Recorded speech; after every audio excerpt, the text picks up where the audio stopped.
Please welcome Permanent Chair of the 2024 Democratic National Convention, Mignon Moore, and Chair of the Democratic National Committee, Jamie Harrison.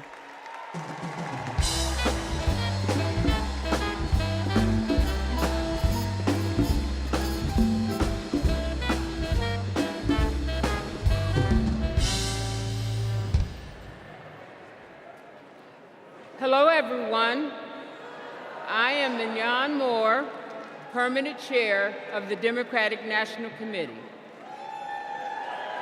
It is a pleasure to welcome you all to my hometown, Chicago. This convention is a celebration of our hard work and accomplishments and of the American spirit that makes this party and our country great. That's the spirit President Biden reignited when he told us we were in the battle for the soul of our nation. Throughout his term, he has brought us together and revived our country and our country's soul. And last month, in a true act of patriotism, he passed the torch to the next generation and the next President of the United States, Kamala Harris.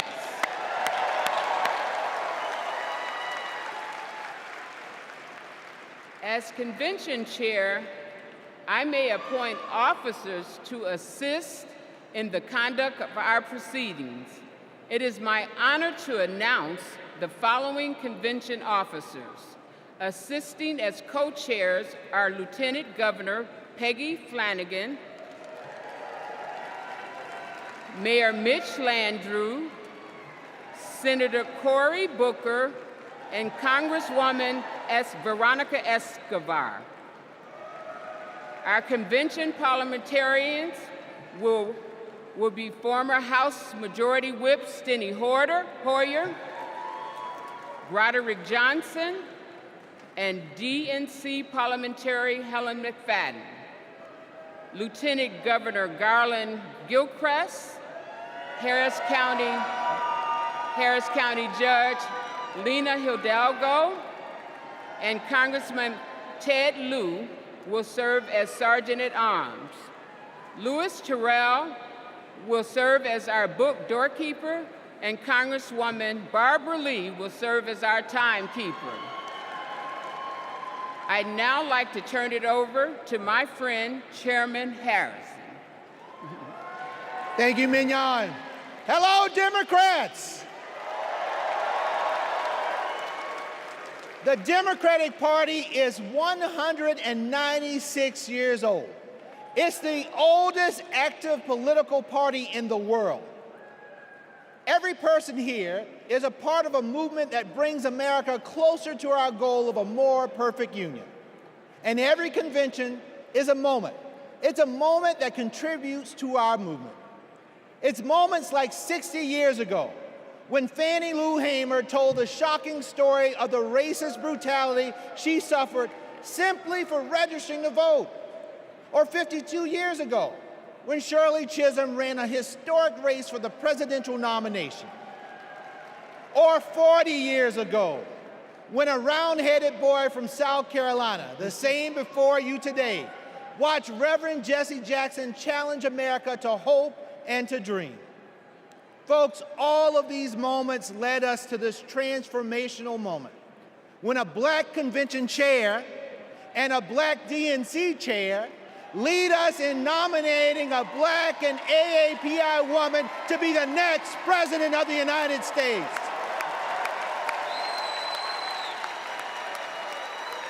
Folks, this is because the Democratic Party is and always will be for the people, for our future. We are honored to be a part of American history as we gavel in this convention and celebrate this historic nomination. I would like to thank the incredible workers at this year's convention, the convention staff led by the amazing Alex Hornbrook, and our convention chair, Mignon Moore, and my amazing staff at the DNC. You quite literally set the stage for us today, and we wouldn't be here without all of you. We hereby call the in-person portion of the 49th Quadrennial Democratic National Convention to order.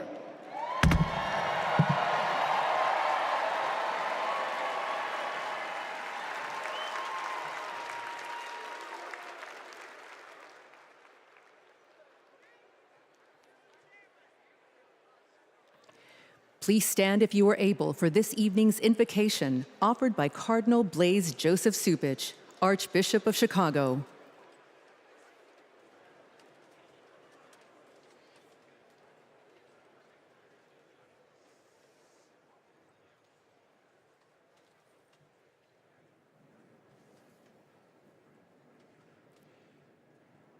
Let us pray. We praise you, O God of all creation. Quicken in us a resolve to protect your handiwork. You are the source of every blessing that graces our lives and our nation. We pray that you help us to truly understand and answer the sacred call of citizenship. We are a nation composed of every people and culture, united not by ties of blood, but by the profound aspirations of life and freedom, justice and unbound hope. These aspirations are why our forebears saw America as a beacon of hope. And with your steady guidance, Lord, may we remain so today. In every generation, we are called to renew these aspirations, to reweave the fabric of America. We do so when we live out the virtues that dwell in our hearts, but also when we confront our failures to root out ongoing injustices in our national life, especially those created by moral blindness and fear of the other. We pray for peace, especially for people suffering the senselessness of war. But as we pray, we must also act. For building up the common good takes work, it takes love. And so we pray, may our nation become more fully a builder of peace in our wounded world, with the courage to imagine and pursue a loving future together. And may we as individual Americans become more fully the instrument of God's peace. Guide us, Lord, in taking up our responsibility to forge this new chapter of our nation's history. Let it be rooted in the recognition that for us, as for every generation, unity triumphing over division is what advances human dignity and liberty. Let it be propelled by the women and men elected to serve in public life, who know that service is the mark of true leadership. And let this new chapter of our nation's history be filled with overwhelming hope, a hope that refuses to narrow our national vision, but rather, as Pope Francis has said, to dream dreams and see visions of what, by your grace, our world can become. We ask all of this, trusting in your ever-provident care for us. Amen.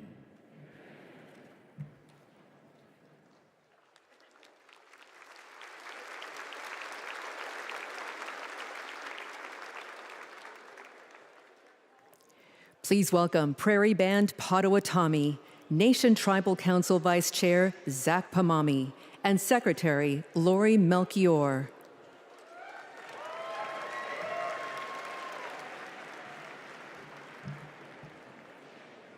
Here we are together on our ancestral homelands of the Prairie Band Potawatomi Nation and our sister Potawatomi nations. We also honor the spirit of the other tribal nations who traveled westward to this beautiful area. Welcome, 2024 Democratic National Convention to our homelands.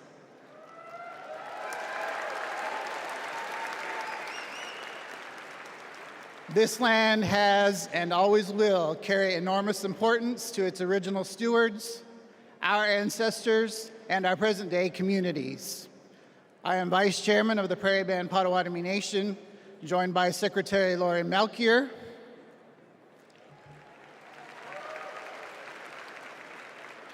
and our nation's Tribal Council, who are also with us in the audience.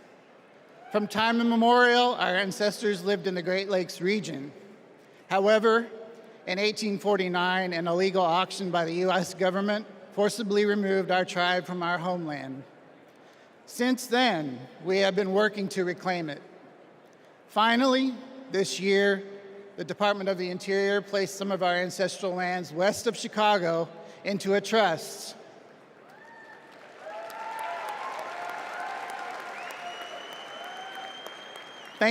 Thanks to the resolve of our tribal community and the Biden-Harris administration, we reclaimed a piece of our home. We became the only federally recognized tribal nation in Illinois in 175 years. Together, in our homelands, let's have a joyful, historic convention. Blessings to you all. Miigwech.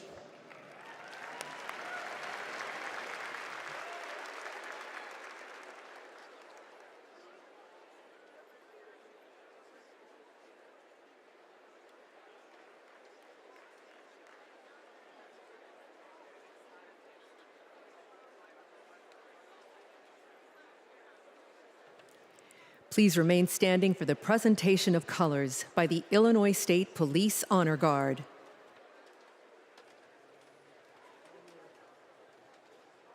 Detail. Attention. Carry. Colors.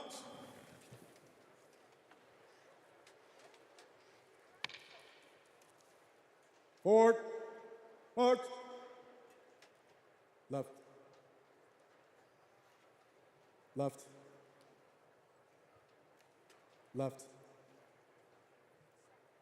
Left. Left. Left. Colors. Colors turn.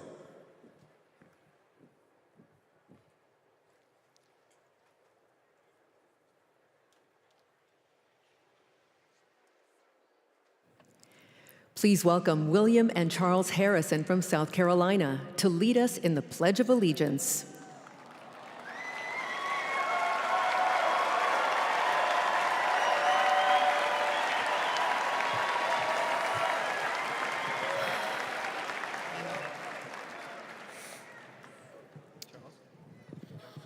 I pledge allegiance to the flag of the United States of America and to the republic for which it stands, one nation, under God, indivisible, with liberty and justice for all.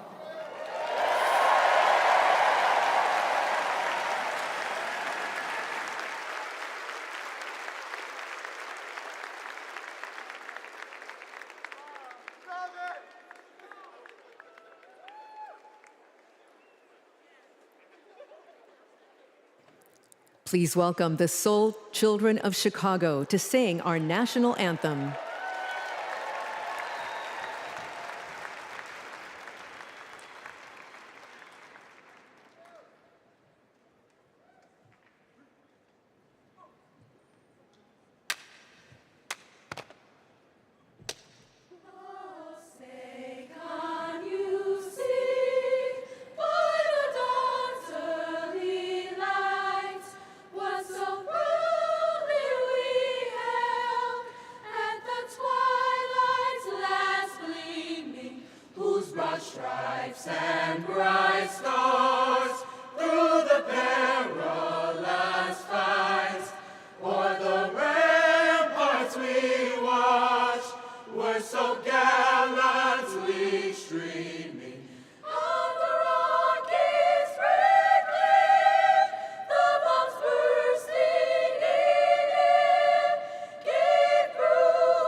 Right. Peace. Forward. Forward.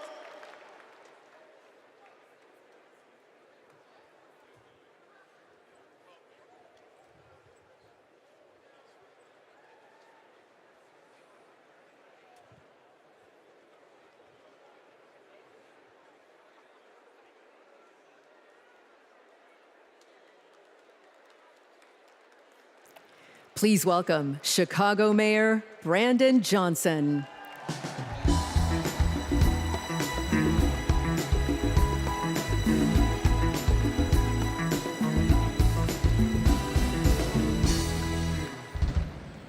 Welcome to the greatest city in the world, Chicago, where Ida B. Wells and Jane Addams organized to deliver real transformative change across this country. Chicago, where Reverend Jesse Jackson united people from all different backgrounds to keep hope alive. And to a community organizer on the south side of Chicago, Barack Obama rose to the White House reminding us that yes, we can. And now Chicago, this city of hard work and caring people, is where Democrats will celebrate President Joe Biden and nominate Kamala Harris for President of the United States of America.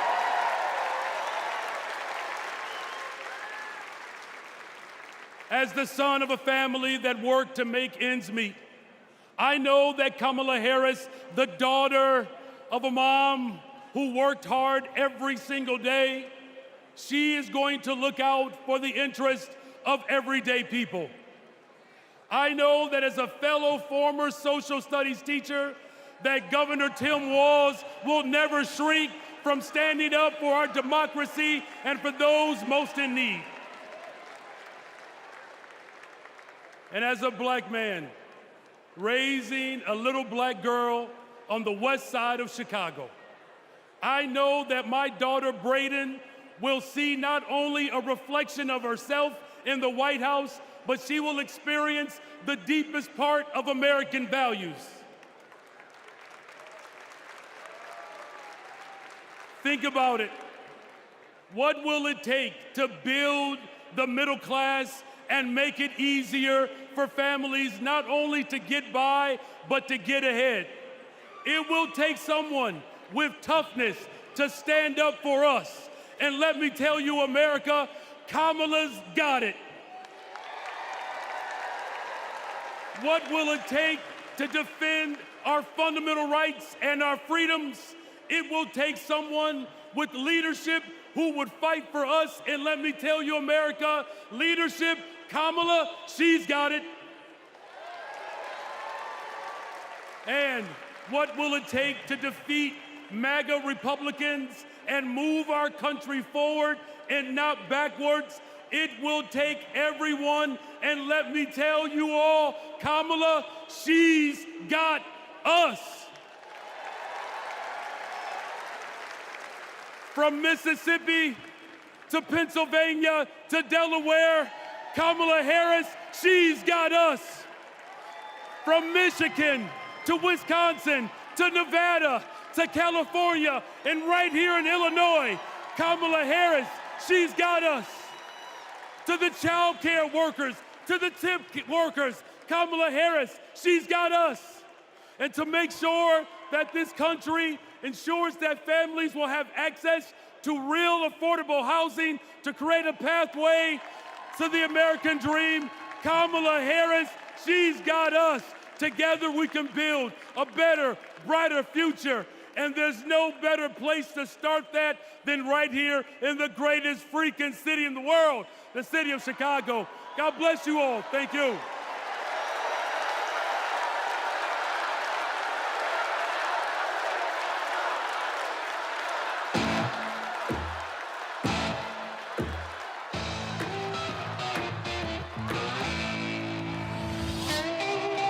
This is our town. We've got steel in our spines, iron in our veins, and hope in our hearts.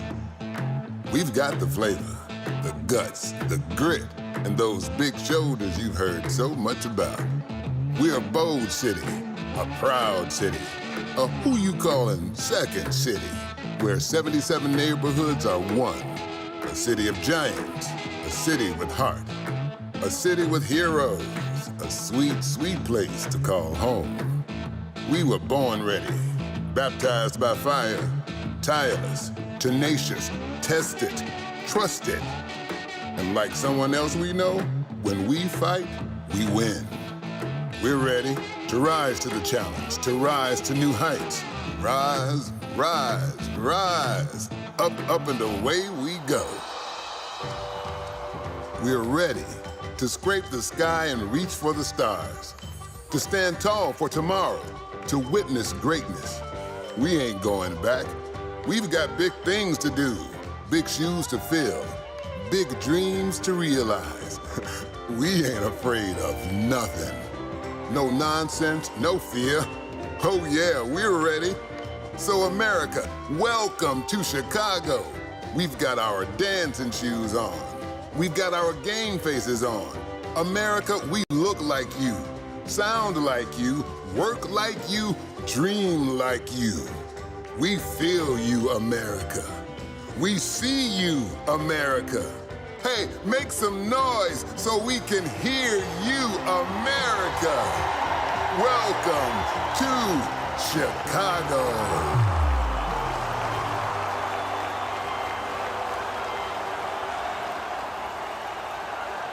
Hello, my friends.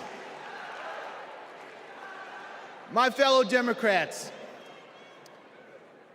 I started my journey to this stage in 1988.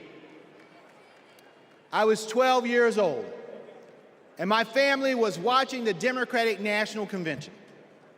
Now, to be honest, I wanted to watch something else. But we all knew when my grandfather sat in his chair, the TV was his.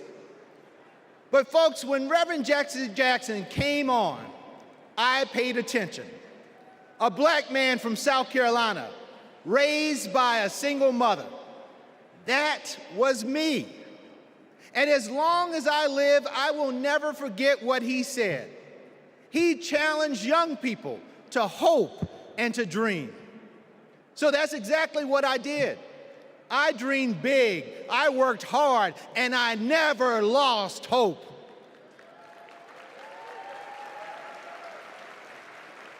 When our power was cut off, when there was nothing in the fridge, when we lost our home to a con man, I never lost hope. And now, my friends, I'm standing on the same convention stage that inspired me, and I'm the chair of the Democratic Party, the world's oldest political party. Folks, only in America. And that's the beautiful thing about this country that I love so much. Hope and hard work can take you anywhere. You can go to college, you can start your own business, you can even win the Olympics. That's the America Democrats believe in, and that's the America Democrats are fighting for. So 4 years ago, my friends, we were a country divided by fear, and we were stuck under a man who preached bigotry and hatred. Hope was lost. But my friends, we found hope in President Biden and Vice President Harris, and the 80 million Americans who stood by their side. And now we are united. We're united in our pursuit of progress. Because, my friends, they saw us. They fought for us. They heard us.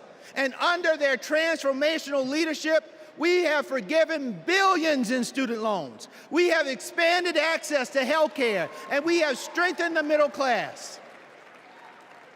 But the fight continues, and there is still more work to do. You know, I know that when we elect Kamala Harris and Tim Walz, they will build on our accomplishments, and they will create a country that works for every American. They will invest in our dreams and our futures, and hope will light our path forward. They will lead us in the fight for America, and believe me, when we fight, we win. And folks, we can never forget who we are fighting for.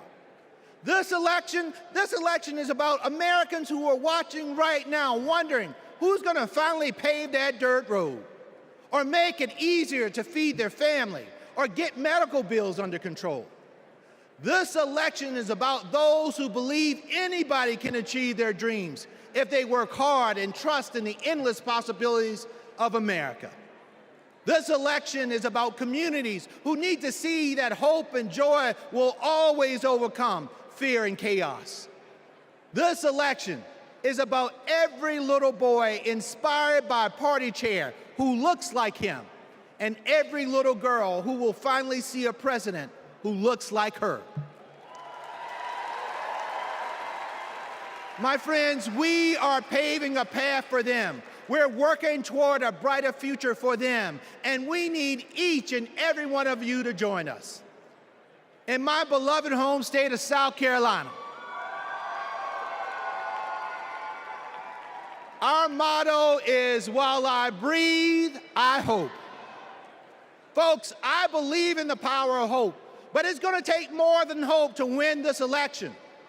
So in the next 78 days, our motto can't be just, while I breathe, I hope. It must be, while I breathe, I vote.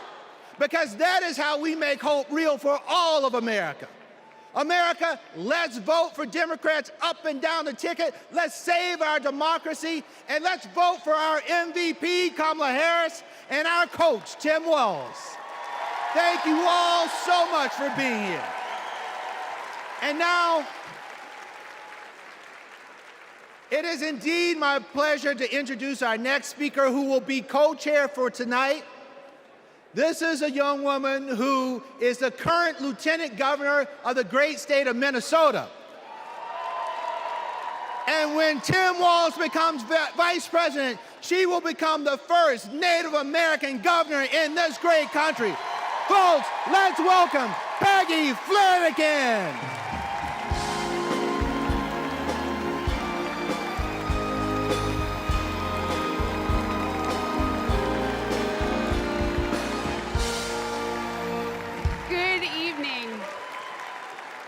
Thank you, Jamie.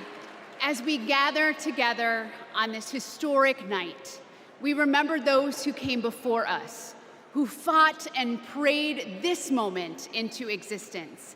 The suffragists and the abolitionists, the activists who fought for our rights, the leaders who paved the way for us all. Their courage and conviction shaped the course of history. Their memory reminds us that the fight for freedom always passes from one generation to the next. We owe it to them and to ourselves to carry their legacy forward. Tonight, we pay tribute to those who dared to dream of a country that truly stands for liberty and justice for all. Next, we'll hear from one of those people, a lifelong advocate for civil rights, Maxine Waters.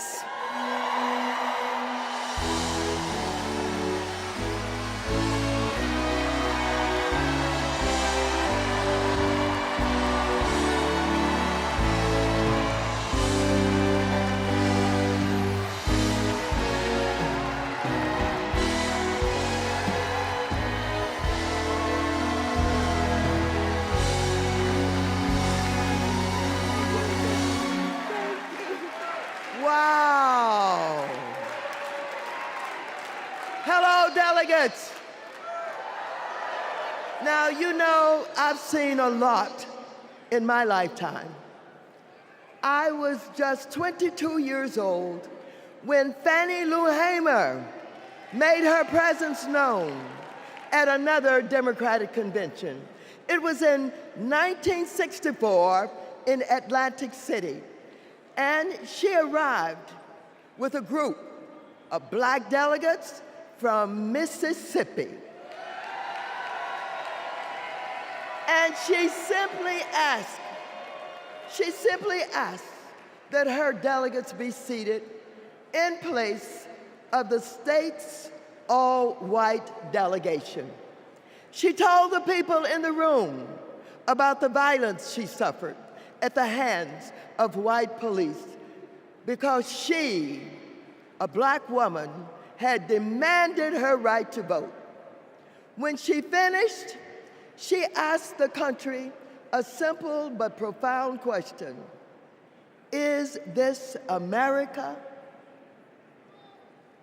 She didn't get the outcome she was hoping for in Atlantic City, but you can bet that when the official Mississippi delegation was seated at the convention 4 years later, Fannie Lou Hamer was sitting there with them.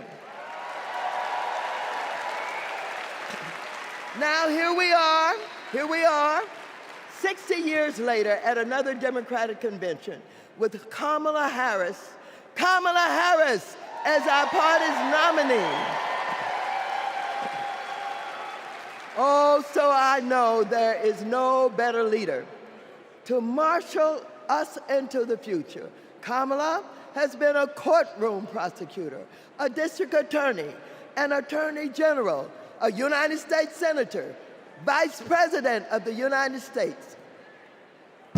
And when the dust settles in November, and Americans of all stripes have elected her their president, I know she'll be thinking about Fannie Lou, who I happen to know is one of Kamala's heroes. In that moment, all of us, from New York to Pennsylvania, to Arizona, to California,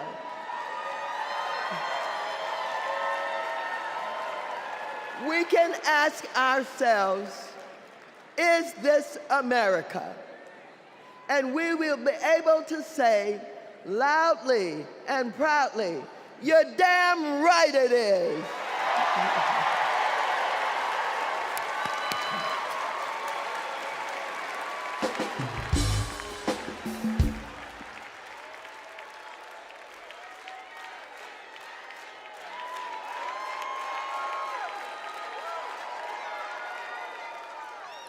Please welcome President and CEO of the NAACP, Derek Johnson, and President and CEO of the National Coalition on Black Civic Participation, Melanie Campbell.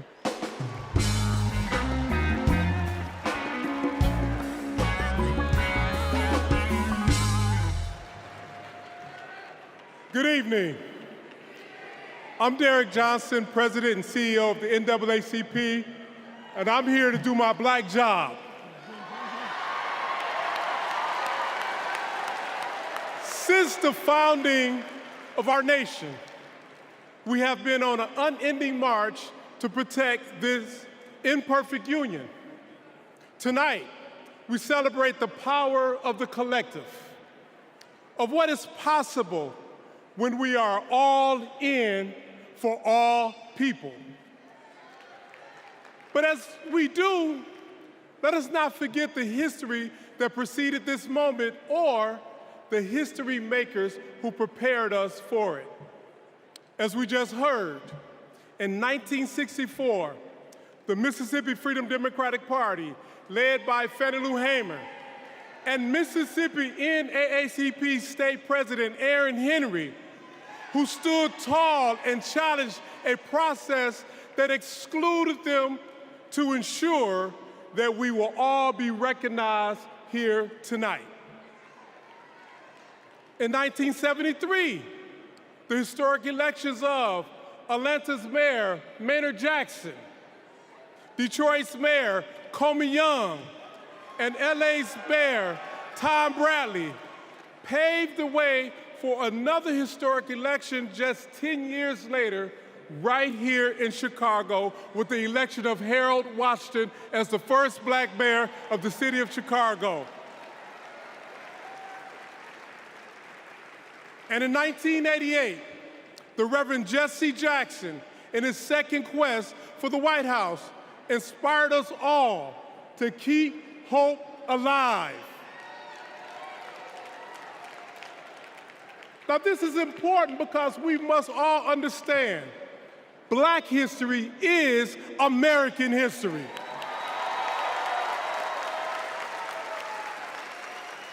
And in this historic moment, we will write the next chapter together.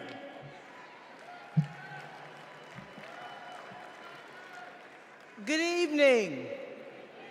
I'm Melanie Campbell, President and CEO of the National Coalition on Black Civic Participation and National Convener of the Black Women's Roundtable.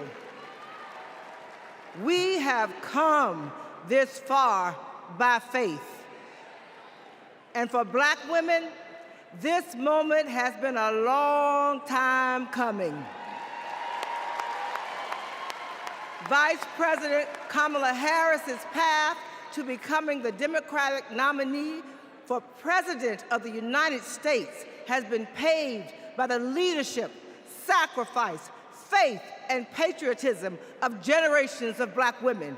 Black women like Dr. Dorothy Irene Height, Diane Nash, Ella Baker, Amelia Boynton Robinson, Barbara Jordan, Shirley Chisholm, and Reverend Willie Barrow.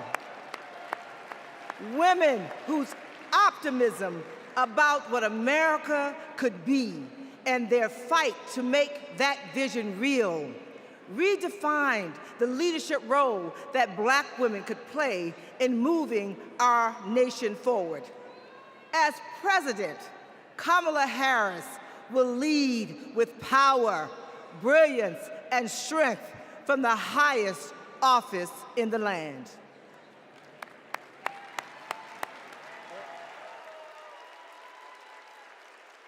Brothers and sisters, I don't know what this world is coming to. We resist those attacks collectively, and we will stand together. Do we believe in freedom? Support human rights. We believe in that. Support self-determination. We're built on that. Stronger together is not just a lesson from our history. The institutions of this country belong to all of the people who inhabit it.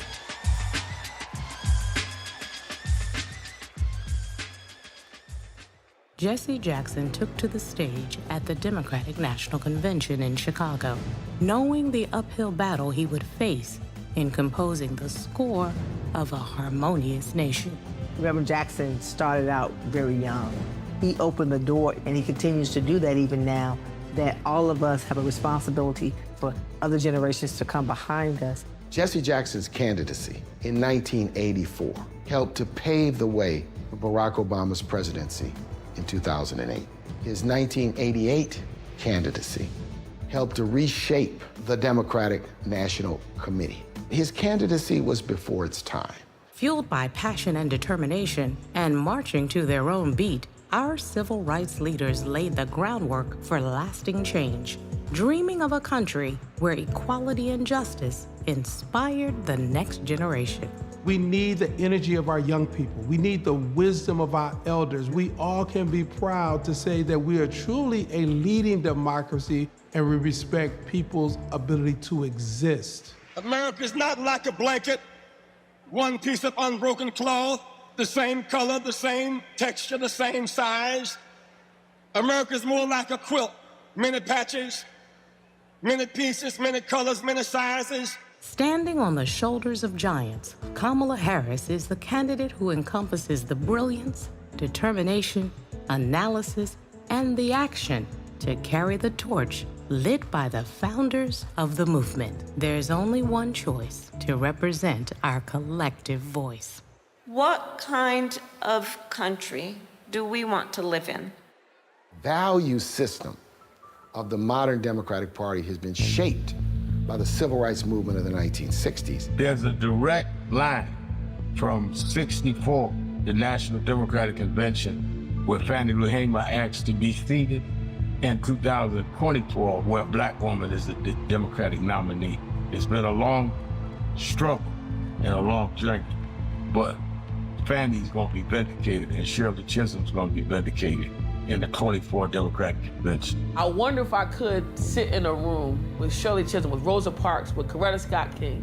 What would they say about what's happening today? The civil rights movement has been a key part of organizing the agenda, not just of the Democratic Party, but of democracy. This is the hope that runs through Kamala Harris's leadership, one where hope, change, and freedom are the drumline of our democracy. I stand before you today as a candidate for the Democratic nomination for the presidency of the United States of America. I stand before you today to proudly announce I am now officially the Democratic nominee for President of the United States. We must never surrender. America will get better. Keep hope alive. Keep hope alive. Please welcome founder and president of the Rainbow Push Coalition, Reverend Jesse Jackson.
Democrats, our first order of business is adopting an up-to-date convention agenda. When the Convention Rules Committee met, everyone was working on updating plans based on the significant changes that had just occurred. When the committee approved an agenda, it was a work in progress that members knew would need to be revised accordingly. We now have an agenda for the next 4 days. The agenda is included in the Standing Committee report booklet emailed to each convention participant. In addition to fantastic speakers and performers, tonight's agenda provides for adopting the up-to-date convention agenda, hearing the Credentials Committee report, hearing the Rules Committee report, and considering a resolution as recommended by the committee, hearing the Platform Committee report and considering our national platform as recommended by the Platform Committee, and holding a confirmatory and ceremonial vote for our vice presidential nominee. Tuesday includes a ceremonial roll call for the presidential nominee. Wednesday, we'll hear ceremonial nominating speeches for our vice presidential nominee, and Governor Walz will make his acceptance speech. And on Thursday, my friends, we'll hear a ceremonial nominating speech for our presidential nominee, and Vice President Harris will make her acceptance speech.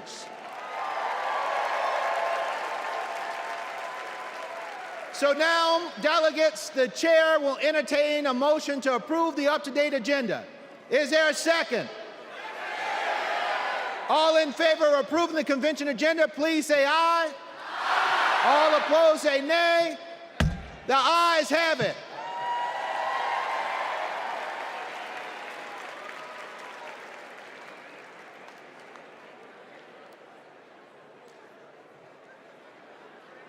Are we going to the next one? Please welcome Credentials Committee co-chairs, Secretary Marcia Fudge and James Roosevelt Jr.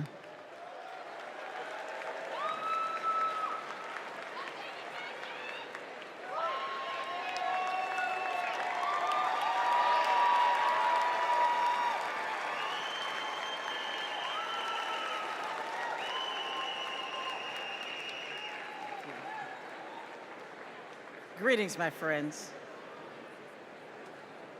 It is an honor to have served as co-chair along my friend, Jim Roosevelt. Pursuant to the call, the Credentials Committee met and adopted a resolution to credential the delegates and alternates to the 2024 National Convention. I am pleased to report that there were no credentials issues to be decided by the committee.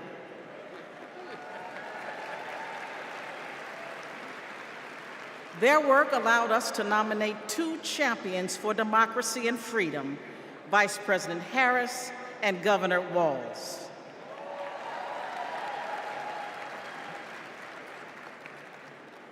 Our delegate selection process is designed to ensure every voice is heard and every vision is heard, and our delegates accurately represent their electorates.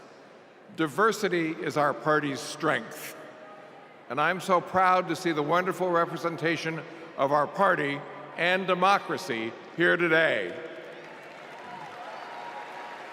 I am pleased to share that the Credentials Committee report was adopted and all delegates have been fully credentialed.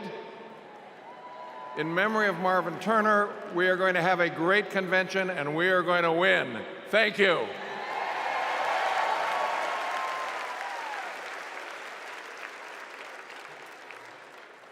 Please welcome Rules Committee co-chair, Bishop Leah Daughtry.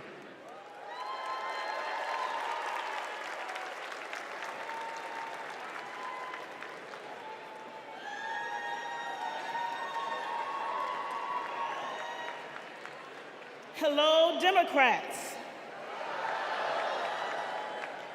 It was my honor to serve as co-chair of the Convention Rules Committee alongside my friend, Governor Tim Walz. Governor Walz is a little occupied this evening, but it's good to know that serving as co-chair of the Rules Committee is a ladder for promotion. The Rules Committee adopted the procedural rules of the convention on July 24th. They are based on long-standing processes governing our convention and ensured that we met all ballot access deadlines. The rules established the virtual nominating process for the party's nominees and set the stage for in-person votes at the convention to adopt our platform and resolutions recommended by the Rules Committee, as well as to cast celebratory votes on our nominees and hear their acceptance speeches. Under the Rules Committee authority, the Rules Committee is recommending for your approval one resolution. Contained in the committee's report, the resolution supports the current practice regarding automatic delegates, as well as other reforms to make our party stronger. The co-chairs are pleased to move the adoption of this resolution on behalf of the Rules Committee. Thank you, Bishop Daughtry. The Rules Committee has moved the approval of the resolution. Is there a second? We have a second. I will now call for a voice vote on approving the resolution as recommended by the Rules Committee. All those in favor of the committee's recommendation to approve the unity resolution say aye. Aye. All opposed say nay.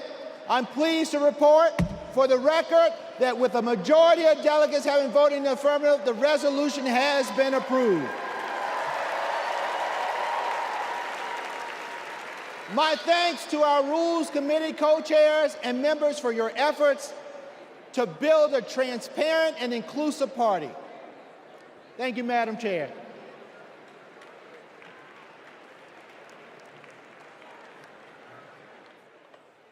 Please welcome Platform Committee co-chairs Mayor Mitch Landrieu and Mayor Regina Romero.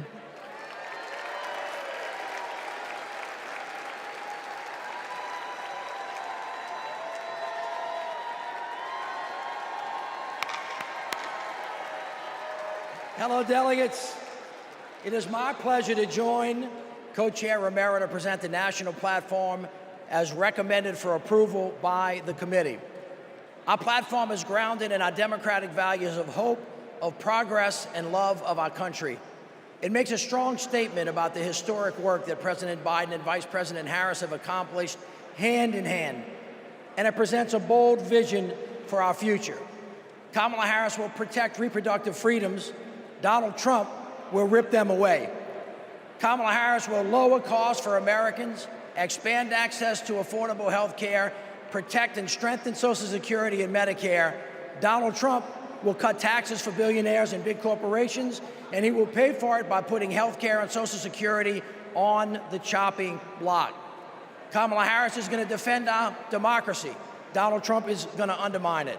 The choice before us is clear, and the stakes could not be higher. Buenas noches, demócratas.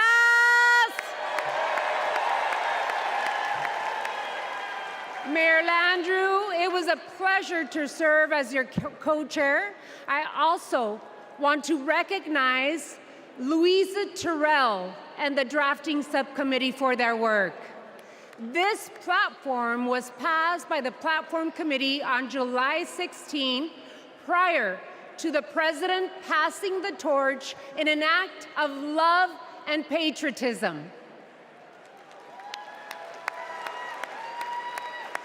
And it's the product of a comprehensive process to engage with leaders from all corners of our winning coalition.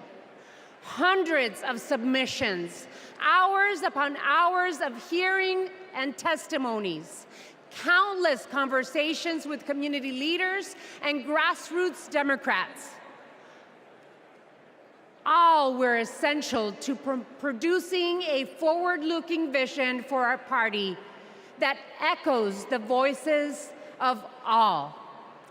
Vice President Harris is now carrying the torch. And she and Governor Walz are committed to delivering results for the American people. Then you have Donald Trump. His extreme agenda is working against everyday Americans.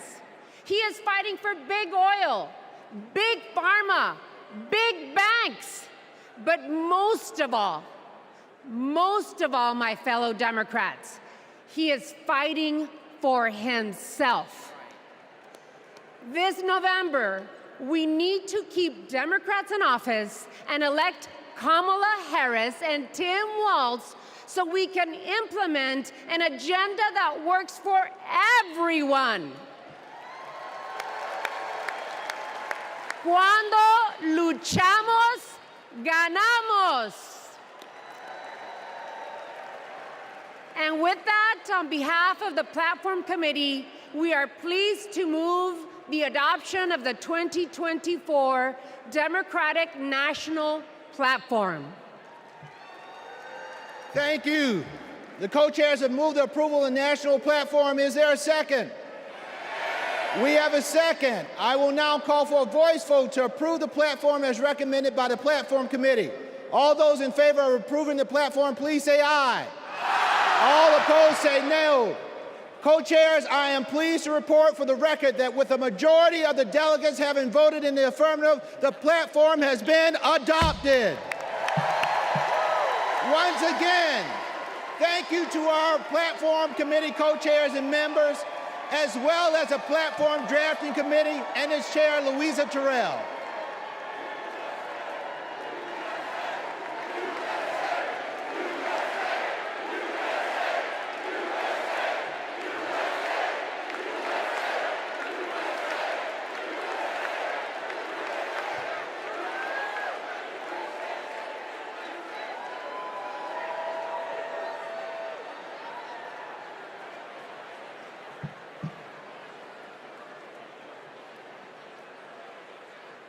When Kamala Harris set out to find her vice president, just 1 month ago, she was looking for someone who believes in our democracy, who works hard for the American people, and has an endless supply of hope for our future. She found that in Vice President Tim Walz. Come on, give it up for give it up. On August 6th, the Democratic Party officially nominated Governor Walz as our vice presidential candidate. While Governor Walz's nomination has already been certified, we couldn't miss the opportunity to celebrate this future vice president's integrity, commitment, decency, and service to our nation. The chair will entertain a motion to ceremonially confirm Governor Walz's selection as the Democratic Party's vice presidential nominee.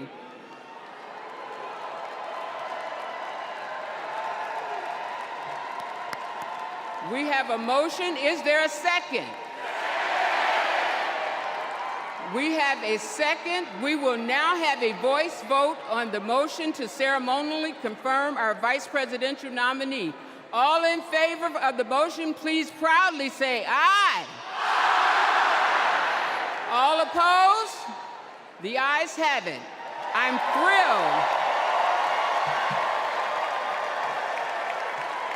thrilled to proudly reaffirm Tim Walz as our Democratic nominee for vice president.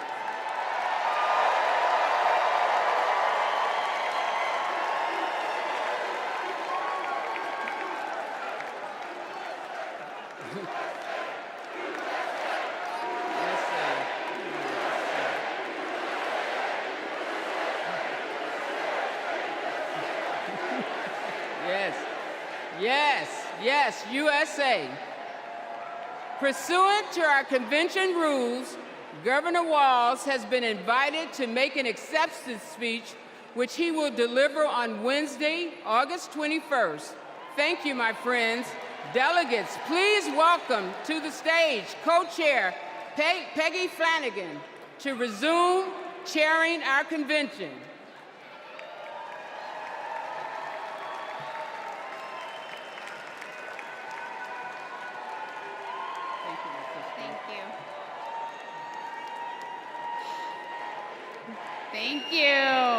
Thank you. Well, good evening, and welcome to the first night of the Democratic National Convention. I'm Peggy Flanagan, Lieutenant Governor of Minnesota, and I am thrilled to be here in Chicago with Democrats from across the country to rally around Kamala Harris and Tim Walz and their vision for America. It's been 8 years since we last came together as a party, and I can feel the excitement in this arena. It's filled with energy and with joy. Our theme tonight is for the people. We'll hear from union leaders, civil rights advocates, and our fellow citizens. And we'll hear from our president, Joe Biden, who has been a champion for the people for his entire life. My name in the Ojibwe language is Gigi Wewadam Ukwe, or in English, speaks with a clear and loud voice woman. I'm a member of the White Earth Nation, and my family is the Wolf Clan. And the role of our clan is to ensure that we never leave anyone behind. That's why I am supporting Kamala Harris and Tim Walz to be the next President and Vice President of the United States. For almost 6 years, I've worked side by side with Governor Walz. I've seen how hard he's worked for Minnesota to be the best place for kids to grow up. He does it all with a big heart, a buffalo plaid jacket, and a bottomless bag of snacks. Nutter Butters, cheese curds, and Diet Dew. Every time we meet, he brings something for me because he's always got my back. And when he's vice president, he will always have yours. He and Kamala Harris have spent their lives fighting for you, for your family, for your future. So whether you're a lifelong Democrat or just tuning in, thank you for being part of this evening.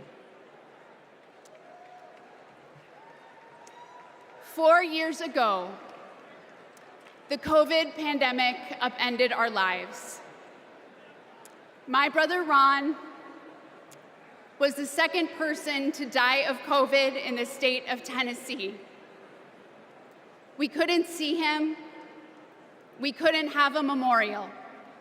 And millions of American families went through the same thing.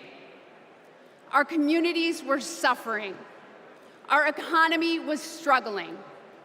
And Donald Trump was playing games. Our country was brought to the brink by his failure to respond. But the Biden-Harris administration stepped in with quick and decisive action. They contained the virus, created millions of jobs, and invested in our nation's future. Under their leadership, America began to heal.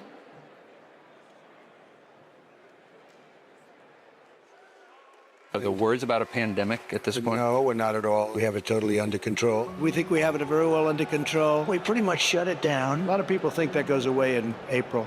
With the heat, we're in very good shape. Because of all we've done, the risk to the American people remains very low. View this the same as the flu. It's going to disappear. One day, it's like a miracle. It will disappear. We all together have done a very good job. We think the death will be at a very low number. I see the disinfectant. Is there a way we can do something like that by injection inside or almost a cleaning? I'm taking it. Hydroxychloroquine.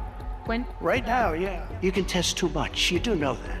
Who says that? Oh, just read the manuals, read the books. Manuals? Read the books. Manual? I think it's under control. I'll tell you what. How? 1,000 Americans are dying a day. They are dying. That's true. It is what it is.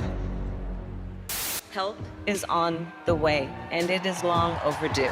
The $1.9 trillion COVID relief bill to get stimulus aid directly to struggling Americans. Our plan is about what we need to do around a national strategy for contact tracing, for testing, for administration of the vaccine, and making sure that it will be free for all. Tonight, the U.S. is nearing a major milestone in the fight against the coronavirus. The U.S. is about to deliver the 200th million COVID shots since President Biden took office, beating his target by about a week. Millions of American students returned to school earlier this month after more than a year of remote learning. Sports venues are filling up and concerts are getting scheduled. I'm feeling great. Business is definitely ramped up. I'm so thankful. To be able to serve our customers again after all this, it's a blessing.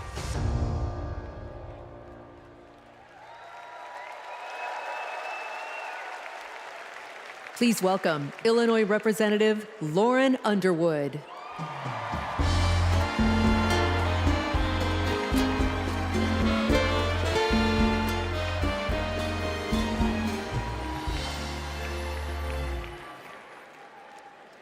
COVID was the worst public health crisis in a century. Donald Trump failed us. But Joe Biden and Kamala Harris got it under control. Donald Trump said, "It is what it is." Joe Biden and Kamala Harris said, "Help is on the way."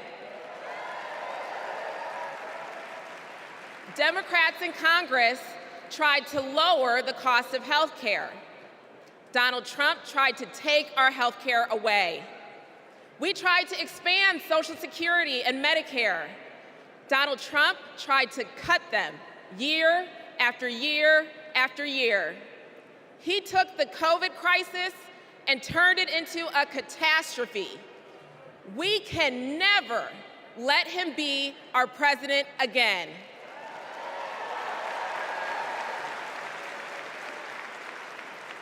As a registered nurse, I care deeply about making healthcare more affordable. As someone with a pre-existing condition, I am determined to protect the people who are most at risk. And as the youngest Black woman ever elected to Congress, I am painfully aware that Black women, especially pregnant women and new moms, were more likely to die from COVID. I wrote the Momnibus to protect those women and to address the maternal health crisis. And that bill was introduced and championed by Senator Kamala Harris. Because she protects the people who are most vulnerable. She's done it for her whole career. As Vice President, she and President Biden passed my legislation to make healthcare more affordable. And now, 4 out of 5 Americans can get covered through the Affordable Care Act for $10 or less per month. And under the Biden-Harris administration, the number of uninsured Americans hit an all-time low. 4 years ago, it was not safe to hold a convention like this. But tonight, thousands have gathered in this arena in my home state of Illinois to make sure Kamala Harris is the next president of the United States.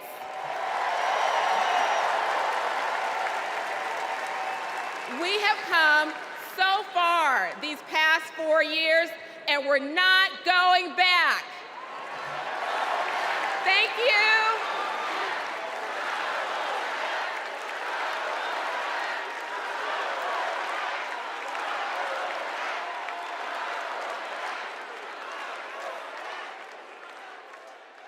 My name is Rich Logis. I live in Florida, and until 2 years ago, I was a full-fledged member of MAGA. I believed Trump. I was a MAGA pundit. I had my own podcast. I was in a state of panic, terrified that Democrats were destroying our country.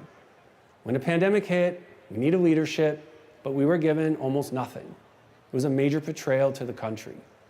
So I finally stepped outside the MAGA echo chamber. I stopped listening to what Trump said and looked around with my own eyes.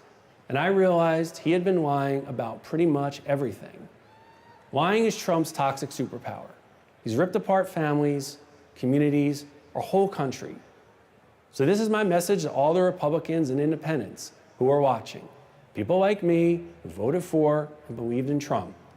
I made a grave mistake, but it's never too late to change your mind. You don't need to agree with everything you hear tonight to do what is right. We need to be able to trust our leaders. That's why I'm all in for Kamala Harris. Please welcome California Representative Robert Garcia.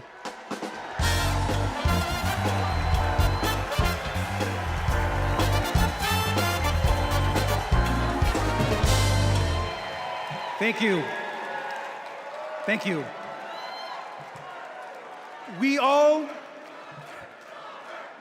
remember. We all remember the world in 2020. Where we were, and for some of us, who we lost. Now, I was in my second term as mayor of Long Beach, California. And my mom was a healthcare worker.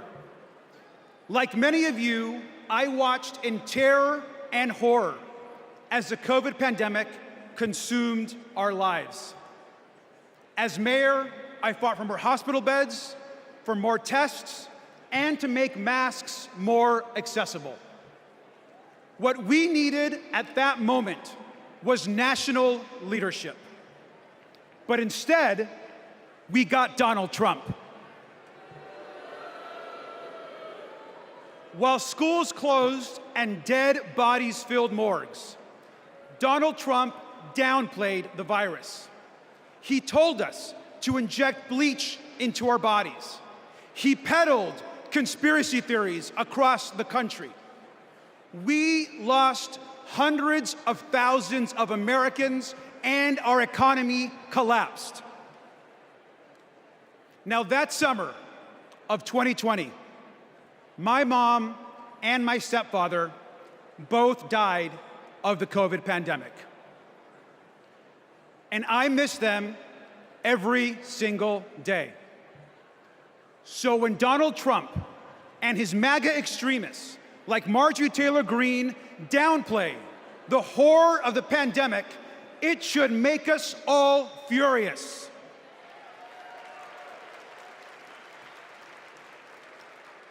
Now, I will never forget when Kamala Harris called me after my parents died. She told me about her own story, about losing her own mother, and that she was praying for me at that very moment. Now, we all know that later that year, Joe Biden and Kamala Harris were elected president and vice president. And what a difference they made together. They got people vaccinated. They got the virus under control. They safely reopened our schools. And they passed the American Rescue Plan. A historic economic package that helped small businesses and created jobs all across the country. Thank you, Joe Biden and Kamala Harris.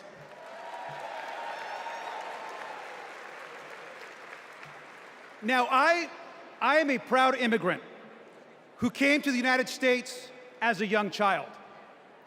We grew up poor. English was our second language, and we often, like many immigrant families, struggled to get by. But my mom, she moved here to the United States because she believed in the American dream.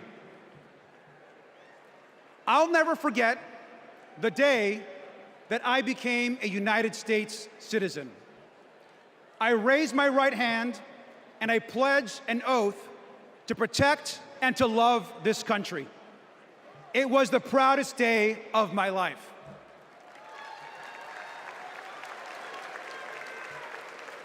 My mom taught me to love this country. She taught me that real American patriotism is not about screaming and yelling America first.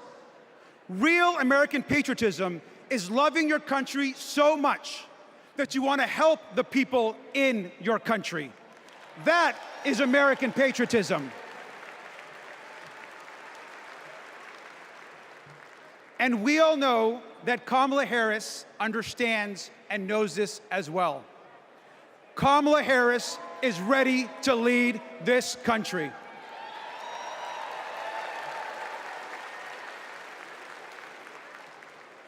We can all remember 2020.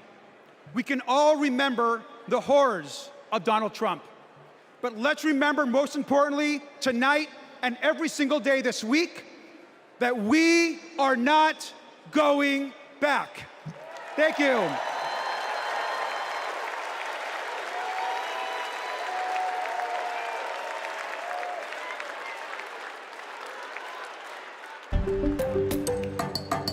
Hey everyone, I'm Ryan from Kamala HQ. And we have a little game we like to play here called Two Lies and a Lie. We list out 3 things Donald Trump has said, and then we try to figure out if any one of them is true, which they're not. Let's play. First up, jobs. Trump claims his administration created more jobs than we ever had before. He says we had the greatest economy ever, and then we got hit with COVID, and he says he created a manufacturing jobs miracle. Let's dig in. More jobs than we ever had before? Trump lost 3 million jobs. In fact, he's the first president to lose jobs since Herbert Hoover. What about this claim that it was the greatest economy ever and only COVID tanked it? Once again, no. Let's take a look at his track record on jobs before COVID as compared to the Biden-Harris administrations. What do you know? Hardly the most successful ever. And about his supposed manufacturing miracle, Trump talked a big game, but actually lost 178,000 manufacturing jobs. And just to be clear, it wasn't just COVID here either. Manufacturing jobs were already on their way down before the pandemic. So that's round one. And it looks like what we have here is 2 lies and another lie. You get the hang of it? I'll see y'all in a little bit.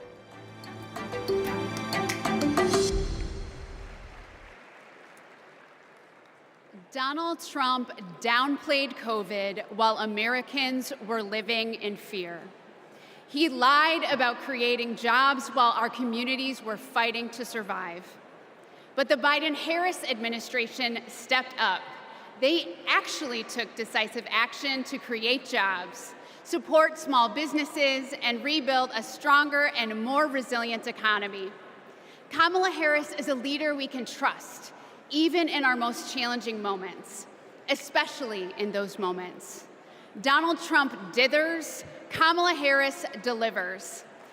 Donald Trump abandons vulnerable people, Kamala Harris protects them. Donald Trump bullies scientists, Kamala Harris believes them. Our next 2 speakers will tell us why that's so important. Please welcome Brian Wallock and Sandra Abravaya.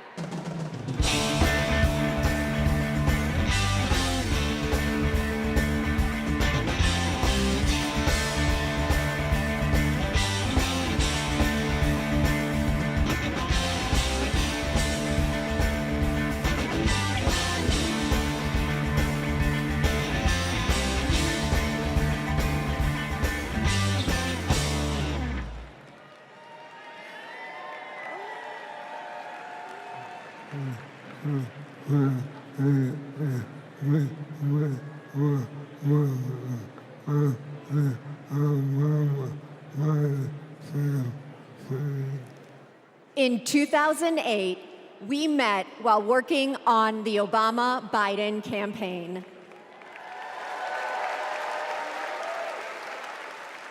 We found our way there because we believe in the power of organizing.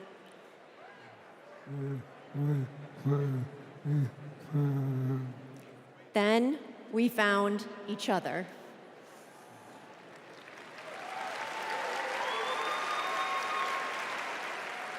The day we brought our second daughter home from the hospital, Brian was diagnosed with ALS.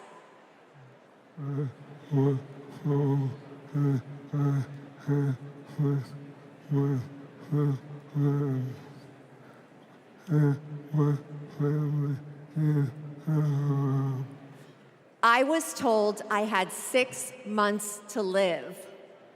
That was 7 years ago.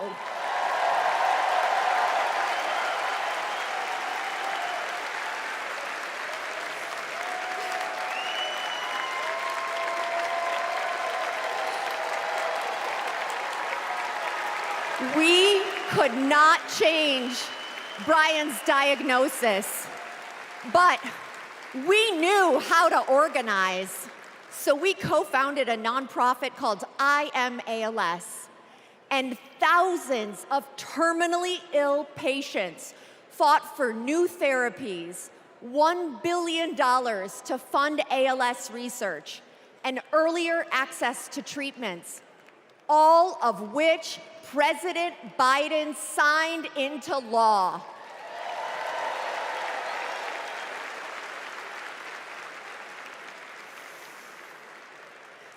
We will also keep fighting alongside patients living with Parkinson's, young onset dementia, and Alzheimer's. We've seen just how relentless activism can beat the odds, just like what Brian has been doing for 7 years. And that is what we need right now to elect Kamala Harris. She's the daughter of a breast cancer researcher. She knows the promise of science and that patients need to be able to get the care they need wherever they live. We all want to make life better for the next generation and believe that people like Brian can be the first generation of survivors.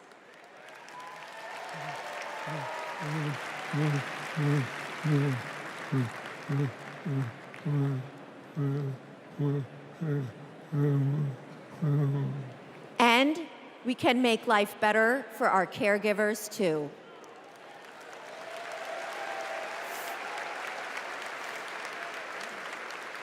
Brian and I are still driven by hope and by faith in what we can do collectively, and that includes the power of our vote. This November, we are voting for our future.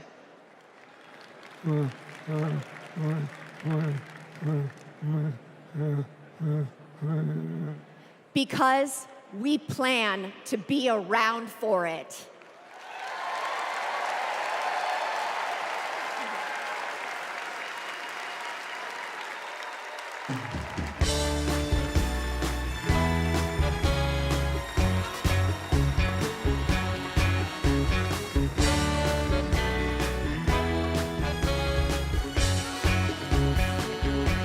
Please welcome Illinois Senator Dick Durbin.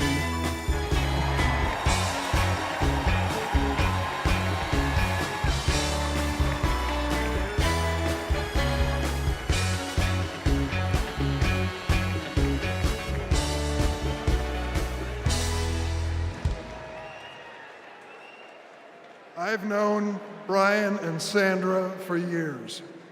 In fact, Sandra was my personal press secretary. You will not find a more courageous couple. Let's give Brian and Sandra another round of applause.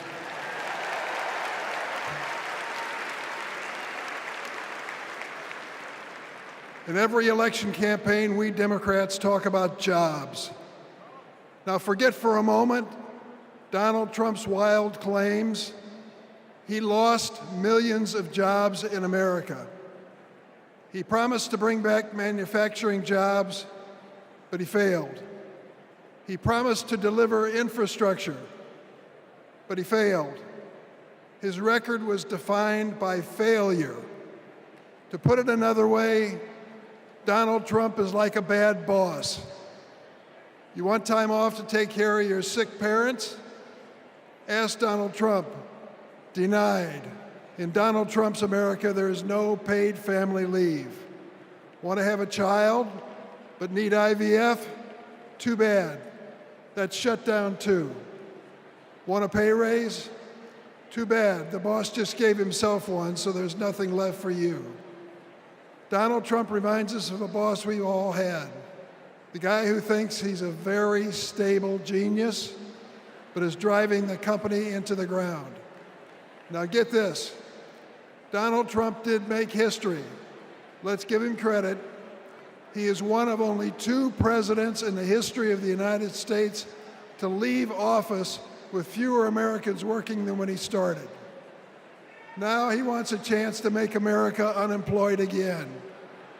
On the other hand, let's take a look at the record of Joe Biden and Kamala Harris. They recovered all those millions of jobs that Trump watched slip away. They added over 6 million jobs on top of that. 16 million jobs in total. 16 million. Today, more roads are getting fixed, more factories are being built, more Americans are working construction, and more auto workers are making cars than on any month when Trump was president. And we know behind every job is a person or community forever changed.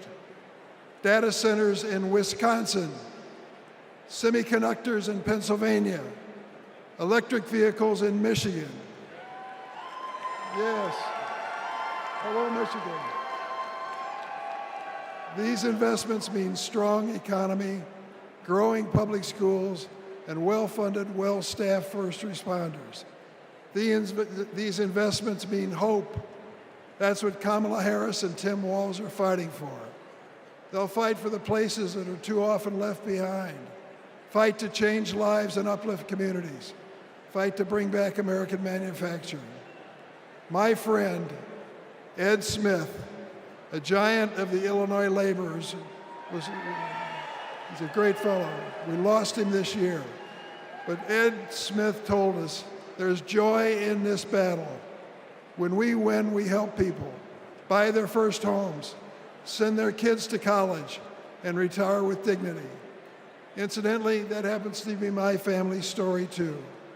My mom and dad worked for the railroad, and because we were a strong union family, we were able not just to get by, but to get ahead. That's the American economy Kamala Harris and Tim Walz are fighting for. Let's join that fight and build it together.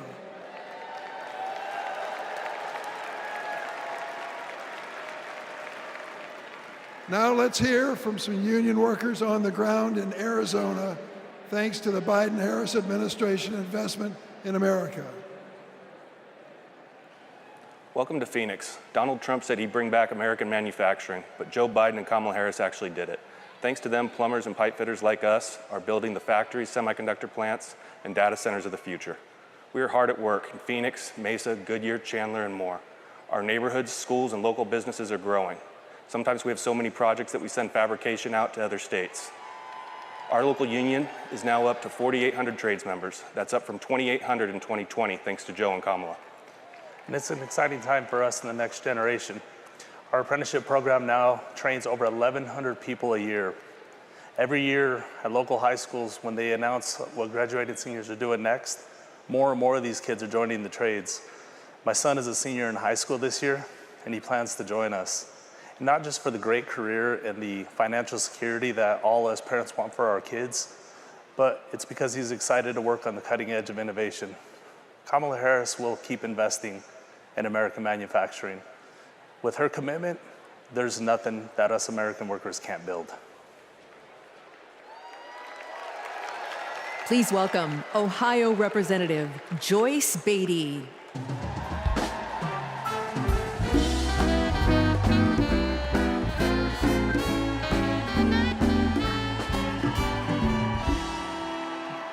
Good evening. I'm Joyce Beatty, and I'm proud to represent Ohio in Congress. I was born in the Buckeye State, and I've never left. Now, J.D. Vance likes to talk about how he's from Ohio, but as soon as he could, he ran away to Yale and Silicon Valley, cozying up with billionaires while trashing our communities. J.D. has been our senator for 18 months. And what has he done for hardworking Americans? Nothing. He's been busy writing the foreword to the book from the Project 2025 guy. While J.D. and Donald Trump have been sharing conspiracy theories from the darkest corners of our internet, Kamala Harris and Joe Biden have been busy expanding access to the internet, while the other guys have been criticizing women without children. Joe and Kamala have been expanding the child tax credit. And let me just tell you, cutting the poverty rate for our children. Kamala and Joe Biden have been also at the same time reducing the price of health care for our seniors. And yes, securing a cap of $35 on insulin. And as J.D. and Trump, they want to take us back to the past. Kamala and Joe have been bringing the jobs of the future to America today. With the CHIPS Act, a $280 billion investment. And that's not just a big number. It means new semiconductor plants and thousands of good-paying jobs. You see, I worked with Kamala to pass it, and I saw her leadership style up close, a rare combination of brilliance, legal expertise, and patience. You see, it's simple. JD and Trump like to talk about states like Ohio, but Kamala and Joe actually get stuff done for us. And so does our next vice president and my good friend, Governor Tim Walz. America, are you ready to build on our progress? Are you ready to turn out for leaders who know that action speaks louder than words? Are you ready to vote for Kamala Harris? Are you ready to put people over politics once and for all? Well, the era of joy and freedom is up on us. And now it is on us to go seize it. Thank you. God bless you.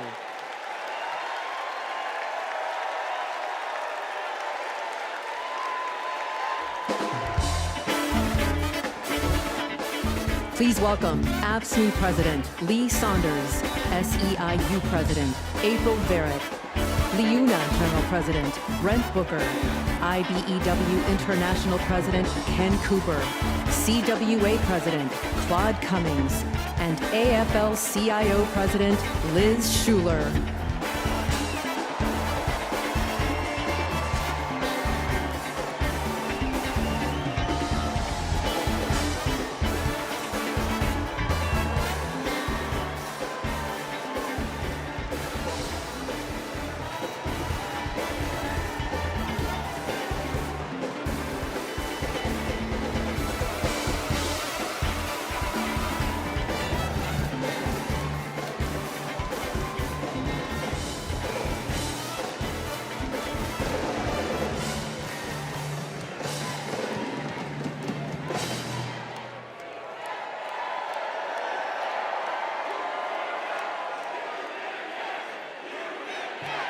Union, yes!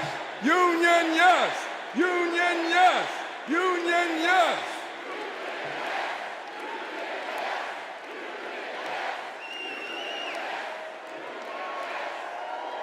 All right. I'm Lee Saunders, president of AFSCME, a union of 1.4 million public service workers in healthcare, corrections, sanitation, and more. 4 years ago, we faced a pandemic and a recession with a president who didn't care one bit what working people were going through. Enter Joe Biden and Kamala Harris. Within weeks, they passed the American Rescue Plan, pulling the economy back from the brink and putting us back to work. They're guided by a basic principle: more freedom for working people, including the freedom to join a union.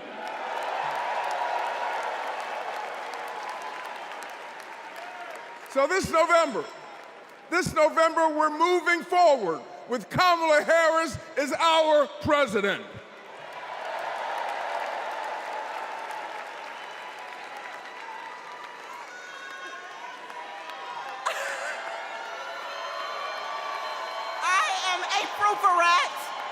And I am the president of SEIU, representing 2 million workers. We're all in for Kamala Harris because Kamala Harris has always been all in for us. Vice President Harris joined fast food workers on the picket line, and she walked a day in the shoes of a home care worker. She shares our vision for a modern-day labor movement, a movement that meets the needs of workers in the 21st century, and an economy that is ready for the future. It is going to be together that we write new rules to make it easier for all workers to join a union. And we are going to build a younger, darker, hipper, fresher, sneaker-wearing labor movement. A movement that is going to be more inclusive and built for the middle class. And we are going to end poverty wage work for once and for all. So let's do the work.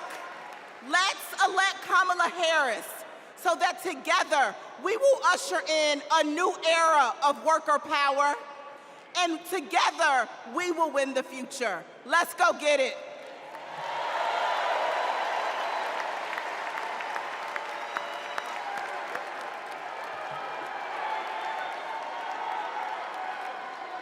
I'm Brent Booker, and I'm proud to represent LIUNA, the Laborers International Union of North America. We're construction workers, public employees, and postal mail handlers. For decades, we've fought for more investment in our infrastructure. While Trump made empty promises, the Biden-Harris administration delivered. Now we're rebuilding highways, bridges, and tunnels, and powering a clean energy and manufacturing boom. Thanks to them, our members can buy a home, put their kids through school, retire with dignity. As president, Kamala Harris will keep fighting for workers who are building America.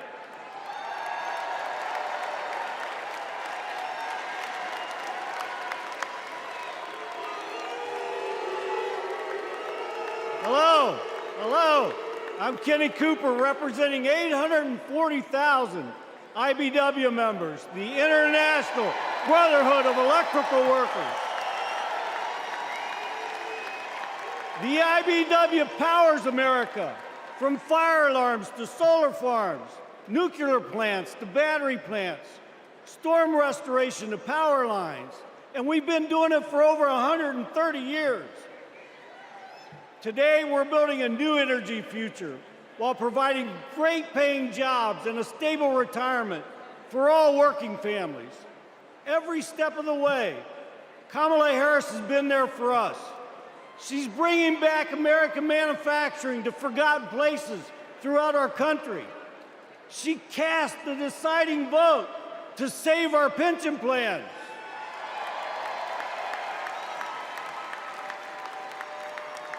She's lifted our apprentices up all over the nation. And guess what? She's not afraid to use the word union.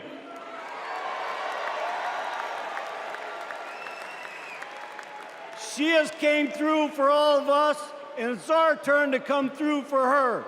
Thank you.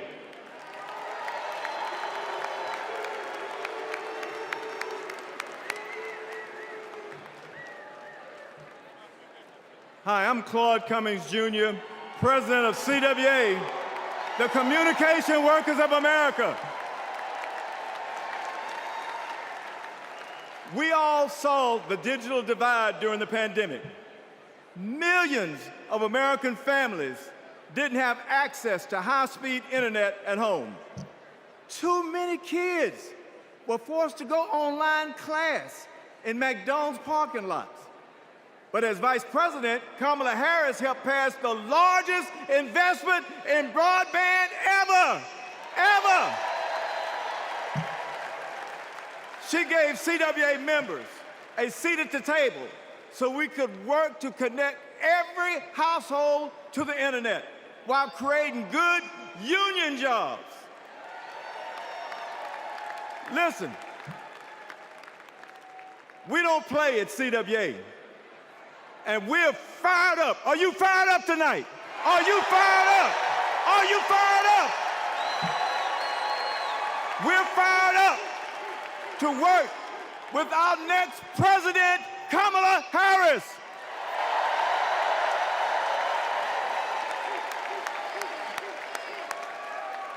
I'm Liz Schuler, president of the AFL-CIO, representing nearly 13 million American workers. This election is about two economic visions. One where families live paycheck to paycheck, where people have no right to join a union. A CEO's dream, but a worker's nightmare. Or an opportunity economy, where we lower the costs of groceries, prescriptions, and housing. Where we go after big pharma, corporate landlords, and price gougers.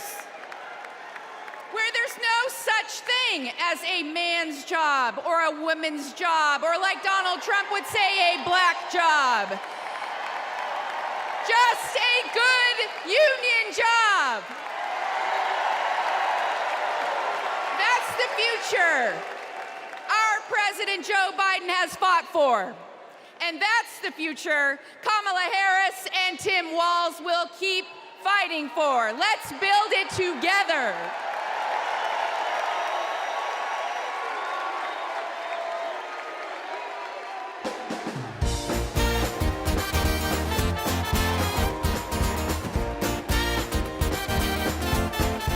Please welcome Los Angeles Mayor Karen Bass.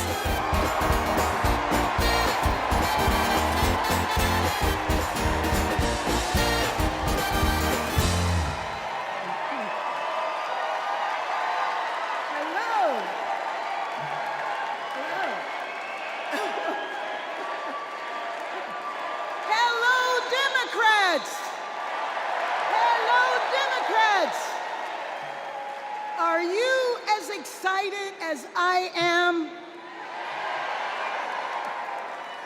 I've known Kamala Harris for almost 20 years. Our bond was forged years ago by a shared commitment to children, a belief that it is everyone's responsibility to care for every child, no matter where they come from and no matter who their parents are. Kamala knows that each generation has an obligation to the next. That's why, when I was Speaker of the State Assembly and she was a prosecutor, we fought to address youth homelessness and reform the child welfare system. We wanted to make sure that California's foster youth aren't cut off and left on their own the day they turn 18. As Attorney General, Kamala created our state's Bureau of Children's Justice and worked to give children in the juvenile justice system the support they needed. And when I asked her to swear me in, the first woman vice president, swearing in the first woman mayor of Los Angeles,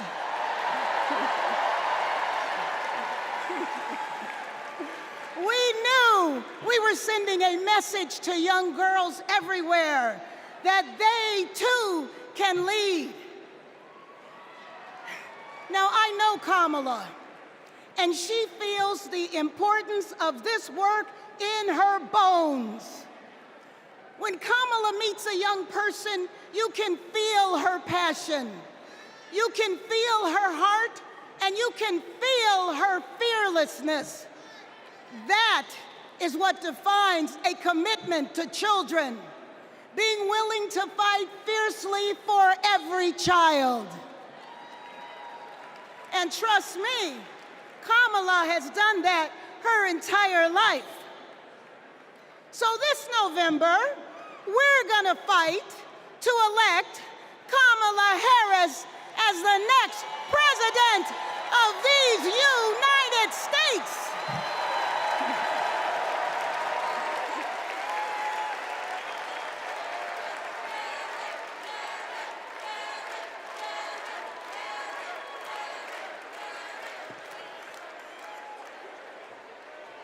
Please welcome Grammy-nominated country music star, Mickey Guyton.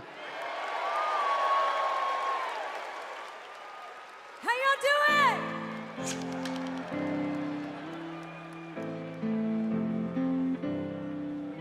Where the lines on the interstate, the dust on the back road, we're a Friday night football game, the lighters at a rock show, where the night shift smoke break, high school heartache, driving with the windows down, where the dance floors, church pews, suit and ties, tattoos, one big small town. Ain't we all?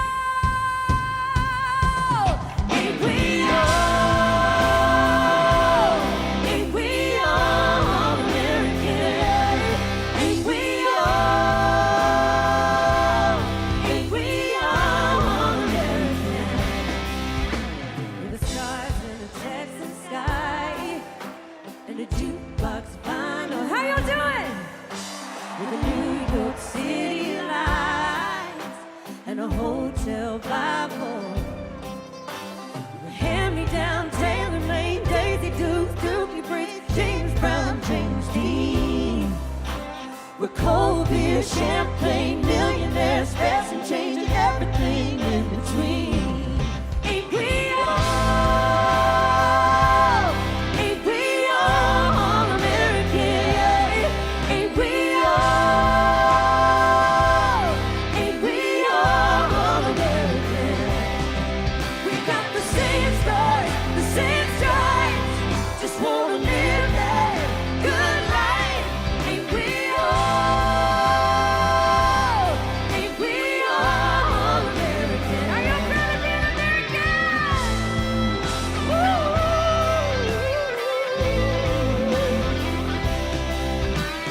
Different in a million ways, but at the end of the day, oh, we're different in a million ways, but at the end of the day, ain't we all? Ain't we all American? Ain't we all? Ain't we all American? We got the same stars, the same stripes. Just wanna live that good life. Ain't we all? Ain't we all American? No matter your race, your creed, or your color, we're all American. And always remember that. Woo!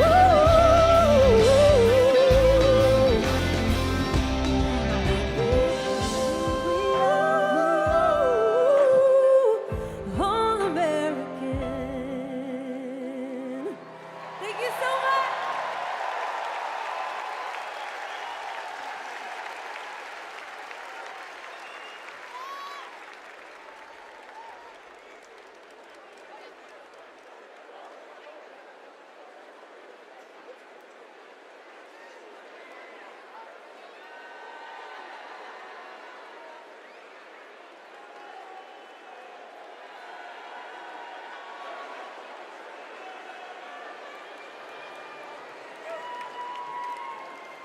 As we look ahead to our collective future, it's important to reflect on all the incredible progress that we've made in the last 4 years. The Biden-Harris administration laid the groundwork for a stronger, more resilient nation. They invested in critical infrastructure, delivered relief when disaster struck, and made healthcare more affordable. Kamala Harris cares. And unlike Donald Trump, she has a plan. not just for the next 4 or 8 years, but for generations to come. Now, let's hear from some of my fellow state executives about how Kamala Harris and Tim Walz are investing in the long-term future for our nation. Okay, go.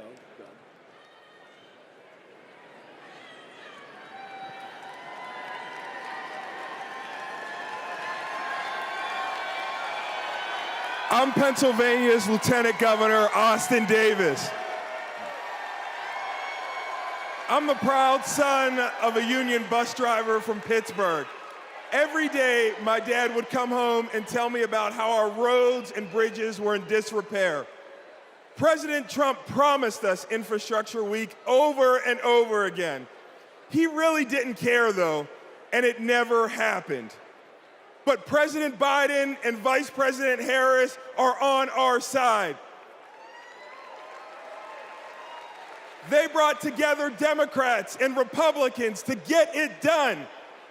We got I-95 in Philly fixed in less than 2 weeks. We repaired the Fern Hollow Bridge in Pittsburgh in record time. Right now, we're repairing roads and bridges across Pennsylvania, including in Pittsburgh, the city of bridges. And Vice President Harris is looking forward. She's committed to keeping our infrastructure safe and modern. When I think about the future, I think about my daughter Harper and all of America's children. Investing in them means investing in our infrastructure. It means replacing millions of lead pipes. It means providing clean air, clean water, safe roads and bridges, not just for us, but for generations to come. That's the legacy that President Biden is leaving our children. Let's keep building bridges to the future with Kamala Harris and Tim Walz. Let's work.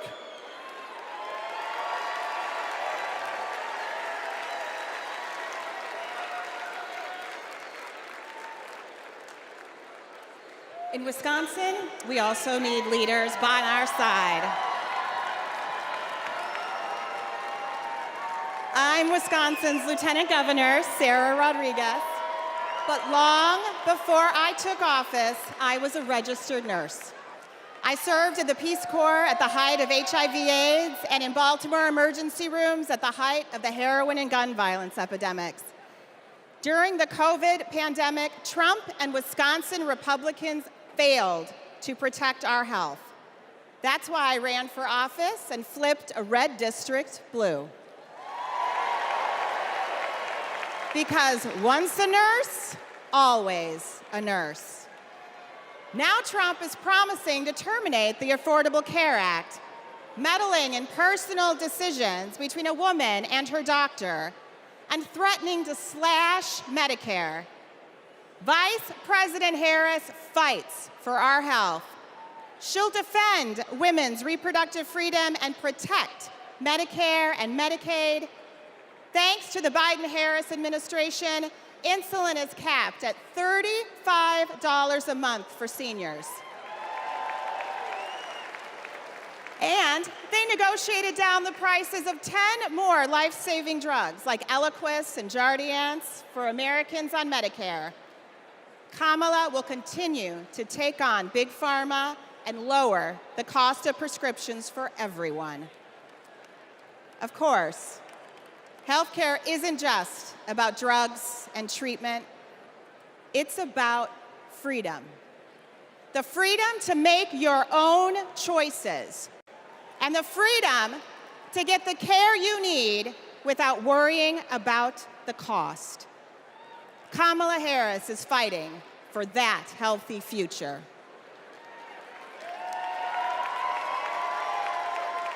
Let me tell y'all about Texas leadership.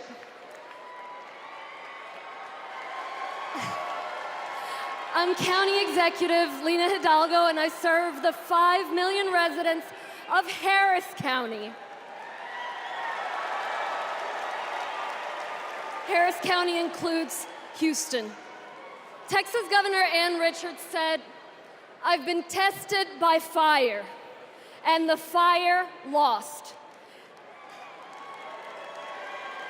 In the years I've been in office, we've dealt with chemical fires. We've dealt with 10 floods, 7 hurricanes, a deadly winter freeze, and of course the pandemic. When that last disaster struck, Donald Trump abandoned us. He spread misinformation that cost lives. Compare that to 2021, when the Texas power grid went dark. Kamala Harris didn't just put out a tweet, she called me to make sure we had what we needed.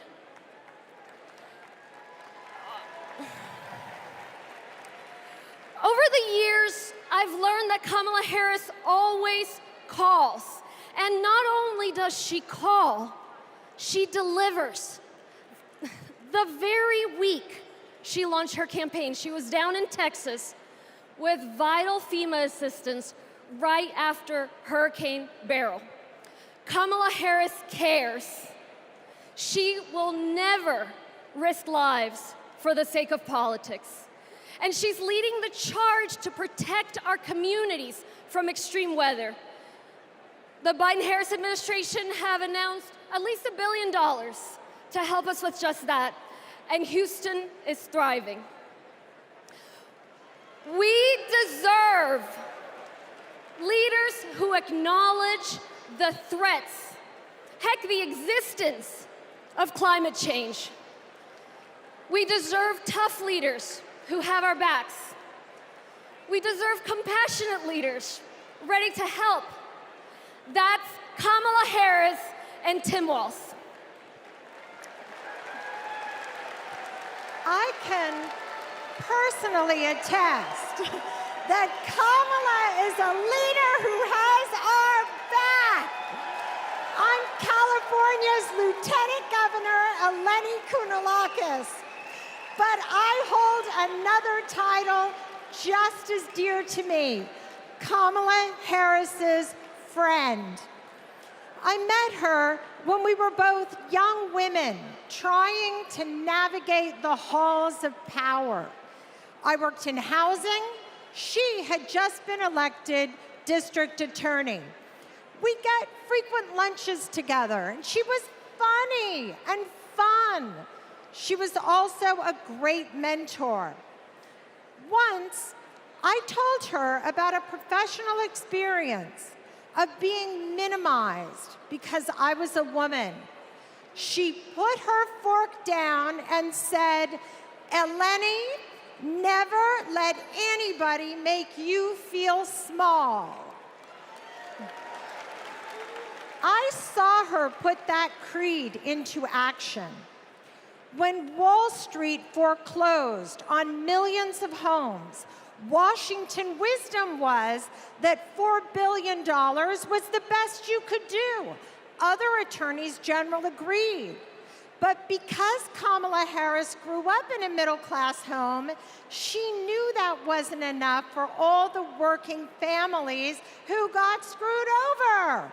So she put her foot down and refused to settle for less. Kamala Harris won $20 billion from the big banks for California homeowners. And that's because she cares. She cares so much that if you're lucky enough to be her friend, she calls you on her birthday, and sometimes she sings to you. She called me on mine right when I had decided to run for lieutenant governor. She asked tough questions. I promised I'd follow her lead and invest in the future. Together, we shattered that glass ceiling, California, and got to work. I am so glad the country is getting to see the Kamala that I've known for decades. For Californians and Pennsylvanians, for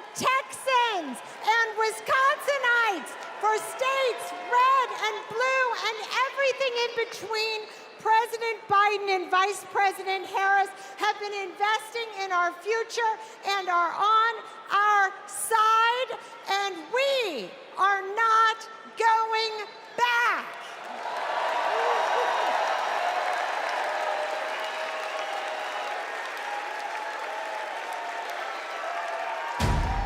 Do you know about Project 2025? The far right's playbook. It is Trump's vision for America's future. I'm not going to be nice. It will ban abortion nationwide, I got rid of Roe v. Wade. raise taxes on middle-class families, gut Medicaid, That's money that funds a lot of medical treatment. strip rights from LGBTQ+ people, Wait a minute, I'm not finished. cut overtime pay, It is going to affect workers' bottom lines. give him unchecked power, And I will wield that power very aggressively. and it begins his first day back in office. In an exclusive undercover video, a co-author of Project 2025 saying that Donald Trump, quote, blessed the work he's doing now. He's been at our organization. He's raised money for our organization. He's blessed it. So he's very supportive of what we do. He doesn't want freedom. He only wants control. I know Donald Trump's tight. These are the stakes. Project 2025 wants to take our country backward. This is our fight. We are not going back.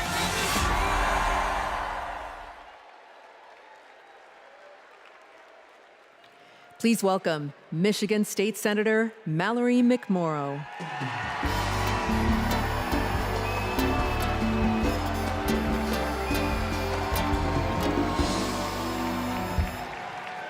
Hello! I'm Michigan State Senator Mallory McMorrow, and this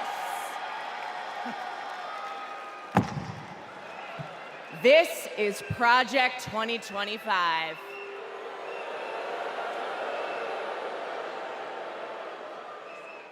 Now, over the next 4 nights, you are going to hear a lot about what is in this 900-page document.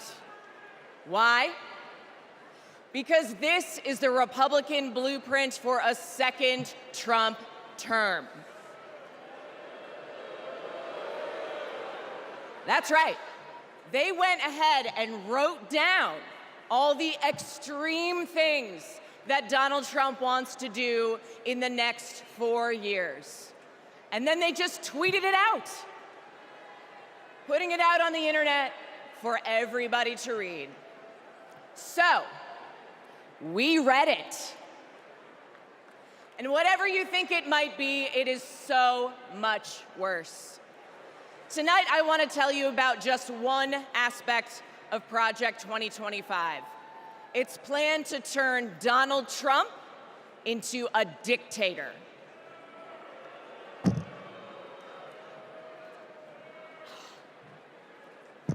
Okay, right here on page 535, it says, quote, reissue Trump's Schedule F executive order to permit discharge of non-performing employees. Now that doesn't sound that scary, right? But here's what it actually means in plain English. If Donald Trump gets back into the White House, he's going to fire civil servants like intelligence officers, engineers, and even federal prosecutors if he decides that they don't serve his personal agenda. They're talking about replacing the entire federal government with an army of loyalists who answer only to Donald Trump. I know. All right, then. Okay. Page 873. It says, quote, conservatives have long believed in either ending law enforcement activities of independent agencies or ending their independent status. Again, that sounds pretty boring. But what it means is that under Project 2025, Donald Trump would be able to weaponize the Department of Justice to go after his political opponents. He could even turn the FBI into his own personal police force. That is not how it works in America. That's how it works in dictatorships. And that's exactly what Donald Trump and his MAGA minions have in mind: an expansion of presidential powers like no president has ever had or should ever have. Now, by the way, if you're asking if any of this is even legal, well, remember, thanks to Donald Trump's hand-picked Supreme Court, he's now completely immune from prosecution, even if he breaks the law. But that's not who we are, because we believe in a government of the people, by the people, and for the people. Not the government of Donald Trump, by Donald Trump, and for Donald Trump. We believe in the separation of powers and the rule of law. We believe in a system built up to serve everyone, not breaking a system to serve one petty, selfish man.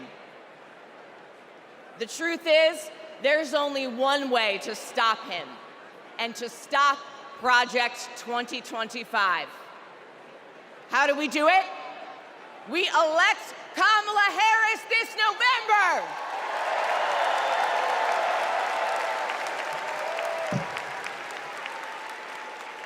We'll be back tomorrow night to tell you what Project 2025 means for your pocketbook.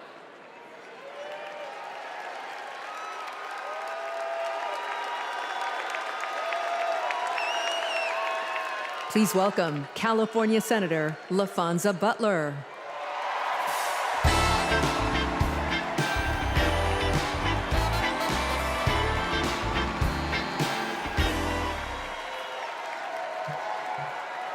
Hello, Democrats.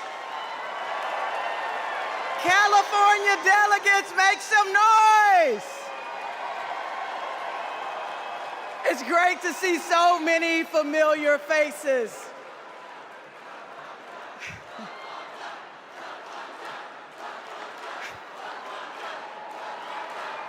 And I can't forget the state that I was born and raised in. Mississippi Democrats, let everybody hear you.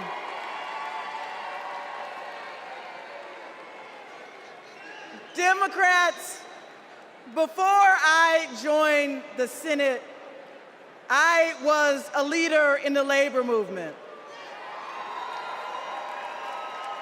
So I know a champion for the people when I see one.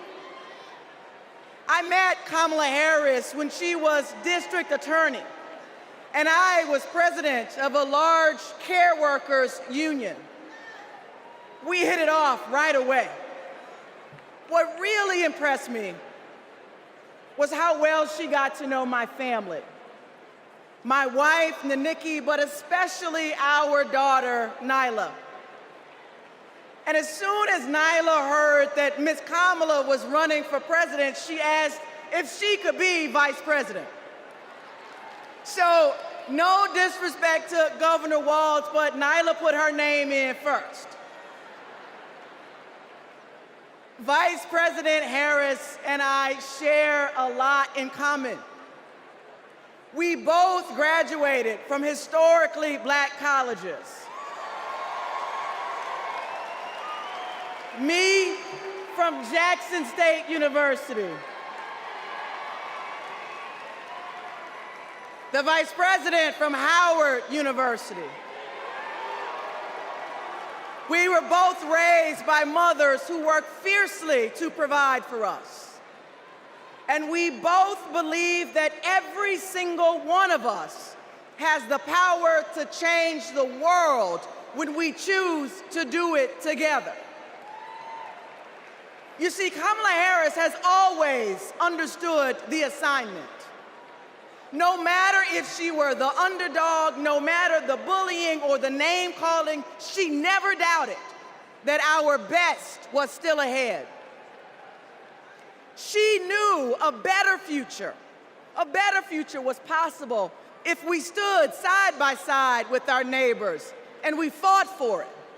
No matter what language they spoke, no matter what country they came from, no matter the size of their bank account. And that's what she did.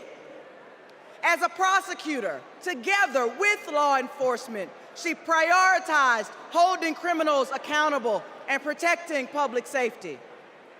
As state attorney general, together with students, she put a scam college out of business.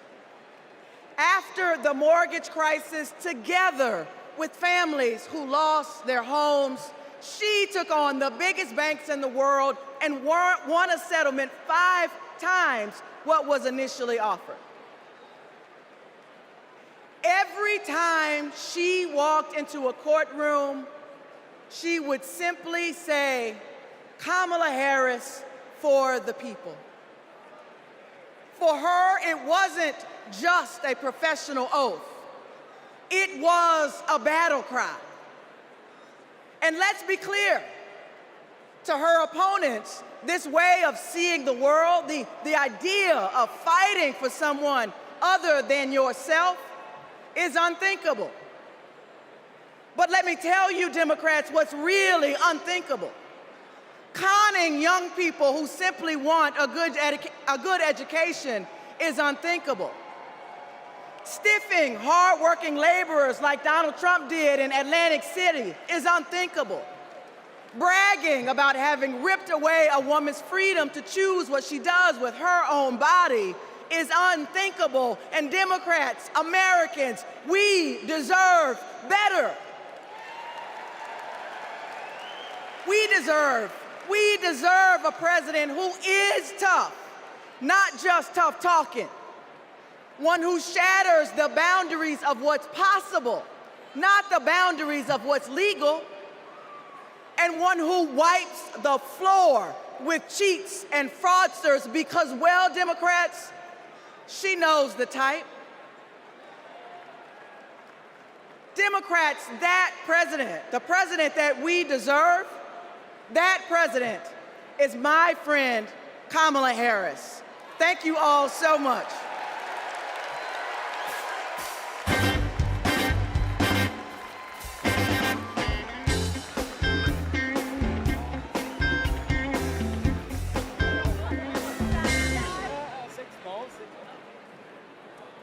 Hi, everyone. I'm Deja Fox, and I'm so excited to be here today from Arizona. That's right. That's where I was born and raised by a single mom. I was a free lunch kid, raised in public housing, and I got my health care at Planned Parenthood. Because of policies that lift people up, I walked through the gates of my dream school as a first-generation college student. People my age are making big decisions about our lives, and we deserve a president who has our back. Not some power-hungry millionaire reality TV personality who only cares about himself. We need Kamala Harris. She'll deliver a future where we can decide if and when to start a family. A future where we can afford rent and groceries. A future where we're not crushed under student debt. A future where any free lunch kid can walk through the gates of their dream college. For young people, this is a fight for our future. We have a responsibility to do this, and we have a responsibility to do it right, and that's why we're gonna show up for Kamala Harris and Tim Walz. And here now, with a musical performance, is Jason Isbell. Thank you.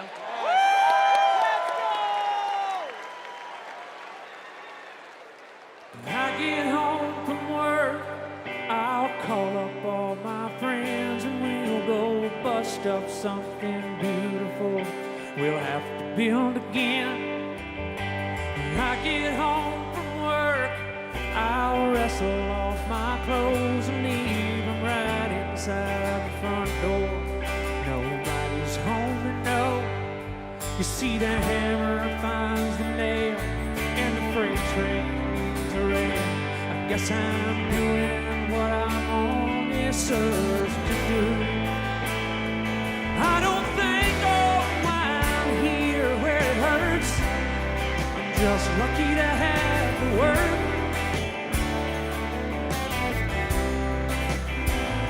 And Sunday morning I'm too tired to go to church, but I thank God for the word. I thank God for the word.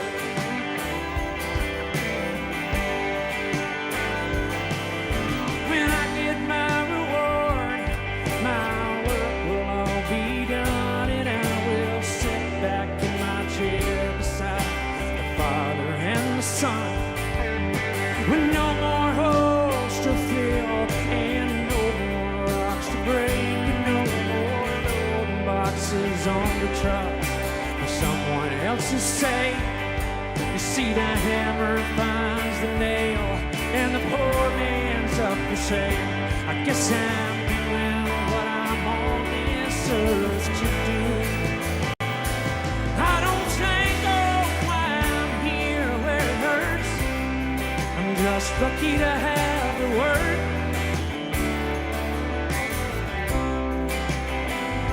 And every night I dream I'm drowning in the dirt, but I thank God for the word. And the day will come, I'll find a reason, somebody proud to love a man like me.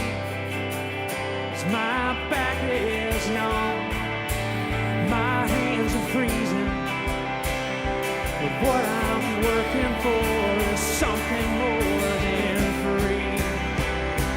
And I don't think, oh, why I'm here where it hurts. I'm just lucky to have the word.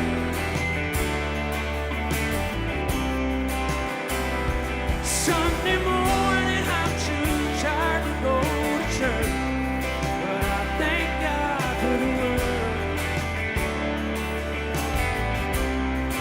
I thank God for the word.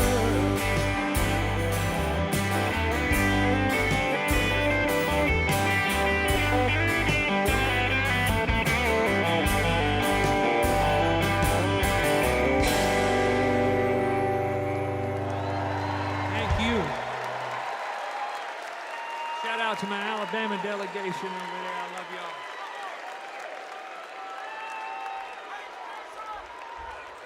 Kamala Harris worked hard to achieve her goals. Raised by a working mother, I had a summer job at McDonald's. Donald Trump worked hard to spend his daddy's fortune. She believes in working hard for the American people. When the middle class is strong, America is strong. Donald Trump believes in working hard for his billionaire friends. I don't care about you. I just want your vote. I don't care.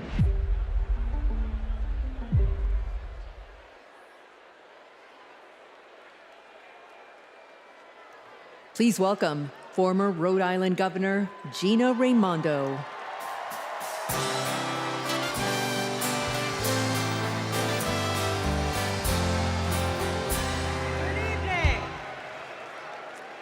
Hello, Democrats. Hello, Chicago. It's a great honor for me to be here this evening. You know, long before I was the governor of Rhode Island, I was a little girl growing up there in a middle-class family. My dad found his American dream in a watch factory in Providence.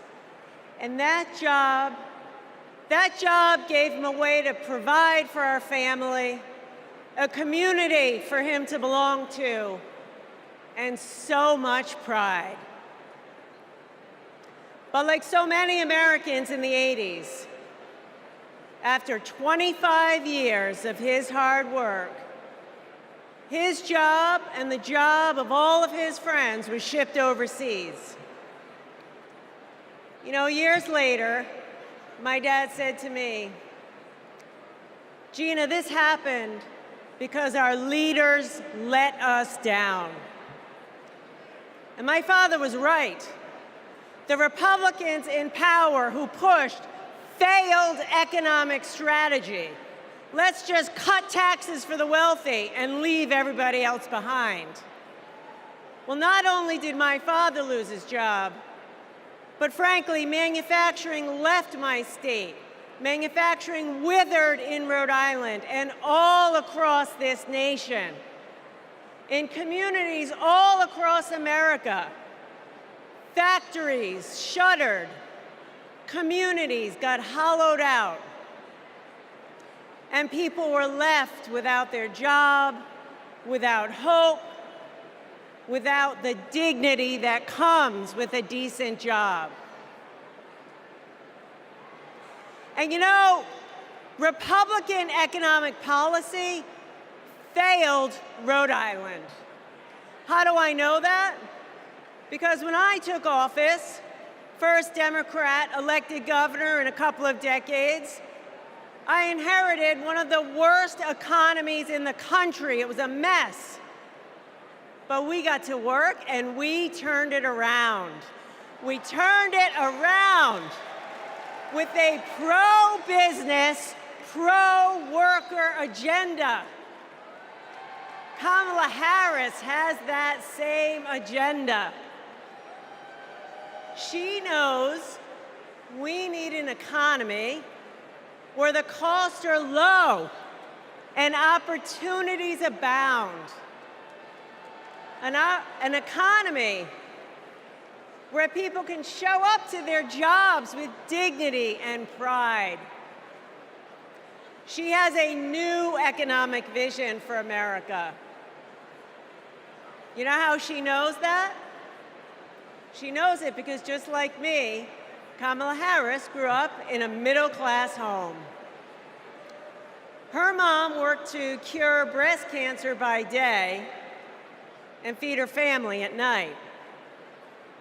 And as an adult, Kamala worked to lock up sex offenders and violent criminals by day. And she took care of her sick mother at night. Kamala Harris gets it. She gets that so many Americans work so hard every day and they're barely getting by. And that is not right. It is a fundamental economic principle. Hard work ought to pay off. We believe in that. And that's why the Vice President is committed to building the opportunity economy, an economy that rewards ambition, an economy that rewards hard work. She believes in an America where everyone, regardless of who you are, what you have, where you started, you got a chance to get ahead in this country. Kamala Harris will give more than 100 middle-class Americans a tax cut. She'll build 3 million new homes for the middle class. And she's going to forge an economy with fair competition, free from monopolies. Monopolies that crush workers and small businesses and startups. Kamala Harris will make building up the middle class a defining goal of her presidency. Meanwhile, Donald Trump, he's going to double down on his worst economic ideas. The same ideas that shipped my dad's job overseas. Ideas that don't work. We know they don't work because they never have.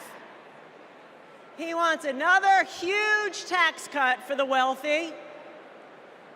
He wants to put his corrupt buddies in charge of the economy. And he wants a sales tax that's going to supercharge inflation. We cannot afford Donald Trump's failed economic ideas.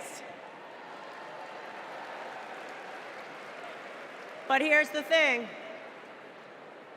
the most important thing. Kamala Harris works for the people. Kamala Harris works for you. And Donald Trump is in it for himself. As our president, Kamala Harris will build an economy where everyone, and she means everyone, can find and live their American dream. So let's put her in the Oval Office. Thank you.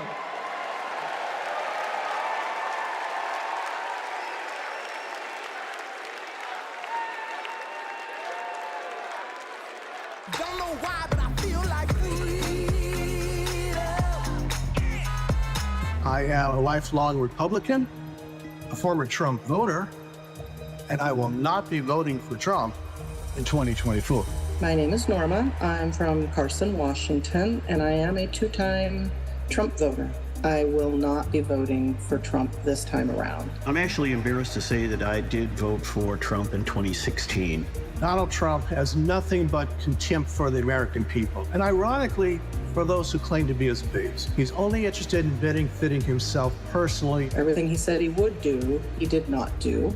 I do not trust that he can do the right thing anymore. We've seen what Donald Trump really is, and it disgusts me to my core. I don't think the man can be trusted. He talks out of both sides of his mouth. He's a very dishonest person.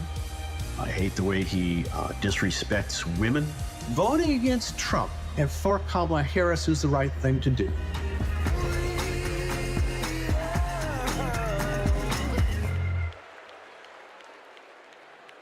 Please welcome New York Governor Kathy Hochul.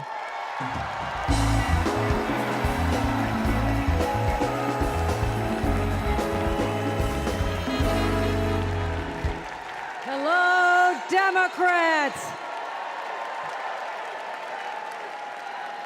Are you ready to elect Kamala Harris, the first president of the United States? Yes, you are. Yes, you are. Friends, like so many of us, my grandparents came from Ireland as teenagers with nothing but hope in their hearts and fire in their bellies. They built their lives in the promised land of Buffalo, New York. A union card meant good work at the steel plant. The steel plant that lifted my parents from living in a trailer to the middle class.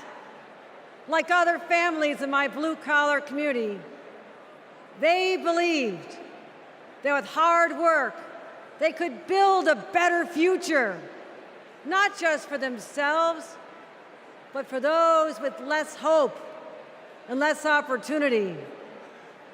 I'm proud of my roots and the values I learned. Grit, determination, compassion. Kamala Harris and Tim Walz grew up with those same values.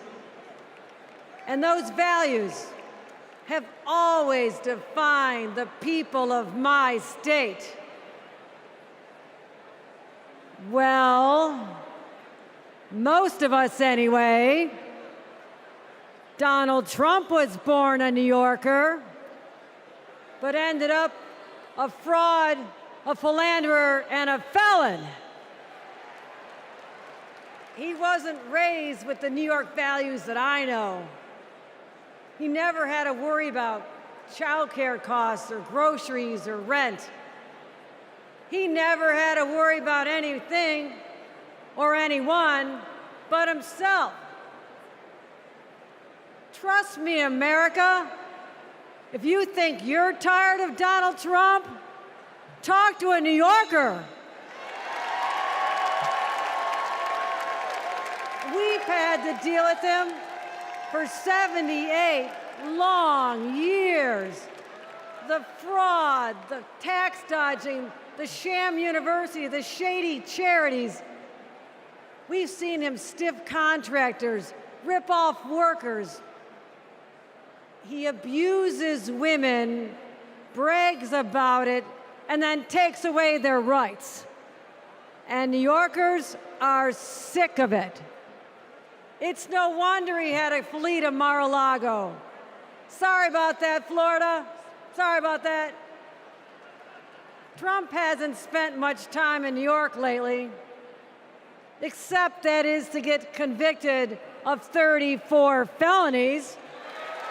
And that's just fine with us, because New York's motto is Excelsior, ever upward. And Trump takes us ever downward. Because here's what Trump never understood. America isn't a luxury good to be bought and sold by the privileged and powerful few.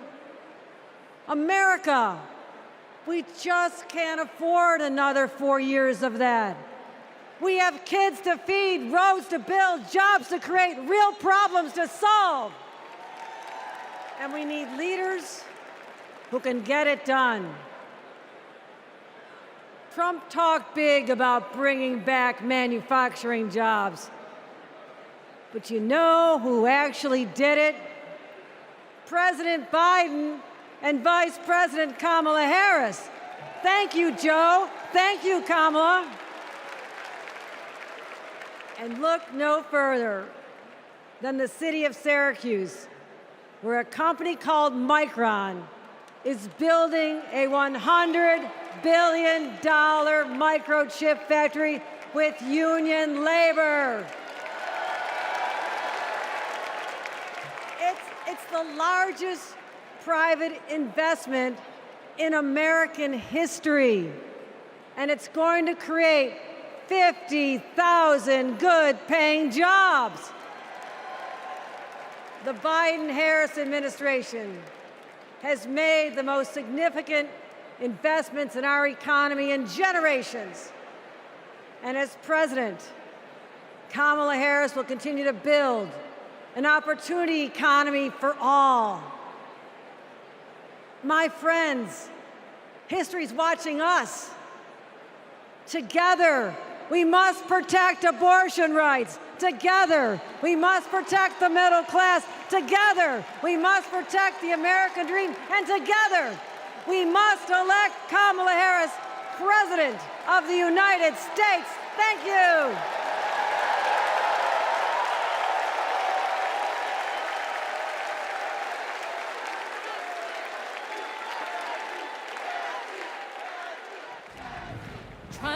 Trying to rain on the thunder.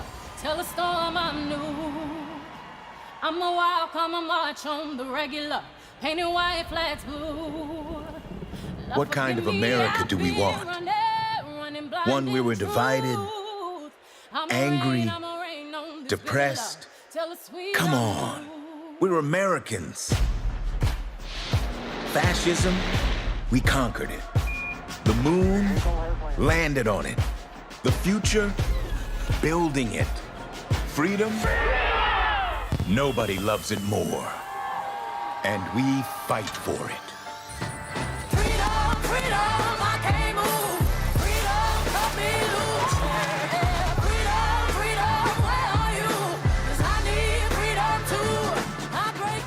Freedom from control.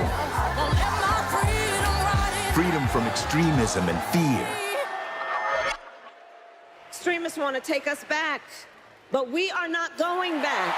I'ma keep running 'cause the winner don't quit on themselves. We go forward. That's American. And we need a leader who is for the people. Ours is a fight for the future. Kamala Harris, protecting people from predators and big drug cartels, holding Wall Street banks accountable.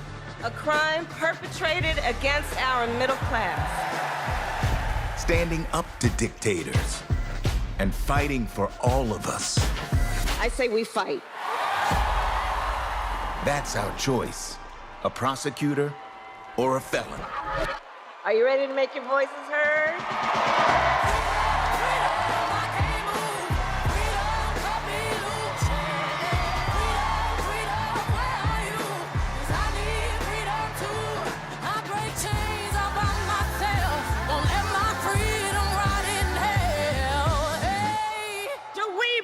The promise of America. And are we ready to fight for it? I'ma keep on running 'cause the winner don't quit on themselves.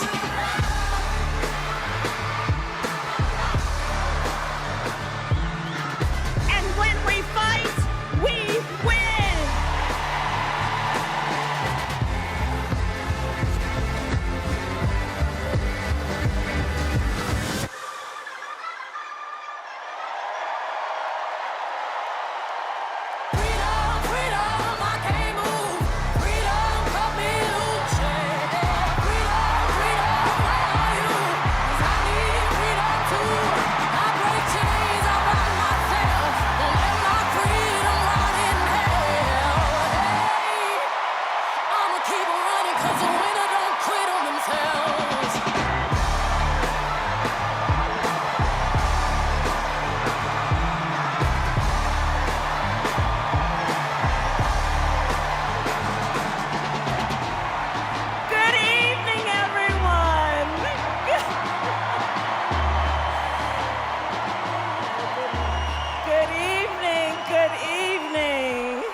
Good to be with everyone this evening in this hall and everyone at home.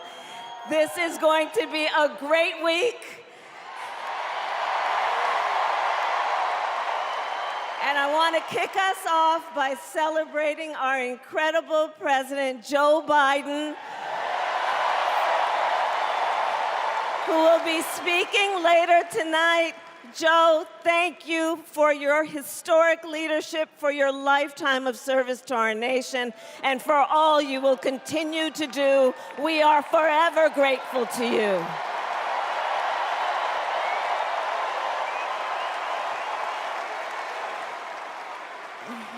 Thank you, Joe.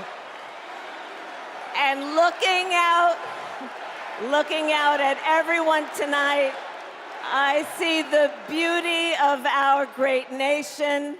People from every corner of our country and every walk of life are here, united by our shared vision for the future of our country. And this November, we will come together and declare with one voice, as one people, we are moving forward.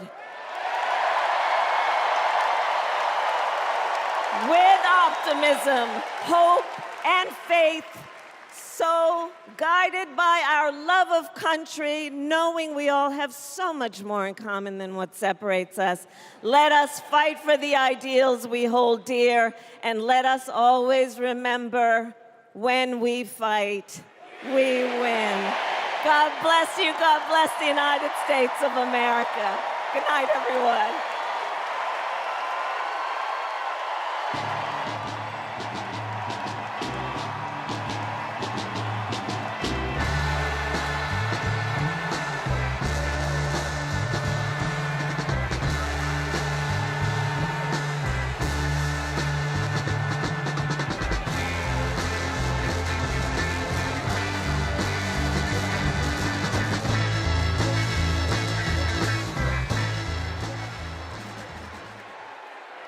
Please welcome actor and director Tony Goldwyn.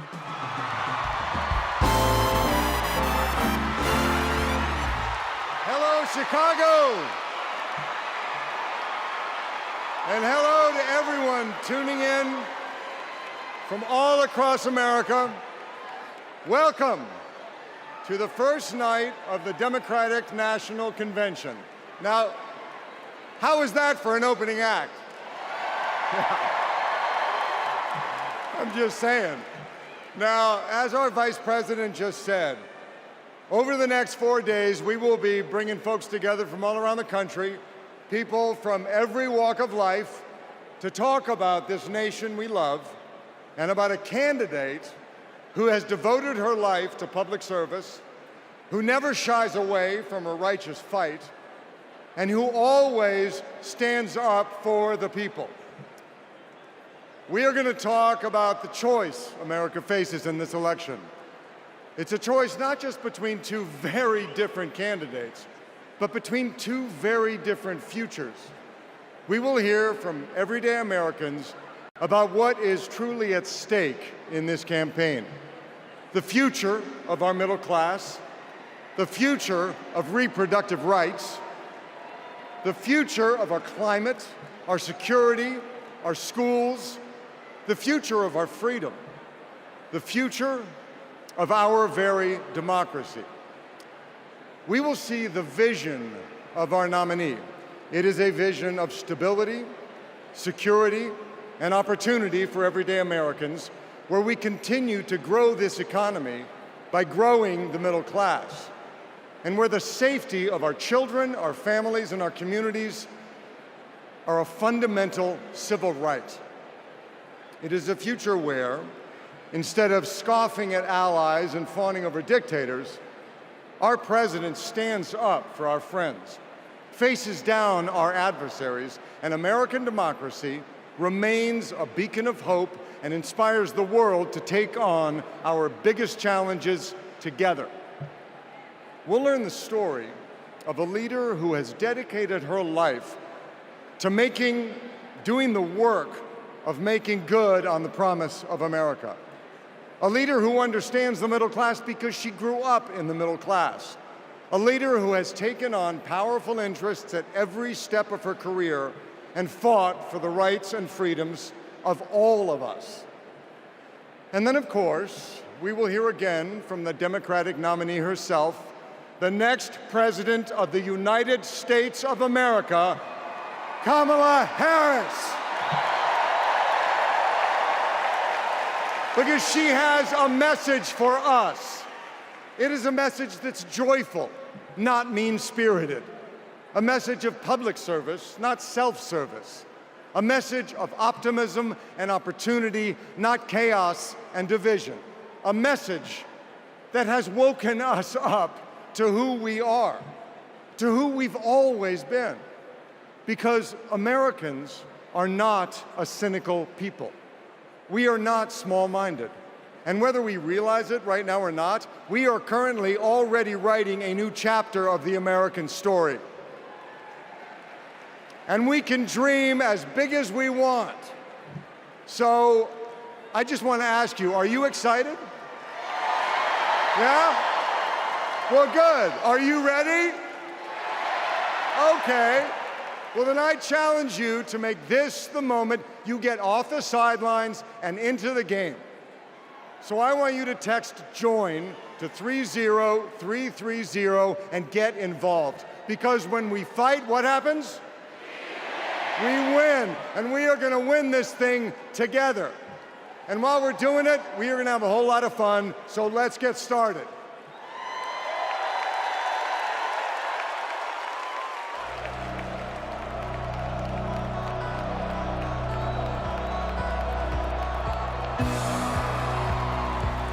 Please welcome 9-time NBA champion and coach of the 2024 Olympic gold-winning men's basketball team, Steve Kerr.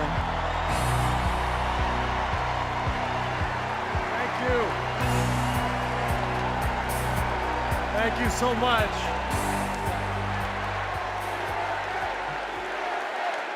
Thank you. It is so fun to be back here in the United Center. And as you guys know, a lot of good stuff has happened in this building, especially in the 90s. You young people, Google Michael Jordan and you can read all about it, okay? So there was an amazing vibe in this building back in those days. And I feel that same winning spirit here tonight. So the last time I was in a packed basketball arena was in Paris, France. 9 days ago, some of the best players on earth, 12 incredible American men, came together to win Olympic gold. And the next night, I was back in that same building watching 12 more of the best players on earth. Our incredible American women do the same thing. And I cannot think of a better metaphor for what this country is all about than the way Team USA came together at the Olympics. We had players from across our wonderful country, players who have trained and fought relentlessly, shed tears trying to beat one another throughout their careers, joining forces to wear the red, white, and blue. And when we won, the American flag raised to the rafters, the national anthem playing, gold medals draped around the necks of our players, whose hands were held over their hearts. It was the proudest moment of my life. Thank you.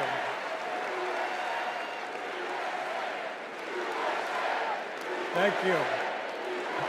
Now, I could never have imagined that a few days later I would receive an invitation to step into a different kind of arena. And so here I am. I know very well that speaking out about politics these days comes with risks. I can see the shut up and whistle tweets being fired off as we speak. But I also knew as soon as I was asked that it was too important as an American citizen not to speak up in an election of this magnitude. The reason I said yes to speaking here tonight is that as a coach and former player, as a husband, a son, a father, even a grandfather, and as an American, I believe in a certain kind of leadership. I believe that leaders must display dignity.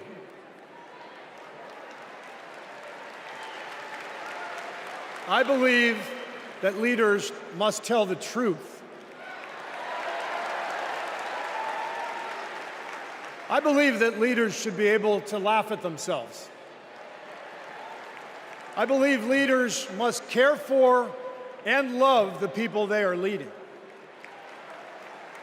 I believe leaders must possess knowledge and expertise, but with the full awareness that none of us has all the answers. And in fact, some of the best answers often come from members of the team. And if you look for those qualities in your friends or your boss or an employee or your child's teacher or your mayor, then shouldn't you want those same qualities in your president? And when you think about it that way, this is no contest. With Kamala Harris and Tim Walz, I see all those qualities. They have devoted their lives to serving other people. Whether Vice President Harris was defending her community in the courtroom, or Governor Walz was inspiring the next generation in the classroom, or on the field, for that matter. By the way, coach to coach, that guy's awesome. Although, I have to say, Coach Walz, way too much reliance on the blitz in '99 against Mankato East. You had a strong defensive line. I would have played more press coverage with your corners and then dropped the safeties into a Tampa 2. That's just me. Sorry. I wanted you to know how I feel every day of the NBA season, all right? But listen, the joy, the compassion, the commitment to our country that we saw at the Olympics, that is what Kamala Harris and Tim Walz have. And it is what our country needs. Leadership, real leadership. Not the kind that seeks to divide us, but the kind that recognizes and celebrates our common purpose. Think about what our team achieved with 12 Americans in Paris, putting aside rivalries to represent our country.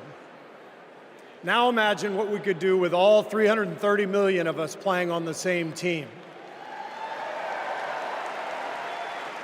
Not as Democrats, not as Republicans, not as libertarians, but as Americans who know the greatness of this nation doesn't come from any one of us, but from each of us doing our part to build a more perfect union. That vision is what this campaign is all about. It's why I'm here tonight. And it's why I'll be getting out every day to help people get out and vote on November 5th and elect Kamala Harris and Tim Walz as the next president and vice president of the United States.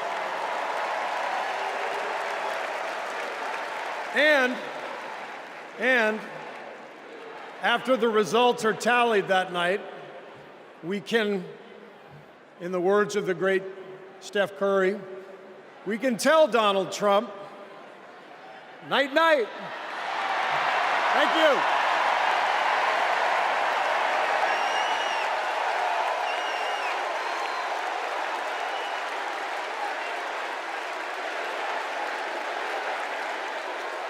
Let me tell you folks in Ohio and in this area, don't sell your house. Do not sell it. We're going to get those jobs coming back, and we're going to fill up those factories. That's what's going to happen. But Trump lied and abandoned Lordstown. This is about a community. It's going to be a big change to go somewhere else. The GM factory in Lordstown did close, putting thousands of people out of work. Because Donald Trump doesn't care about our communities. All those jobs went away, and he did nothing. He did not do one thing for those workers there. He didn't come and make promises. He came and made false promises. Kind of lost hope in everything. I don't really want to leave. But then something changed. Instead of lies and broken promises, Joe Biden and Kamala Harris got to work and brought U.S. manufacturing jobs back, including to Lordstown. Kamala will continue to have workers' backs and get the job done. American workers deserve a fighter, and that's exactly what Kamala Harris is. Do we believe in opportunity? Are we ready to fight for it?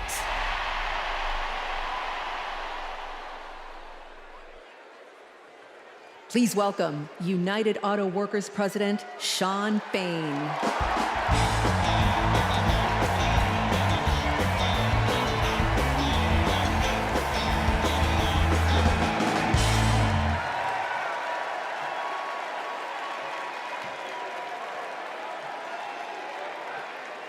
All right. All right. Yeah.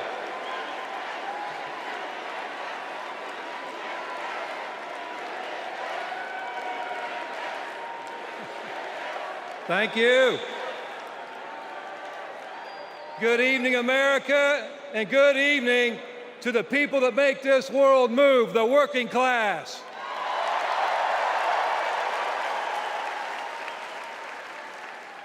On behalf of 1 million active and retired members of the UAW, I am honored to support Kamala Harris and Tim Walz to be our next president and vice president.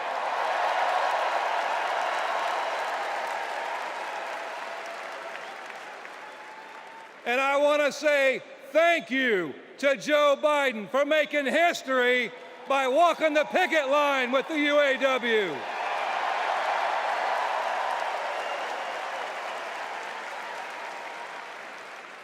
For the UAW and for working class people everywhere, this election comes down to one question. Which side are you on?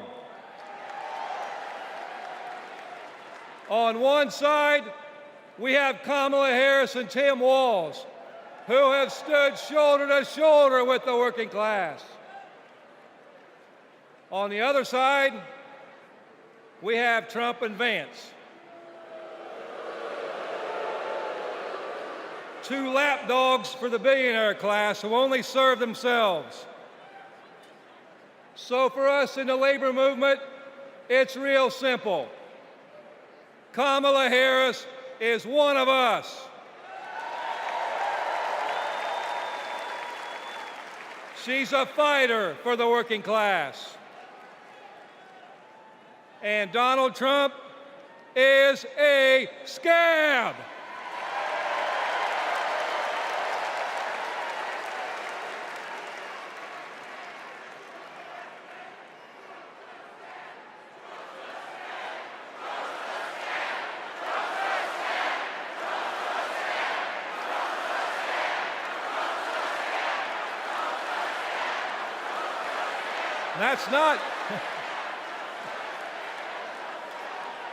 That's not just my opinion, that's a fact.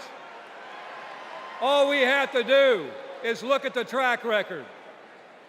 When Donald Trump was president, corporate America ran wild. Donald Trump did not bring back the auto industry.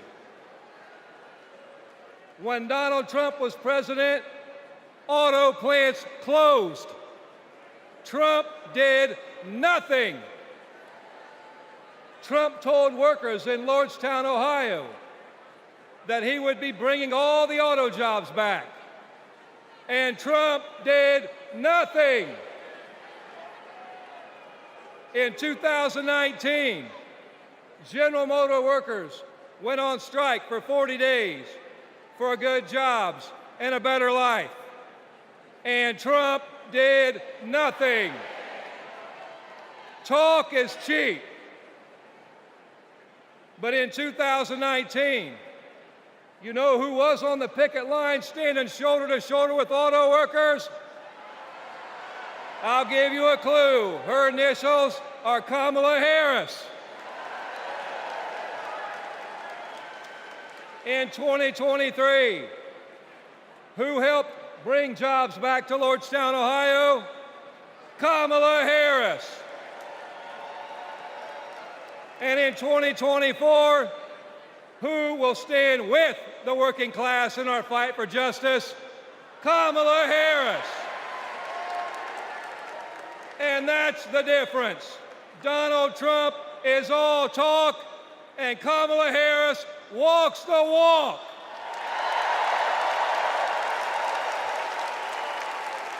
Woo.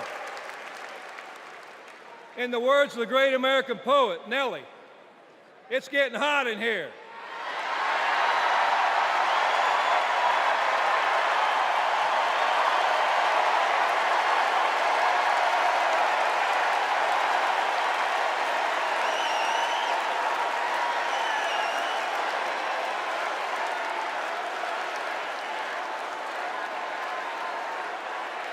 It's hot in here.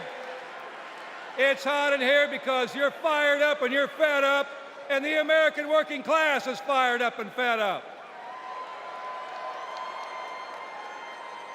The American working class is in a fight for our lives. And if you don't believe me, just last night, blue-collar workers, the UAW members at Cornell University had to walk out on strike for a better life because they're fighting corporate greed. And our only hope is to attack corporate greed head on. Corporate greed turns blue-collar blood, sweat, and tears into Wall Street stock buybacks and CEO jackpots. It causes inflation. It hurts workers. It hurts consumers, and it hurts America. And corporate greed is alive and well in the auto industry. You know, last fall, we achieved life-changing gains in our strike at the Big Three. We even won a commitment to reopen a closed plant not too far from here. We were able to do that thanks to the support of Kamala Harris and Joe Biden and the thousands of auto workers that went on strike.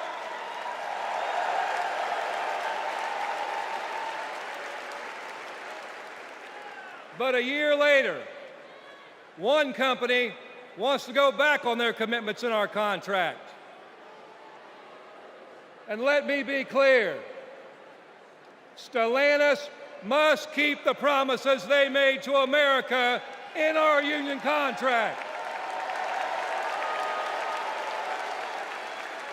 And the UAW will take whatever action necessary at Stellantis or any other corporation to stand up and hold corporate America accountable. And when the UAW stands up, we know who stands with us and who stands against us. Donald Trump laughs about firing workers who go on strike.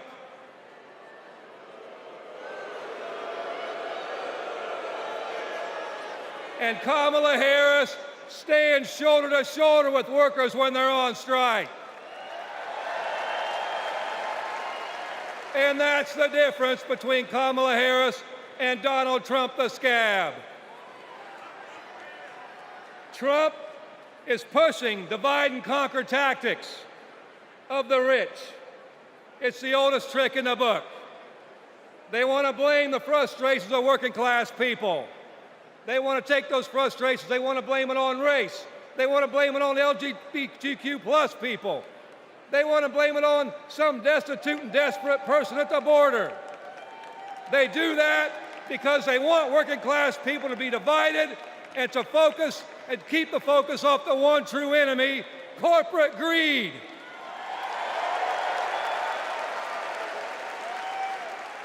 The rich think we're stupid, but working class Americans see this for what it is.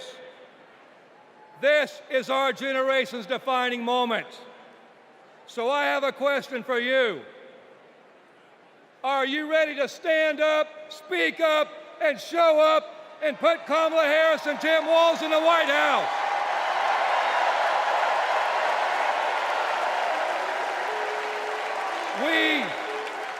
We need a defender of the working class in the White House, someone who is one of us and someone who knows how to fight. And that fighter is the next President of the United States, Kamala Harris. Thank you.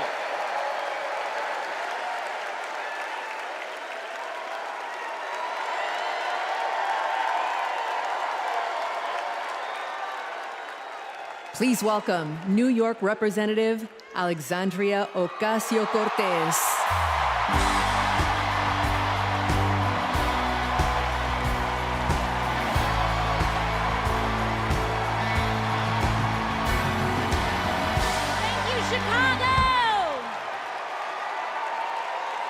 Thank you, Chicago, for your energy.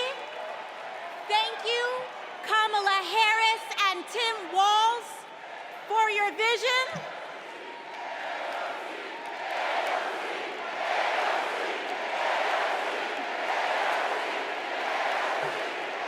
Thank you. Thank you. Thank you. Thank you, Chicago, for your energy. Thank you, Kamala Harris and Tim Walz, for your vision. And thank you, Joe Biden, for your leadership.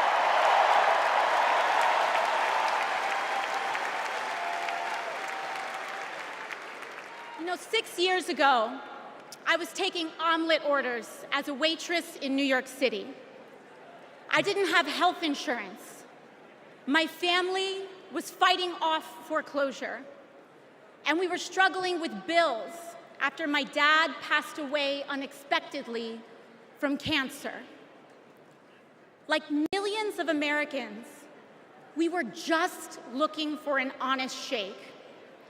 And we were tired of a cynical politics that seemed blind to the realities of working people. It was then, only through the miracles of democracy and community, that the good people of the Bronx and Queens chose someone like me to elect them in Congress.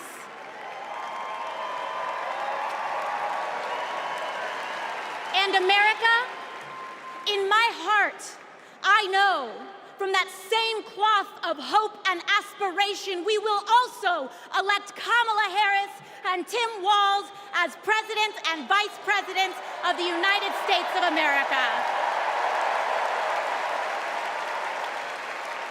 here tonight because America has before us a rare and precious opportunity. In Kamala Harris, we have a chance to elect a president who is for the middle class because she is from the middle class.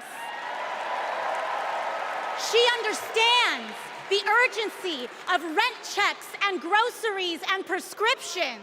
She is as committed to our reproductive and civil rights as she is to taking on corporate greed. And she is working tirelessly to secure a ceasefire in Gaza and bringing hostages home.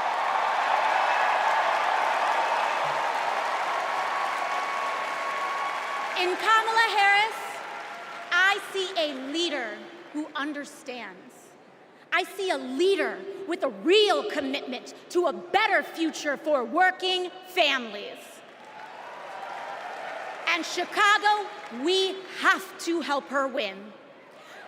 Because we know that Donald Trump would sell this country for $1 if it meant lining his own pockets and greasing the palms of his Wall Street friends.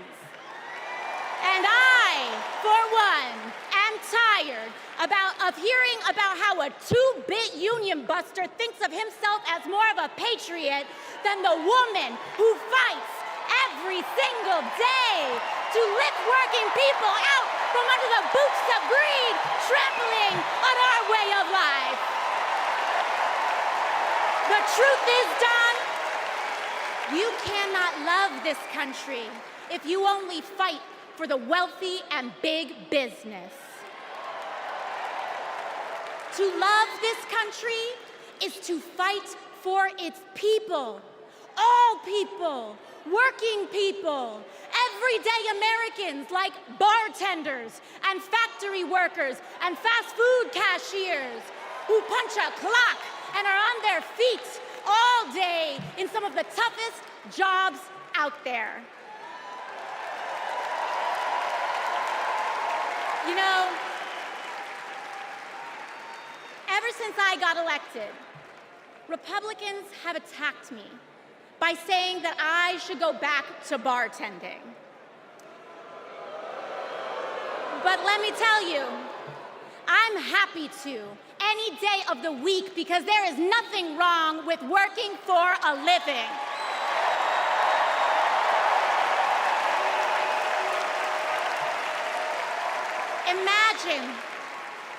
Imagine having leaders in the White House who understand that.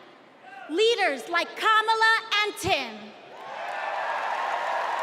But Chicago, just because the choice is clear to us does not mean that the path will be easy. Over the next 78 days, we will have to pour every ounce, every minute, every moment into making history on November 5th. But we cannot send Kamala and Tim to the White House alone. Together, we must also elect strong Democratic majorities in the House and in the Senate so that we can deliver on an ambitious agenda for the people.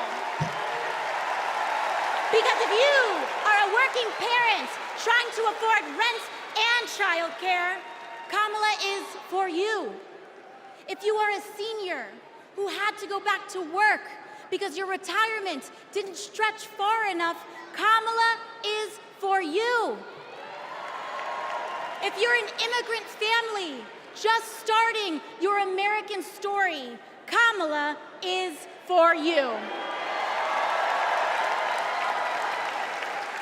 America, when we knock on our neighbor's door, organize our communities, and elect Kamala Harris to the presidency on November 5th, we will send a loud message that the people of this nation will not go back. We choose a new path and open the door to a new day, one that is for the people and by the people. Thank you. Thank you very much. God bless. God bless you all.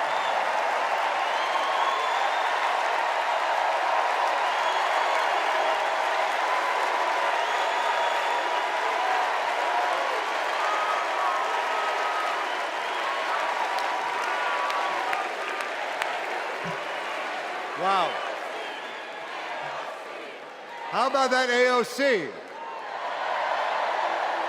Good Lord. So Kamala Harris's story begins in a middle-class neighborhood in the East Bay. Yeah, in a modest apartment above a nursery school, in a close-knit community where people looked out for one another, with a mother who instilled in Kamala Harris the core principles that have defined her life in public service. These are the experiences that made her the leader she is today.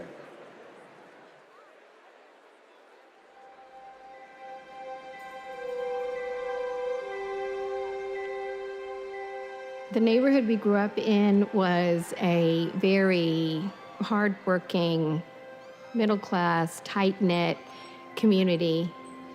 Families going to church on Sunday, kids playing in the front yard. Mommy got us these bright blue matching bikes with banana seats, and we were surrounded by caring adults. This neighborhood on Bancroft Way, we've spent so much time here. Behind me is where it all began. Her mom, Shamala, rented the apartment that was above the Shelton's nursery. So in the beginning, Mrs. Shelton used to babysit the girls. Shama was a single mom. Life was not easy for them, but she loved her daughters fiercely. Kamala herself says that her mom told her that she may be the first to do many things, but to make sure that she's not the last. She's always been that kind of person, a true leader, and very protective of her friends and her family. When Kamala was all of 4 years old, her best friend in kindergarten, Stacy Johnson, got into something with another kid on the playground. This one particular day, we had made some clay art, and this one boy in our class had taken mine for whatever reason and threw it on the ground, and it shattered. So Kamala, being very protective, just jumped in front of me and stood up to him. To me, that shows the kind of person that she has always been, to stand up to the bully and to stand up for the underdog and to stand up for what is right. Kamala carries the lessons of our mother, the fighting spirit of our mother, the compassion, and I have seen it over and over again in our growing up. When we were in high school, my sister's friend, Wanda, was being molested by a family member, and Kamala just jumped in. She wanted her to come and stay with us, and Mommy said, of course. That is Kamala. She can't help herself from standing up for people and standing up for what she thinks is right. She has been that way our whole lives. Being a protector is what led her to become a prosecutor. Looking back now, I could say it was her calling.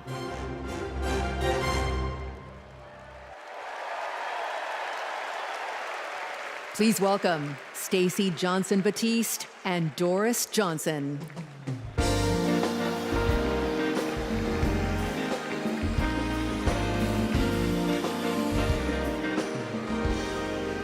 Good evening. I'm Stacey Johnson Batiste, and this is my mom, Doris Johnson.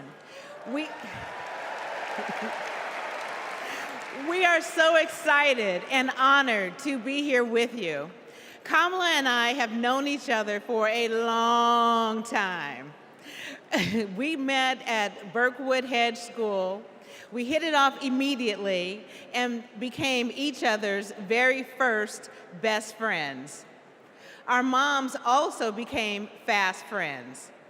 And on weekends, we would pile into my 1966 Mustang, and Kamala's mom, Shamala, would sit in the front with me, and Kamala and Maya and Stacy would sit in the back, and off we would go to a movie or some adventure. My mom still has that Mustang. I do. Kamala and and I both get our grit from our mothers. Kamala has always been a protector. One day at school, we made clay art projects during story time when they were outside on tables to dry. For whatever reason, a boy in our class took mine, threw it on the ground, and it shattered. Kamala jumped in between him and me and said something that made him so mad, he picked up a rock or something and hit her on the head. Blood came streaming down. The school called Shamala to come take her to the hospital. The stitches she got left a scar over one of her eyes. She still has it. That's the kind of person Kamala has always been from the very beginning. Someone who doesn't hesitate to stand up for what's right, to take up for the underdog, and to stand up to bullies.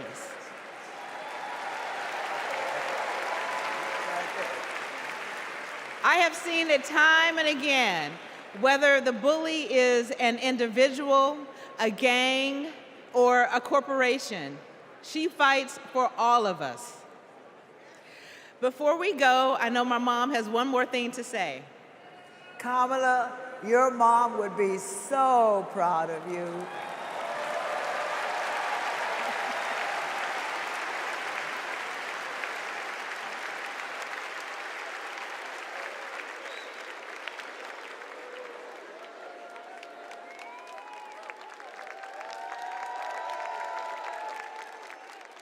Please welcome former Secretary of State Hillary Clinton.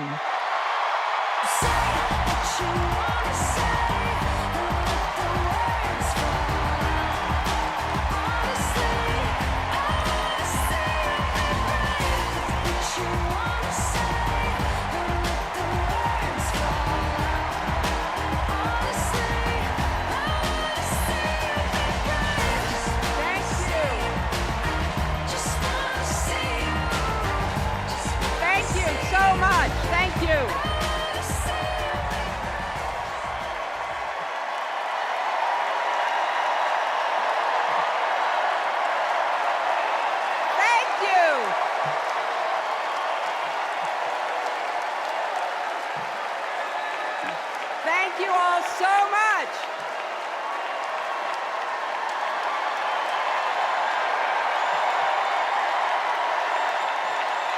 Thank you.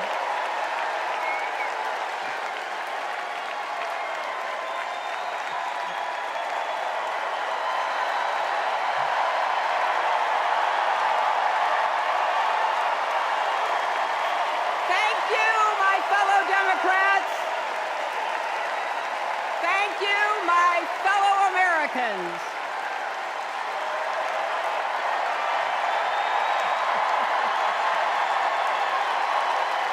Thank you so much. You know,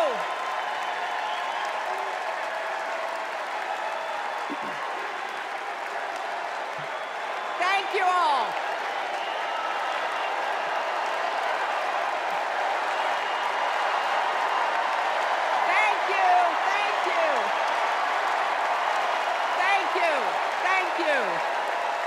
Thank you so much. Wow. There's a lot of energy in this room, just like there is across the country.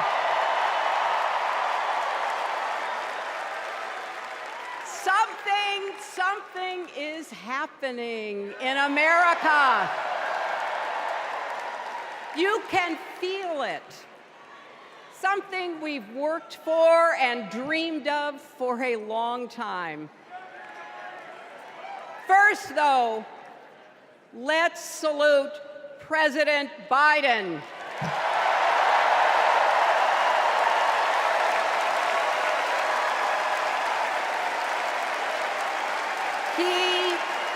He has been democracy's champion at home and abroad.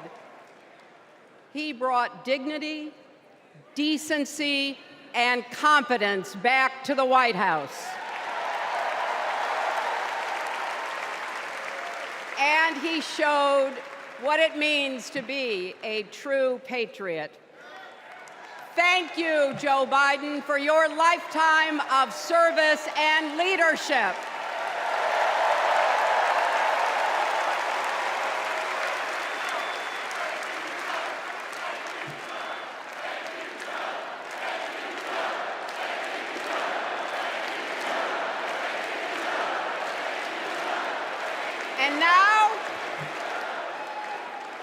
And now we are writing a new chapter in America's story. You know, my mother Dorothy was born right here in Chicago before women had the right to vote. That changed 104 years ago yesterday. Think about it. Tennessee became the final state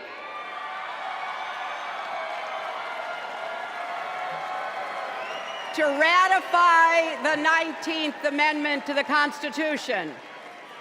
The state legislature was deadlocked until one lawmaker's mother, a widow who read 3 newspapers a day, sent a letter to her son. "No more delays," she wrote. "Give us the vote." And since that day, every generation has carried the torch forward. In 1972, a fearless Black Congresswoman named Shirley Chisholm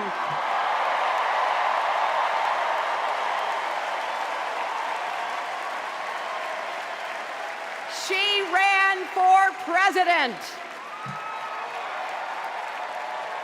And her determination let me and millions of others dream bigger, not just because of who she was, but because of who she fought for. Working parents, poor children, the last, the least, and the lost. In 1984, I brought my daughter to see Geraldine Ferraro, the first woman nominated for vice president. If we can do this, Jerry said, we can do anything. And then there was 2016, when it was the honor of my life to accept our party's nomination for president.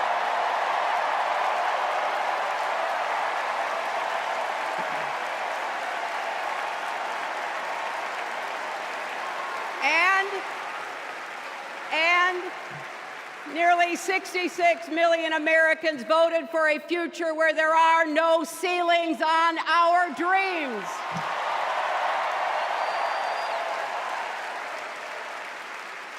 And afterwards, we refused to give up on America. Millions marched, many ran for office. We kept our eyes on the future.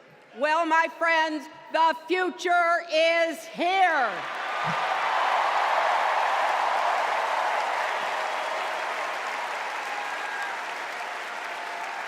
I wish my mother and Kamala's mother could see us. They would say, keep going. Shirley and Jerry would say, keep going.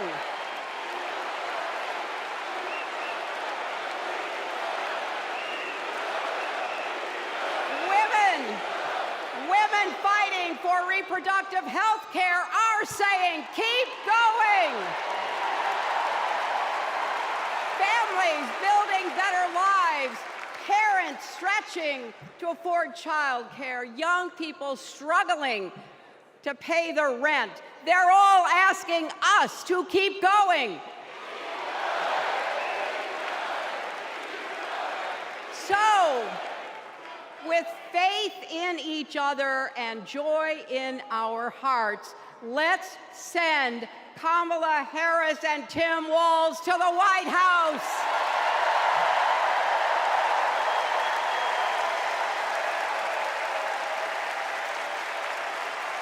You know, the story of my life and the history of our country is that Progress is possible, but not guaranteed. We have to fight for it and never, ever give up. There is always a choice. Do we push forward or pull back? Come together as we the people, or split into us versus them? That's the choice we face in this election. Kamala has the character, experience, and vision to lead us forward.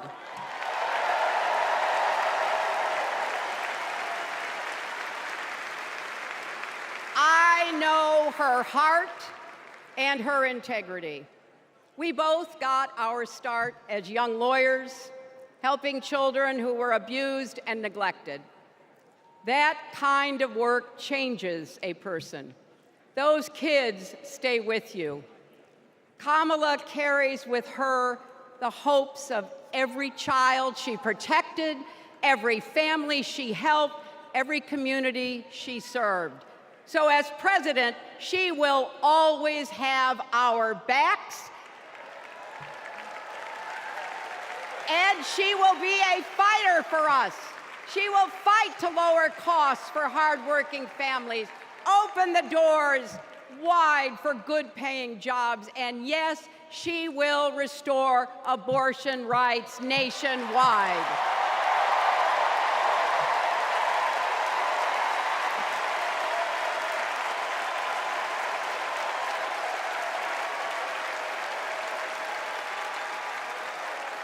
As a prosecutor, Kamala locked up murderers and drug traffickers. She will never rest in defense of our freedom and safety. Donald Trump fell asleep at his own trial, and when he woke up, he made his own kind of history, the first person to run for president with 34 felony convictions.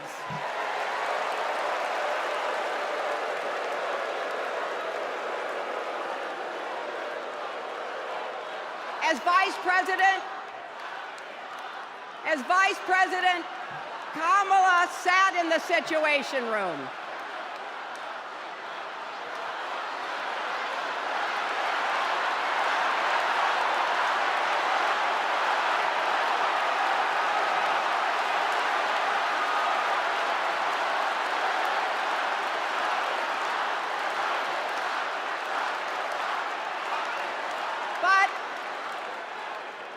We also know, as Vice President, Kamala sat in the Situation Room and stood for America's values. I know what it takes, and I can tell you, as Commander-in-Chief, Kamala won't disrespect our military and our veterans.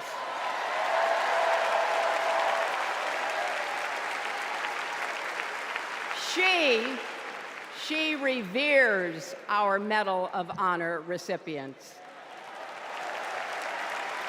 She won't be sending love letters to dictators. She will defend democracy and our Constitution and will protect America from enemies, foreign and domestic.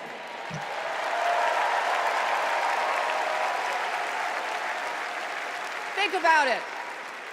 The Constitution says the president's job is to take care that the laws be faithfully executed. Those are the words of our founders. Take care. Just look at the candidates. Kamala cares about kids and families, cares about America. Donald only cares about himself.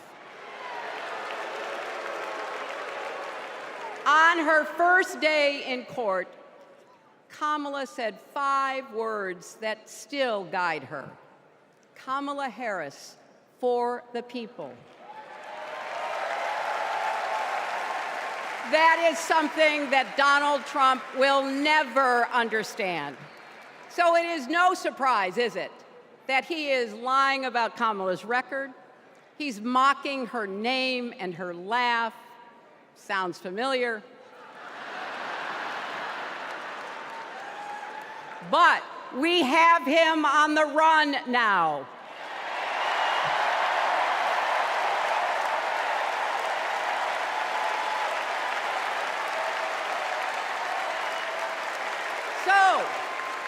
So, no matter what the polls say, we can't let up. We can't get driven down crazy conspiracy rabbit holes. We have to fight for the truth. We have to fight for Kamala as she will fight for us. Because you know what? It still takes a village to raise a family, heal a country, and win a campaign.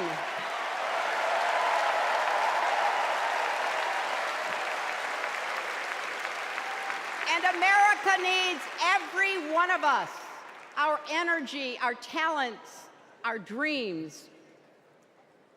We're not just electing a president, we're uplifting our nation. We're opening the promise of America wide enough for everyone. Together, we've put a lot of cracks in the highest, hardest glass ceiling. And tonight, so close to breaking through once and for all, I want to tell you what I see through all those cracks and why it matters for each and every one of us. What do I see? I see freedom. I see the freedom to make our own decisions about our health, our lives, our loves, our families.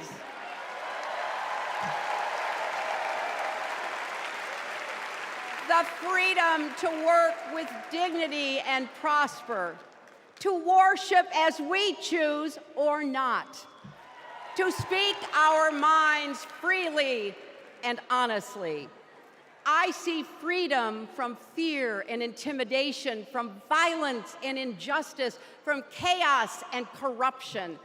I see the freedom to look our children in the eye and say, in America, you can go as far as your hard work and talent will take you, and mean it. And you know what? On the other side of that glass ceiling is Kamala Harris raising her hand and taking the oath of office as our 47th President of the United States.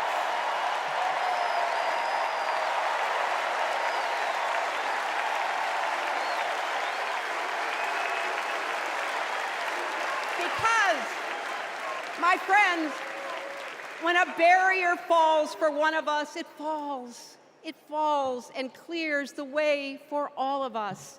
So for the next 78 days, we need to work harder than we ever have. We need to beat back the dangers that Trump and his allies pose to the rule of law and our way of life. Don't get distracted or complacent. Talk to your friends and neighbors. Volunteer. Be proud champions for the truth and for the country that we all love.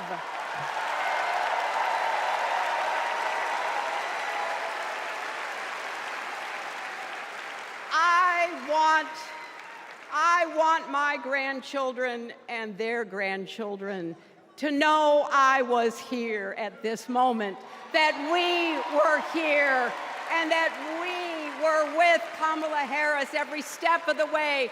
This is our time, America. This is when we stand up.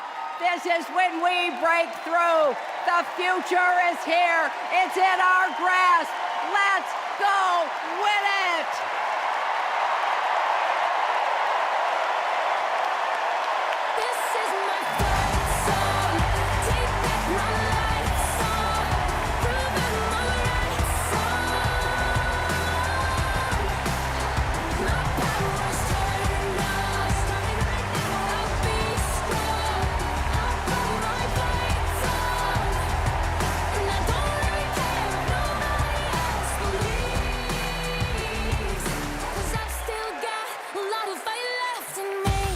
I think it's fair to say that we all stand on the shoulders of Hillary Clinton.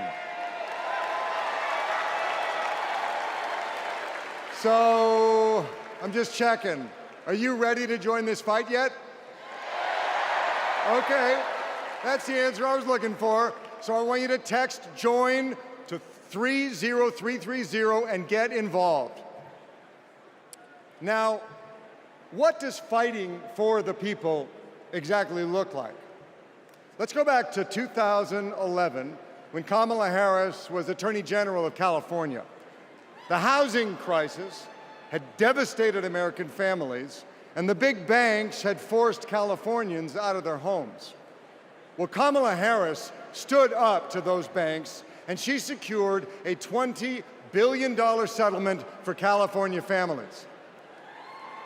That is fighting for the people. And that is something that our next speaker knows all about. Please welcome the fearless fighter from South Carolina, Congressman Jim Clyburn.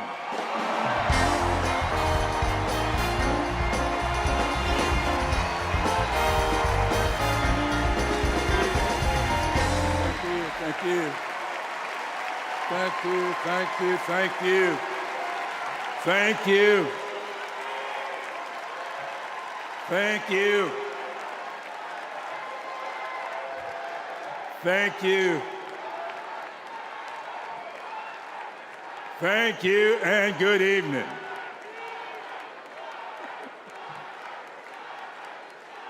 Thank you, South Carolina. Thank you.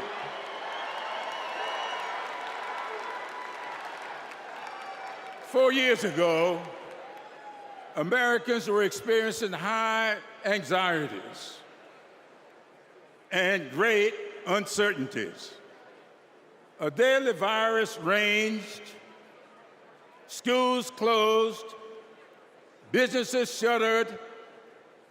Donald Trump mismanaged the crisis from day one, looking out for himself instead of the country. The American people responded to the crisis in leadership by electing new leaders. Thanks to Joe Biden and Kamala Harris, we reopened our schools, brought back our businesses, and restored our faith in the American can-do spirit. Thanks to Joe and Kamala, we reduced the price of prescription drugs, repaired roads and bridges, and replaced lead pipes.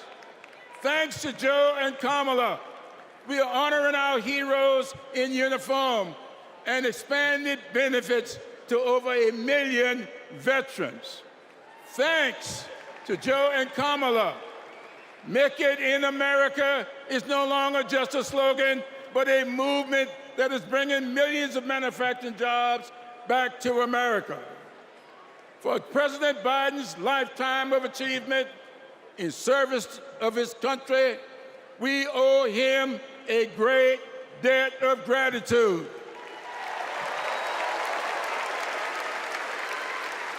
And we're all grateful for one of the best decisions he made, selecting Kamala Harris as his vice president and endorsing her to succeed him.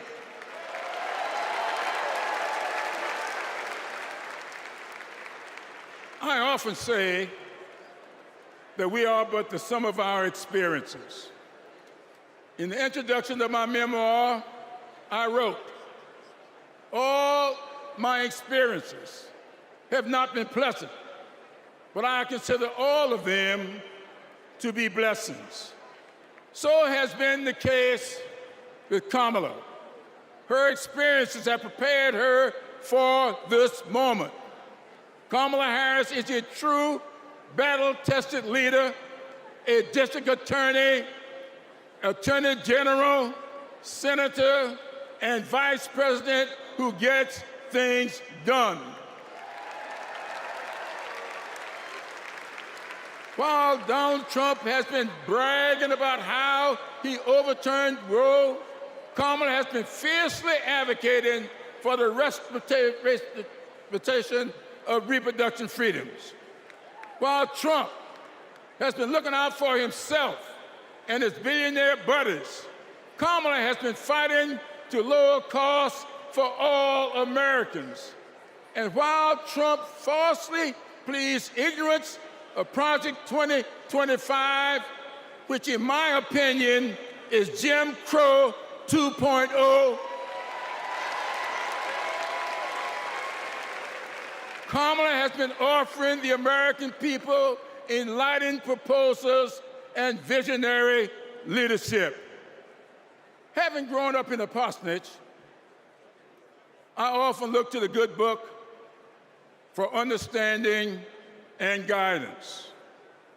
As 2 Corinthians informs, we are troubled on every side, yet not distressed. We are perplexed, but not in despair, persecuted, but not forsaken, cast down, but not destroyed. Our great democracy has been tested, and so has the basic goodness of the American people. But our resolve to remain a great country with freedom and justice for all will not falter. We will continue our march toward a more perfect union, united in our common purpose and emboldened by our resolve to elect Kamala Harris and Tim Walz as the next president and vice president of these United States of America. Thank you and Godspeed.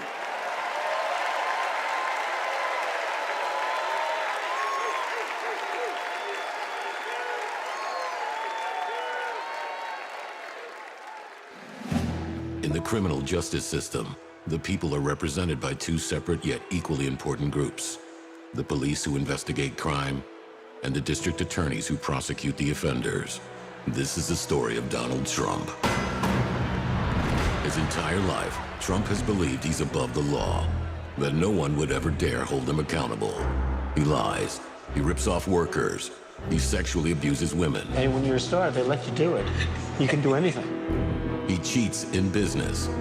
He cheated on his wife with a porn star and paid her off so the American people wouldn't find out during an election. But in the criminal justice system, ordinary Americans have had the courage to find him accountable, time and time again. Guilty. Guilty. Guilty. Donald Trump guilty on all 34 felony counts. For the first time in history, we have a convicted felon running for president. And to take on this case, we need a president who has spent her life prosecuting perpetrators like Donald Trump. He tried overturning Georgia's free and fair election. I just want to find 11,780 votes. He's tried to escape any responsibility for instigating the January 6th attack on our Capitol. We're going to walk down to the Capitol, and I'll be there with you. And if elected, Trump has promised to overturn laws that would keep him accountable and exact retribution on anyone he considers an enemy, even warning of a bloodbath if he doesn't get his way. So we, the people, have a chance to render our own verdict on Donald Trump. We are the jury he most fears. When we vote this November, we vote for justice, accountability, and the rule of law that keeps America free.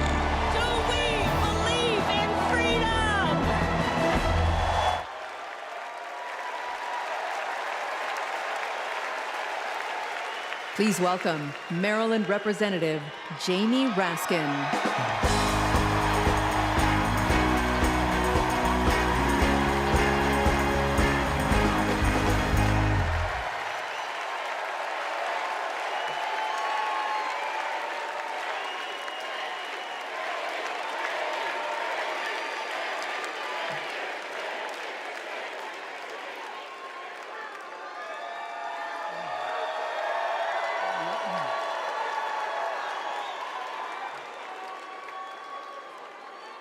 Hello, America.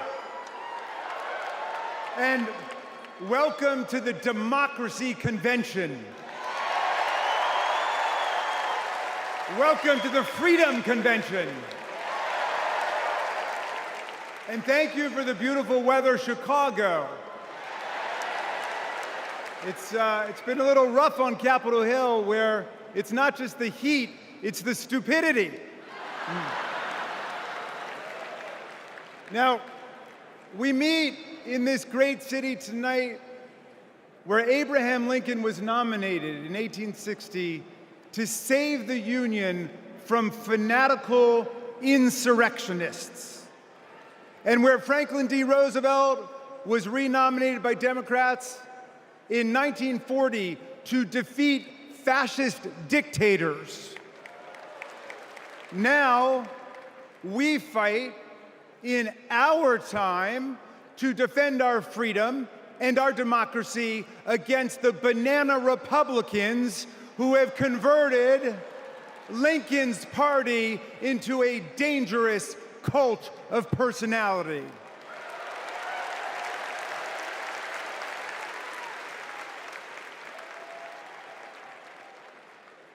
You know, I'll never forget the pounding on the doors of the House chamber on January 6th, or the screams to follow.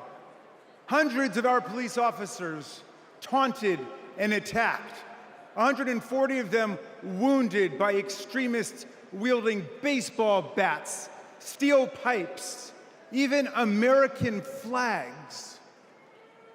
5 people died that day, and 4 more of our officers took their own lives in the days and weeks to come. All of this after Trump was defeated by more than 7 million votes by the great Joe Biden.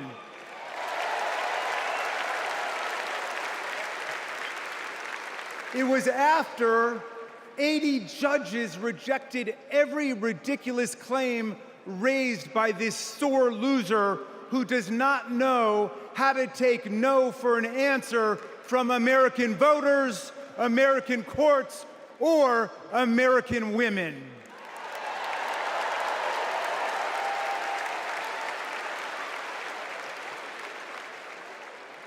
Remember what the mob chanted as they stormed the Capitol and injured our officers? Hang Mike Pence. Someone should have told Donald Trump that the president's job under Article 2 of the Constitution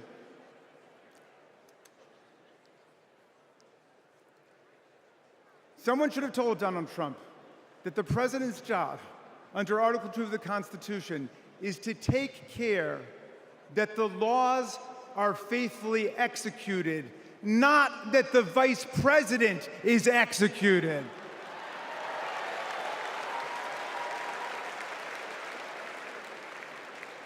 Pence has now joined more than 24 officials from Donald Trump's own administration in denouncing him, an historical record.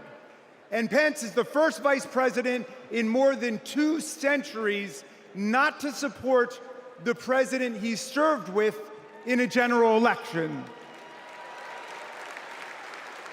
And by the way, J.D. Vance, do you understand why there was a sudden job opening for running mate on the GOP ticket? They tried to kill your predecessor. They tried to kill him because he would not follow Trump's plan to destroy and nullify the votes of millions of Americans. Your votes, Pennsylvania. Your votes, Michigan. Your votes, Georgia, Nevada, Arizona. Are we going to go back to the days of election suppression and violent insurrection?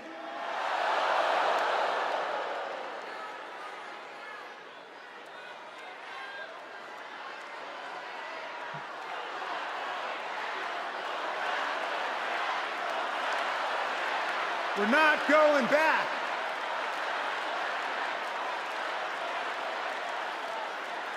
Well, look, 1 week after that beautiful day, as Trump calls it, the Republicans, 10 Republicans, joined all of the Democrats to impeach Trump for the worst high crime and misdemeanor ever committed by a president, inciting insurrection against our own Constitution. Make no mistake, a man who uses fraud, theft, and violence to take power will commit any crime to keep it. And now Trump's promising to pardon hundreds of his fellow criminal convicts and insurrectionists. He calls for, quote, the termination of all rules, regulations, and articles, even those in the Constitution. My friends, are we the people going to let Donald Trump terminate our Constitution and obliterate the blessings of liberty for our posterity? That's right, we're going to elect Kamala Harris.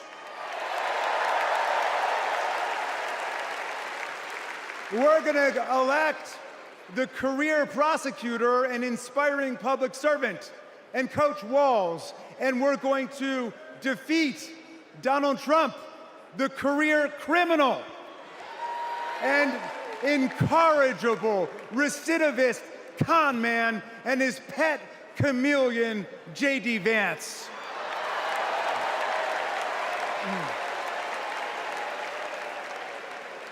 And America, let's make it a landslide so big that Donald Trump and his kangaroo court Supreme Court justices cannot even try to steal it.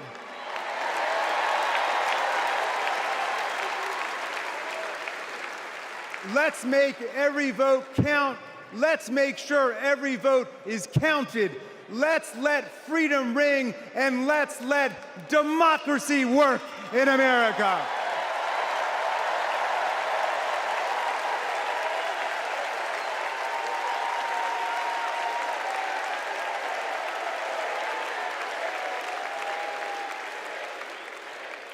Please welcome Texas Representative Jasmine Crockett.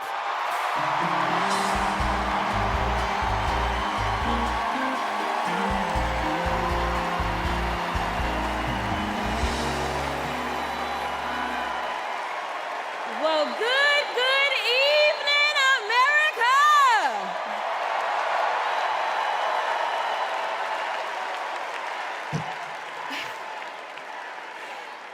On November 5th, our nation will hire a president, a commander-in-chief, and leader of the free world. So let's compare their resumes, shall we? One candidate worked at McDonald's while she was in college at an HBCU. HU. The other was born with a silver spoon in his mouth and helped his daddy in the family business. Housing discrimination, that is. She became a career prosecutor while he became a career criminal. With 34 felonies, 2 impeachments, and 1 porn star to prove it.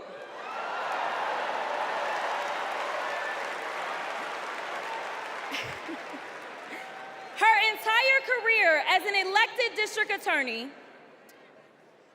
attorney general, and senator, she's always worked for one client, the people. Meanwhile, he's a 78-year-old, lifelong predator, fraudster, and cheat, known for inciting violent mobs. Listen, y'all. He's only looked out for one person, himself. As women are dying, he is bragging about overturning Roe. And y'all know I come from Texas. And right now in Texas, come on, Texas. But right now in Texas, they want to institute the death penalty. That is a problem. While Kamala Harris is fighting for our reproductive rights to be restored. She is also the leader we need on the global stage. She helped secure the release of Americans wrongfully detained in Russia. At the same time, he cozies up to his role model, Vladimir Putin, and MAGA holds legislation hostage here at home, critical resources to secure the border, military aid to Ukraine, and even the Farm Bill. She's lived the American dream while he's been America's nightmare.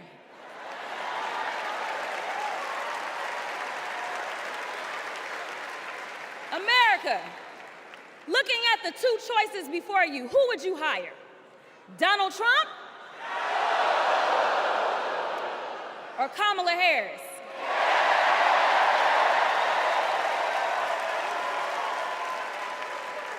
Kamala Harris has a resume.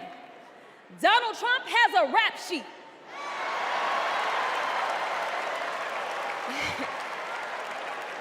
She presides over the Senate while he keeps our national secrets next to his thinking chair. Y'all know what I said that other time. In Mar-a-Lago. While Donald Trump wants to put our 1787 Constitution through his Project 2025 paper shredder and make every day January 6th, Kamala Harris is fighting to fulfill the promise of America.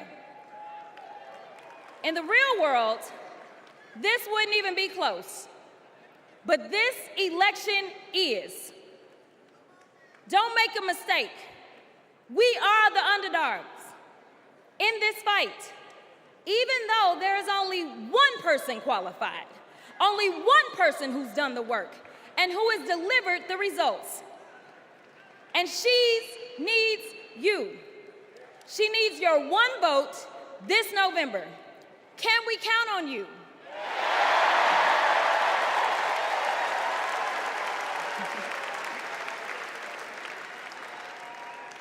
Some of you know a little bit of my history, some of you don't, so let me tell you. I was a public defender.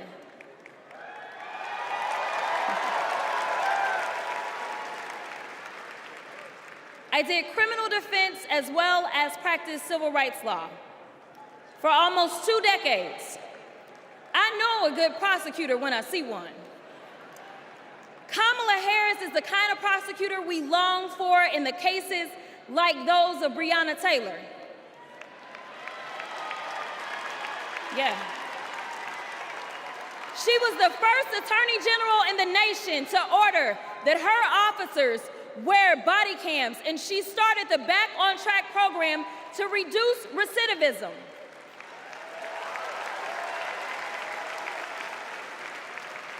Listen, y'all, she did all these things because she genuinely cares about people. She sees each person as just that, a person, not a statistic. She's proven that since the first day she stepped into a courtroom and said what y'all already heard Hillary say, I did not copy out for her speech. I just want y'all to know.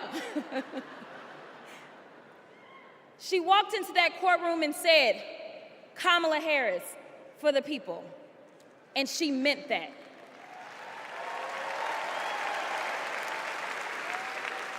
Many of you know her credentials, but what I love about Kamala Harris goes beyond her resume, is that she sees the humanity in everyone.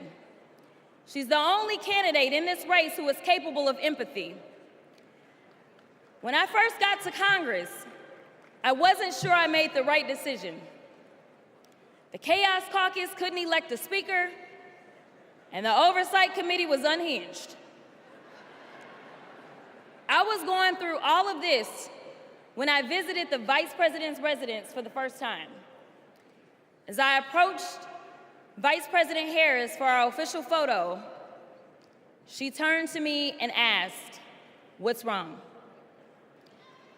Mind you, we'd never met, but she saw right through me. She saw the distress. I immediately began crying.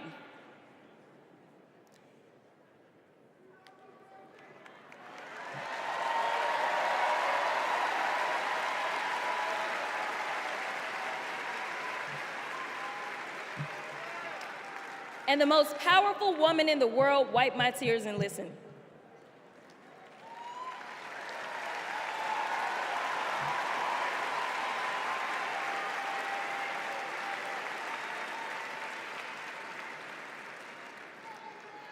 It's so hard for me to tell this story. She then said, among other things, "You are exactly where God wants you. Your district chose you because they believe in you, and so do I."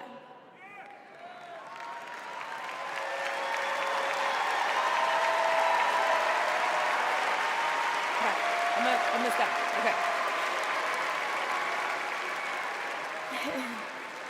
The next month, I went viral for the first of many times to come for hitting Republicans with a dose of their own medicine. That brief but impactful interaction gave me my legislative legs, and I've been running ever since.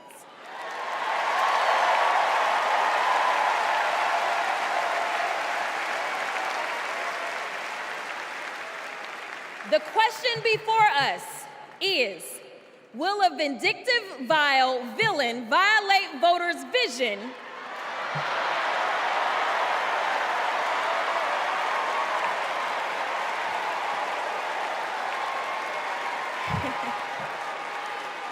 for a better America or not? I hear alliterations are back in style. We deserve better. We deserve a president who can be a bright light in a sea of darkness. One who will pull us forward, because we won't go back. Amanda Gorman said it best: "There's always light, if only we are brave enough to see it. If only we are brave enough to be it." Kamala Harris showed me that light. And America, when she is our president, together we will shine as that beacon of hope and freedom around the world once more. God bless y'all.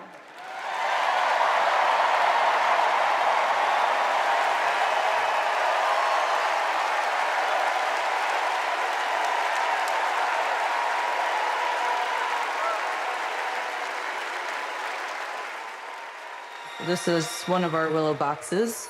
This was the outfit that she was gonna maybe wear home from the hospital. There's her little... the blanket that she was in. It's okay. No. For 54 years, they were trying to get Roe v. Wade terminated, and I did it.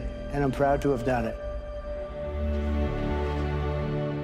I was punished for 3 days having to wait for either my baby to die or me to die, or both. I was stuck in this horrific hell of both wanting to hear her heartbeat and also hoping I wouldn't. There has to be some form of punishment. For the woman? Yeah, there has to be some form. I almost died because doctors were forced to follow Trump's abortion ban. Kamala will protect a woman's right to choose. We trust women to make decisions about their own body and not have their government tell them what to do. I have so much faith in her. And when Congress passes a law to restore reproductive freedoms as President of the United States, I will sign it into law. We have to fight for Kamala Harris, our rights, our freedoms, and frankly, our lives. Everything is on the line.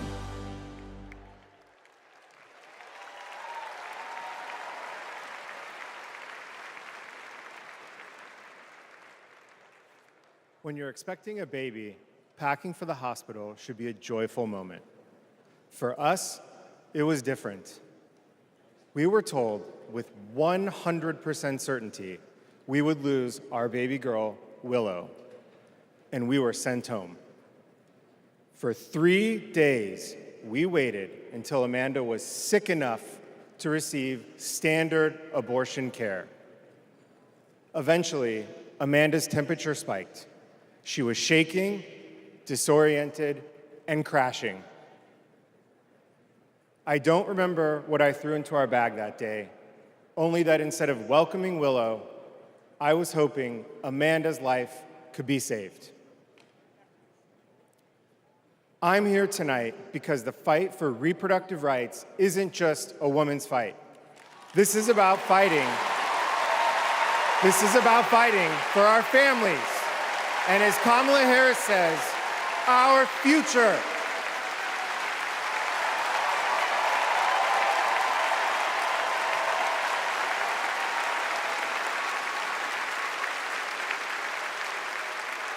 Every time I share our story, my heart breaks. For the baby girl we wanted desperately, for the doctors and nurses who couldn't help me deliver her safely, for Josh, who feared he would lose me too. But I was lucky. I lived.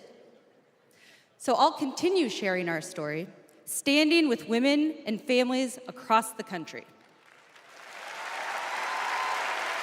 Today, because of Donald Trump, more than 1 in 3 women of reproductive age in America lives under an abortion ban. A second Trump term would rip away even more of our rights.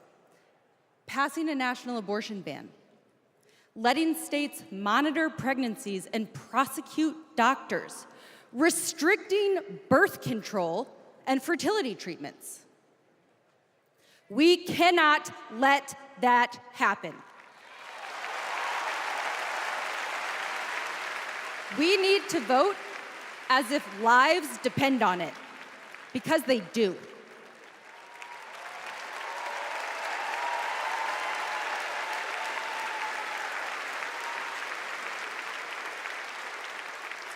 Two years ago, my husband and I were expecting our second child. Our daughter, Lauren, couldn't wait to be a big sister.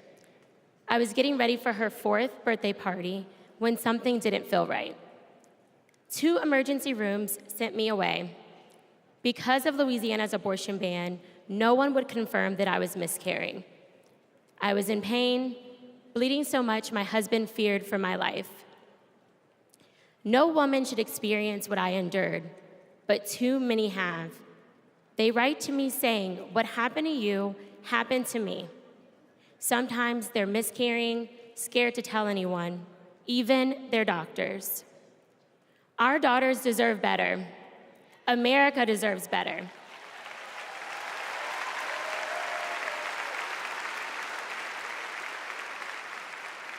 Kamala Harris and Tim Walz will fight for reproductive rights and our freedom and our shared future.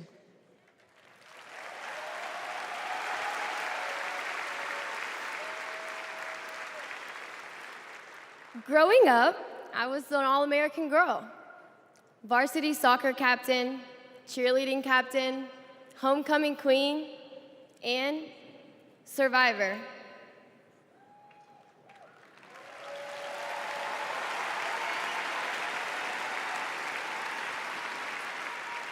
I was raped by my stepfather after years of sexual abuse. At age 12, I took my first pregnancy test, and it was positive. That was the first time I was ever told, you have options. I can't imagine not having a choice. But today, that's the reality for many women and girls across the country because of Donald Trump's abortion bans. He calls it a beautiful thing. What is so beautiful about a child having to carry her parent's child?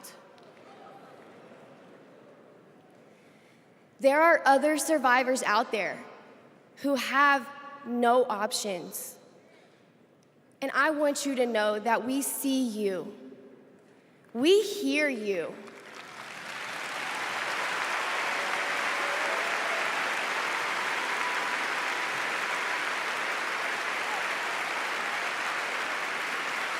Kamala Harris will sign a national law to restore the right to an abortion.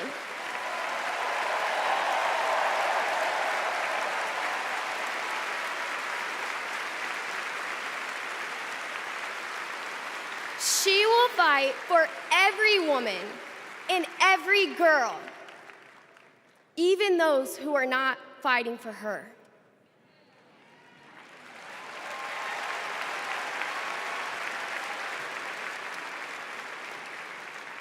And now, I am honored to introduce another champion for women, a leader who's fought for me and for so many others, Governor Andy Beshear.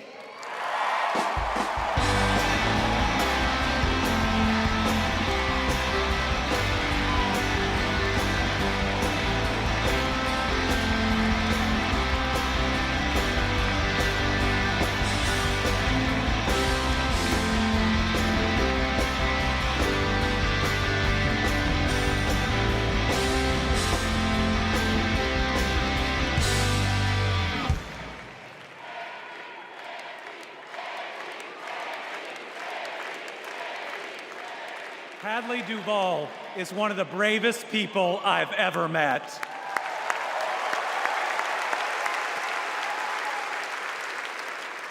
I'm amazed at the courage it takes to share her pain, to share her truth.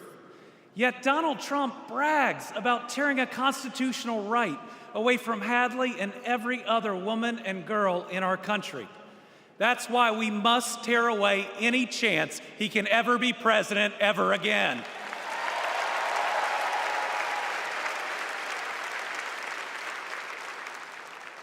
In 21 states, Trump's actions have resulted in extreme bans on abortion in my state, even in cases of rape, incest, and non-viable pregnancies. That leaves 12-year-old girls like Hadley with no options. That fails any test of humanity, any test of basic decency, any test of whether you have any underlying empathy. Thankfully, this extremism is being soundly rejected all over our country.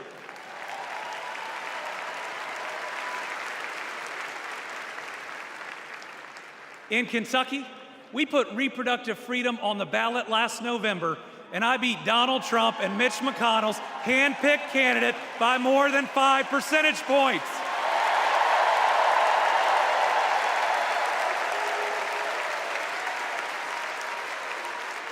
This November, we're going to beat them again. Elect Kamala Harris and Tim Walz and protect reproductive freedom. Folks, Donald Trump appointed the Supreme Court justices who got us into this mess. His Project 2025 goes even further. Here's the thing. Trump and Vance simply don't believe in your freedom. Trump says people are absolutely thrilled that women had their basic rights eliminated. J.D. Vance says women should stay in violent marriages and that pregnancies resulting from rape are simply inconvenient. Their policies give rapists more rights than their victims. That's not inconvenient, it's just plain wrong.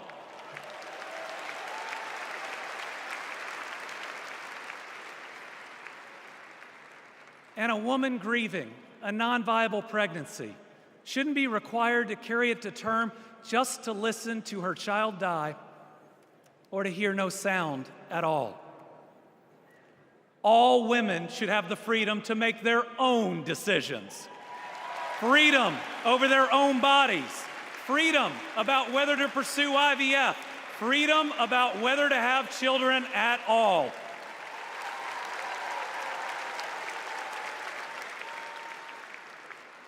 How we treat people transcends party lines. It goes right to the heart of who we are. My faith teaches me the golden rule that I am to love my neighbor as myself. And the parable of the Good Samaritan says we are all each other's neighbors. So I want anyone watching tonight, Republican, Independent, Democrat, to know that you are welcome here.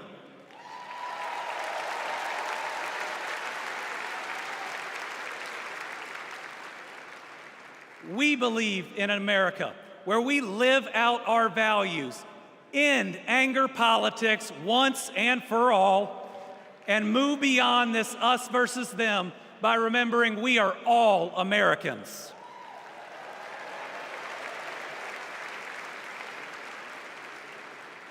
That's how Joe Biden and Kamala Harris lead.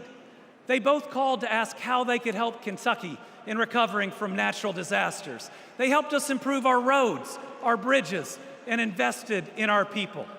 They didn't ask me who Kentuckians voted for. They asked me what Kentuckians needed, and folks, they delivered.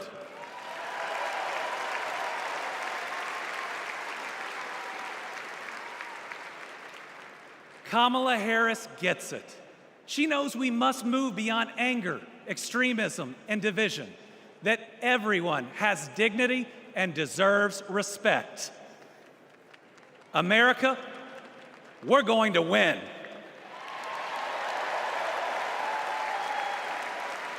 And we're going to win by staying true to our values of compassion, empathy, and doing right by our neighbors. I'm so proud to be all in for the next President of the United States, Kamala Harris.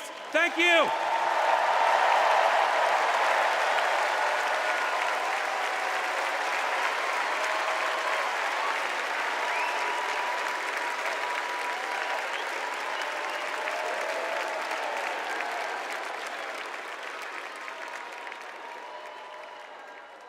Please welcome Georgia Senator Raphael Warnock.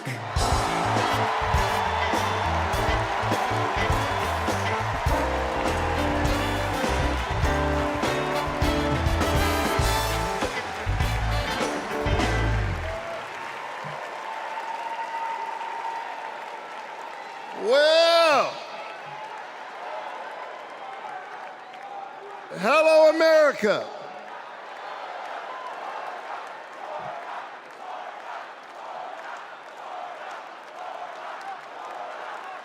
Thank you so very much.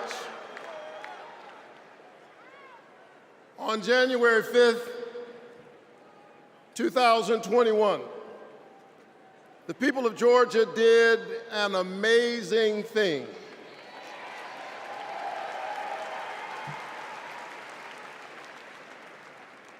They sent a black kid who grew up in public housing and the Jewish son of an immigrant to the United States Senate in one fell swoop.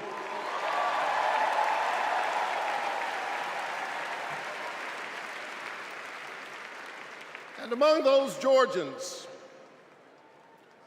was my then 82-year-old mother.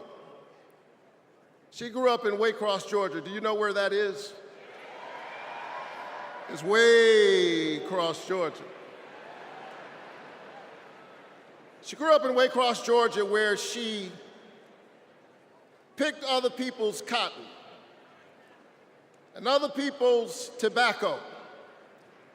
But because this is America, the 82-year-old hands that used to pick somebody else's cotton and somebody else's tobacco picked her youngest son to be a United States Senator.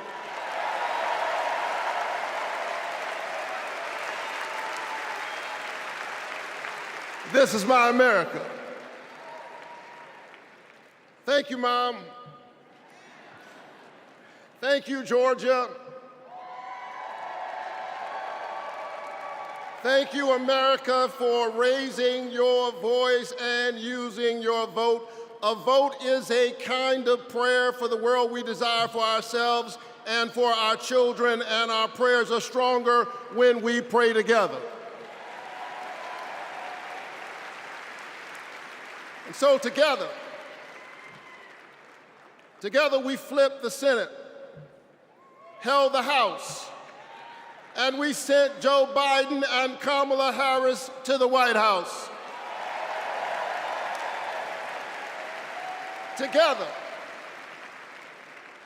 Together we vaccinated our citizens, we fortified our cities and our towns, and we stood by our small businesses together we set out to heal the land. A nation besieged by a deadly pandemic and beset by the awful and divisive rhetoric of a man too small for the office entrusted him or the task set before him.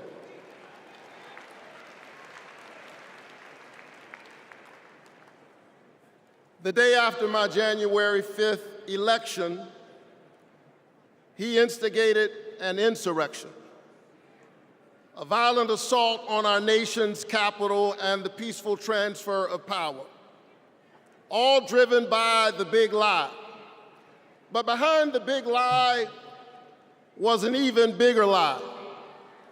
It is the lie that this increasingly diverse American electorate does not get to determine the future of the country. The lie and the logic of January 6th is a sickness. It is a kind of cancer that then metastasized into dozens of voter suppression laws all across our country. And we must be vigilant tonight because these anti-democratic forces are at work right now in Georgia and all across our country. And the question is, who will heal the land? And so here we are, America. Are you ready? Are you ready to stand up in this moral moment? Stand up for the best in the American covenant.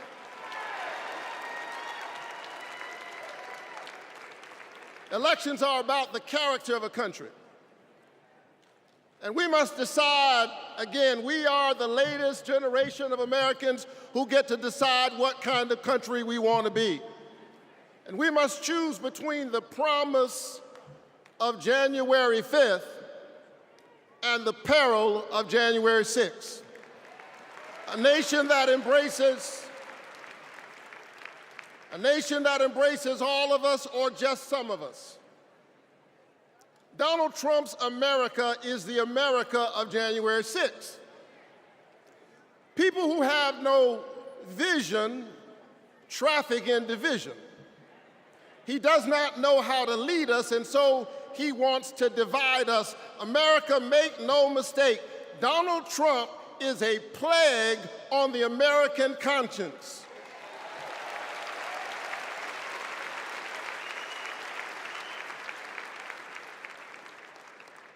He is a clear and present threat to the precious covenant we share with one another. And yes, I saw him holding the Bible and endorsing a Bible as if it needed his endorsement. He should try reading it.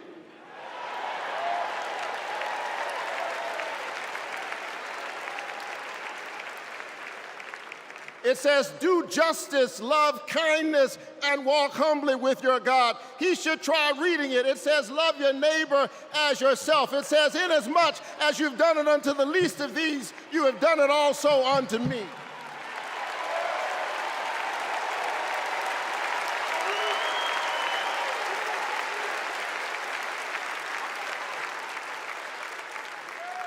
I choose the American covenant.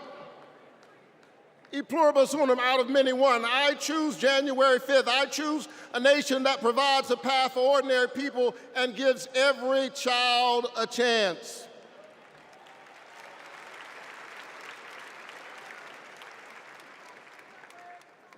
And that's Joe Biden's America.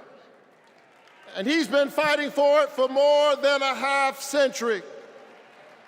President Biden, America is so much better because of you, a true patriot who has always put the people first. Thank you, Joe.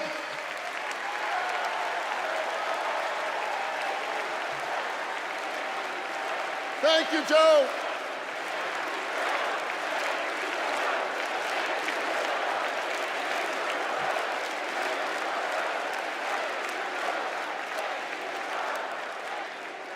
But I'll tell you something else. Not only is that Joe Biden's America, that's Kamala Harris's America.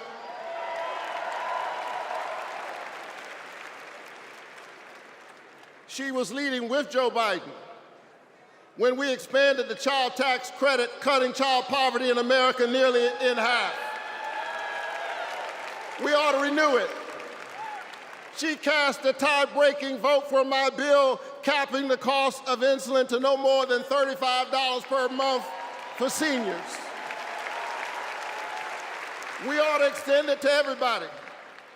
Together we passed an infrastructure bill, bolstered American manufacturing and clean energy, an investment in the house that we all share together. And I've got news for you, we are just getting started. Are you ready to win this election?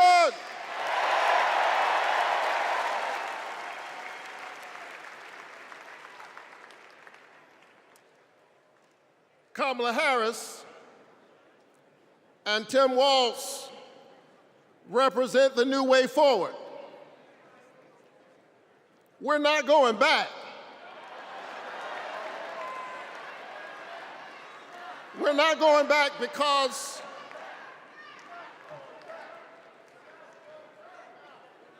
we are the United States of America. We always dream about the future. And so forward on women's reproductive rights, because we believe that a patient's room is too small and cramped a space for a woman, her doctor, and the United States government. That's too many people in the room.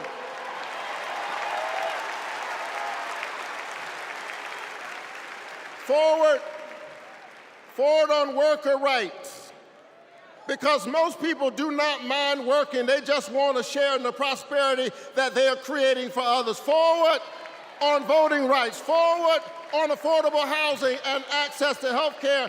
We are moving forward.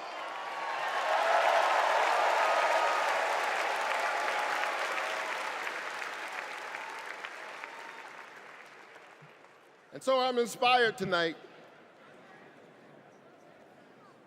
I'm inspired by all of you. I'm inspired by the resilience of an American spirit that has rebounded from the pandemic and is holding at bay the forces that are trying to divide us. And I'm inspired tonight by the memory of my late father, a preacher and a junk man. Monday through Friday, he lifted old broken cars and put them on the back of an old rig. But on Sunday morning, the man who lifted broken cars lifted broken people whom other people had discarded and told them that they were God's somebody.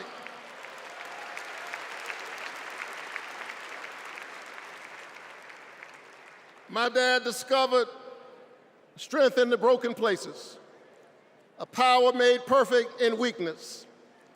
And so I'm convinced tonight that we can lift the broken even as we climb.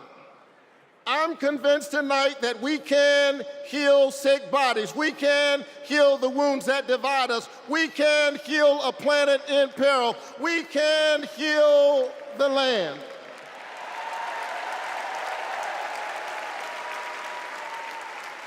And in a strange way,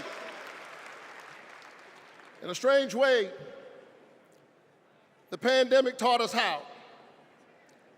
A contagious airborne disease means that I have a personal stake in the health of my neighbor. If she's sick, I may get sick also. Her health care is good for my health. I'm just trying to tell you that we are as close in our humanity as a cough. I need my neighbor's children to be okay so that my children will be okay. I need all of my neighbors' children to be okay.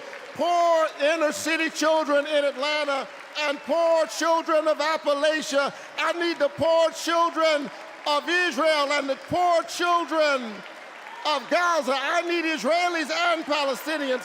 I need those in the Congo, those in Haiti, those in Ukraine. I need American children on both sides of the track to be okay. Because we are all God's children. And so let's stand together. Let's work together. Let's organize together. Let's pray together. Let's stand together. Let's heal the land. God bless you. Keep the faith and keep looking up.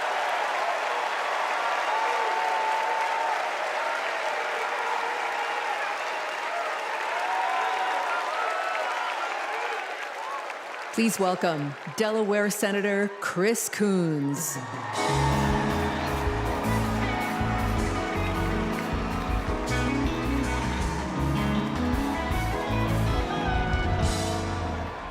Good evening, folks. Good evening, America. Good evening, Chicago. Are there any Democrats in the room tonight? Folks, we are on the verge of making history. We are on the verge of an historic election. And I want to talk with you for just a few minutes about my dear friend, our president, Joe Biden.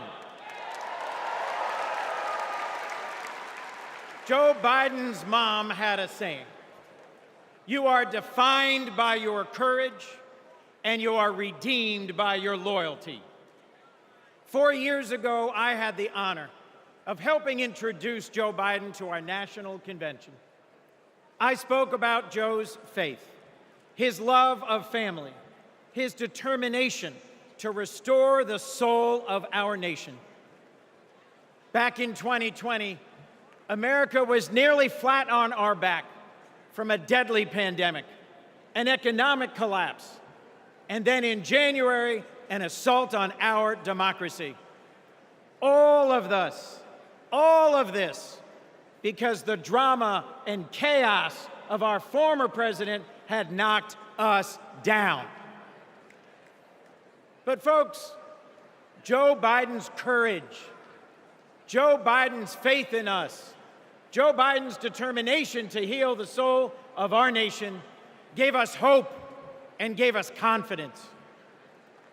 Someone who has himself been knocked down by life time and again. Joe Biden knows the grit and determination of the American people. He believed in us, and Joe Biden helped us get back up again.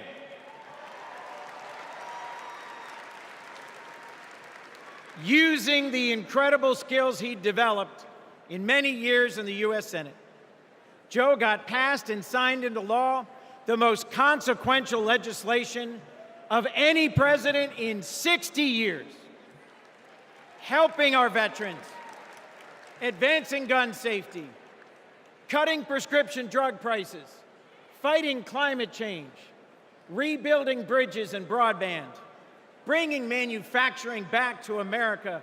Together, Joe and Kamala helped rebuild our economy from the middle up, from the bottom up, and the middle out, not from the top down.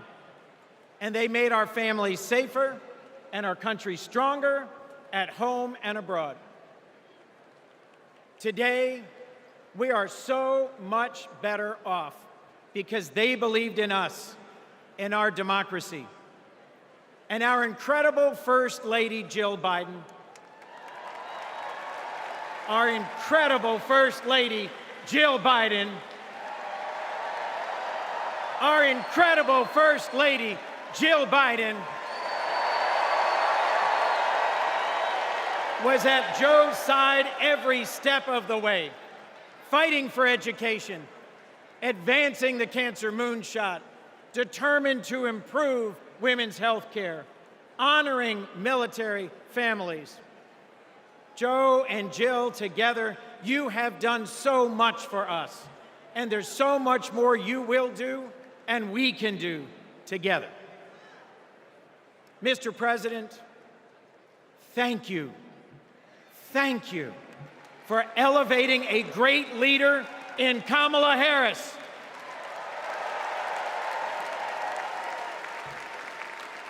Vice President Harris, thank you for choosing a great running mate with a heart for the middle class like yours in Sergeant, Congressman, Coach, Governor Tim Walz.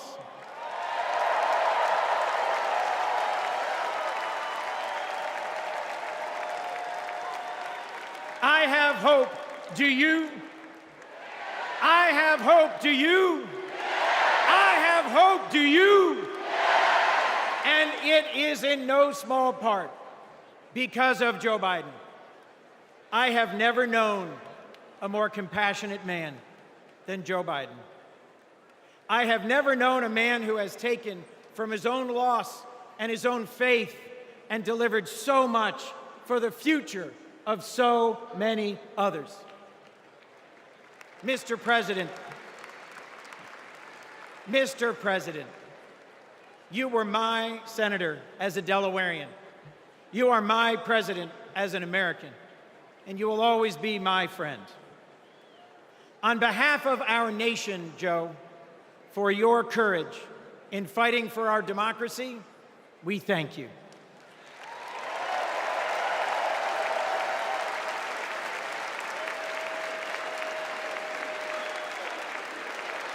On behalf of our Democratic Party, for your loyalty in fighting for our democratic values, we thank you.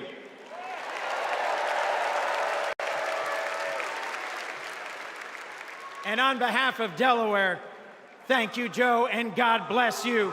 We love you. We love Joe. We love Joe. We love Joe. We love Joe.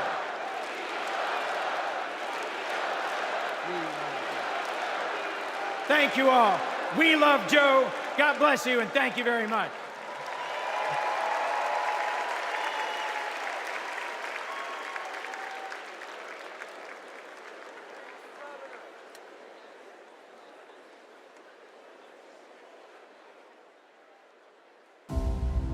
Hi, I'm Vivian Werewell, and I am a 4th grade student at Kristen McAuliffe. I've been bouncing around all week excited for this moment, and last night I could barely sleep.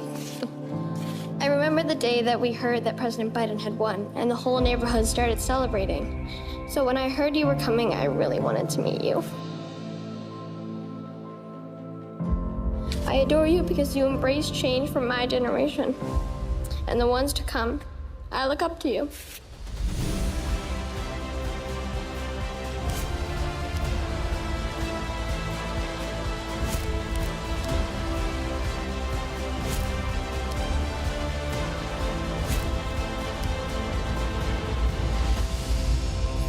Now it is my honor to introduce our First Lady, Dr. Jill Biden.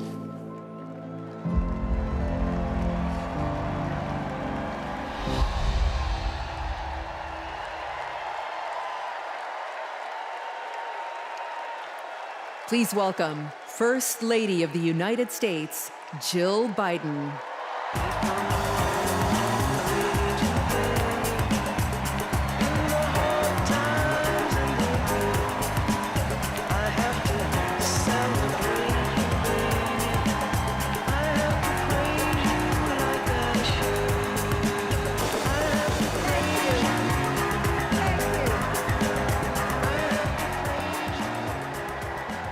Thank you.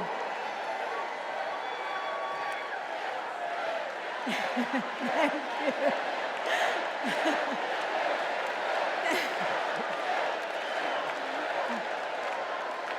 Thank you. Thank you so much. Love you too. Joe and I have been together for almost 50 years. And still, there are moments when I fall in love with him all over again. like when I handed him our baby Ashley for the first time and saw the smile that lit up his face.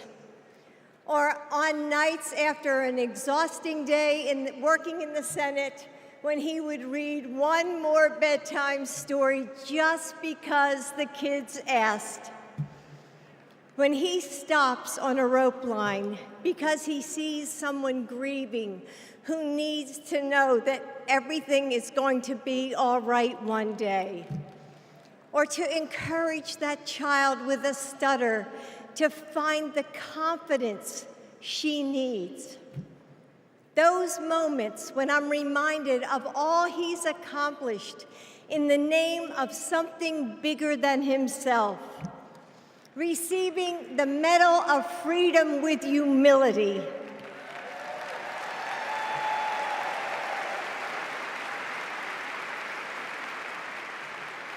Placing his hand on our family Bible to take his oath of office. And weeks ago, when I saw him dig deep into his soul and decide to no longer seek re-election and endorse Kamala Harris.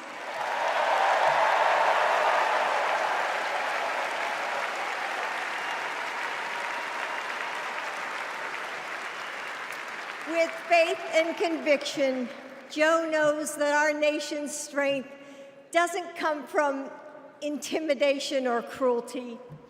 It comes from the small acts of kindness that heal deep wounds, from service to the communities that make us who we are, from love of a country that shines with promise and renewal. Kamala Harris knows that too.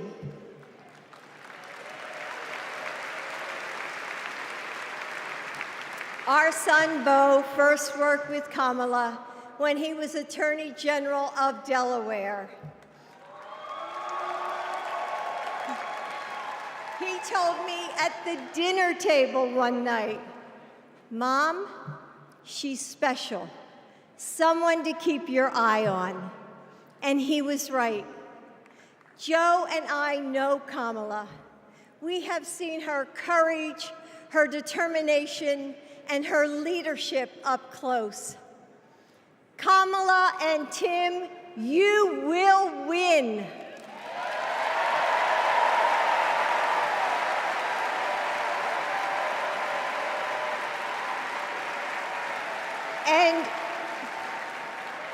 And you are inspiring a new generation. We are all a part of something bigger than ourselves, and we are stronger than we know. The future of our country is in the hands of those in this room and all of you watching at home. It's going to take all of us, and we can't afford to lose. With faith in each other, hope for a brighter future, and love for our country, we will fight and we will win together. Thank you. Thank you.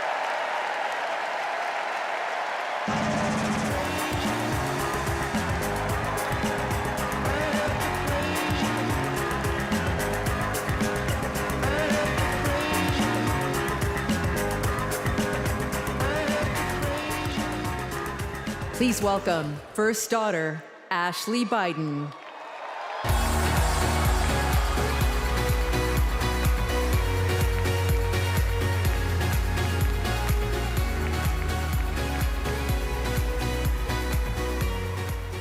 Good evening.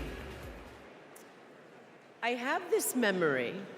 It's the eve of my 8th birthday. Dad is still in D.C., tending to urgent matters in the Senate. That night, as a surprise, Mom told me, Beau, and Hunter to get in the car. I remember pulling up to the Wilmington Amtrak station, riding up the escalator to the platform. The train stops, doors open, and Dad steps out. As soon as I saw him, I run down that platform and jump into his arms. Like magic, Mom brought out a cake, they sang happy birthday, and I blew out the candles. Dad hugged me, and he said that he had to get back to work. He crossed to the southbound train, and off he went to DC. That was a snapshot of one moment, of one day, on this extraordinary journey of being Joe Biden's daughter.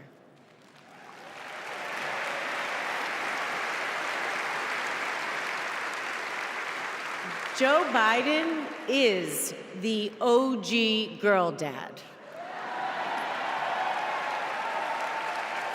He told me I could be anything and I could do anything. As a child, I would sit on the leather chair in his office doing my homework, and he would sit next to me doing his work, drafting the Violence Against Women Act.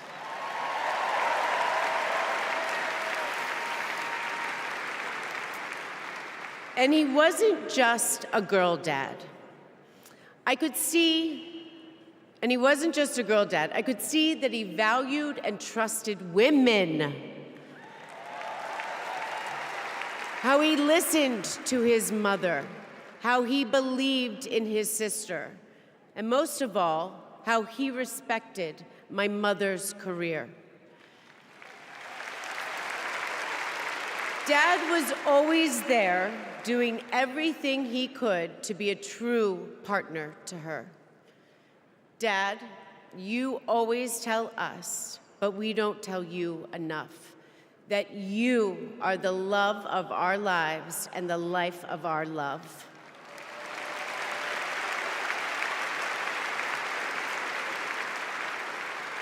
I had my wedding reception in my parents' backyard. At the time, my dad was vice president. But he was also that dad who literally set up the entire reception. He was riding around in his John Deere four-wheeler, fixing the place settings, arranging the plants, and by the way, he was very emotional. I thought that I would be a mess, but he was the one crying, and I was the one who had to comfort him. Before he walked me down the aisle, he turned to me and said that he would always be my best friend.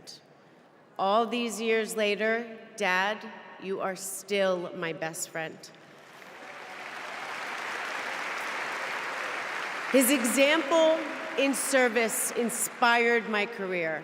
I'm a social worker in Philadelphia.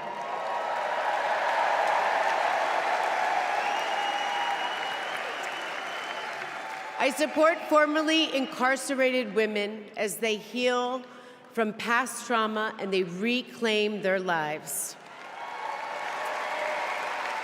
Dad always told me that I was no better than anybody else and nobody was better than me. He taught me that everyone deserves a fair shot and that we shouldn't leave anyone behind. That's what you learn from a fighter who has been underestimated his entire life. When I look at Dad, I see grace, strength, and humility. I see one of the most consequential leaders ever in history.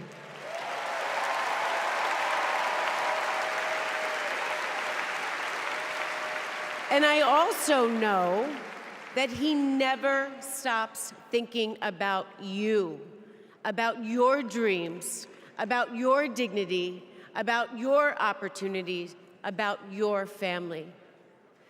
Dad knows that family is everything. When Hunter and I lost our brother Beau to cancer in 2015, the grief and the pain felt like it might never end.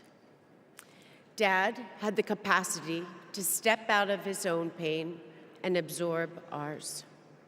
And I know that Beau is here with us tonight, as he is always with us.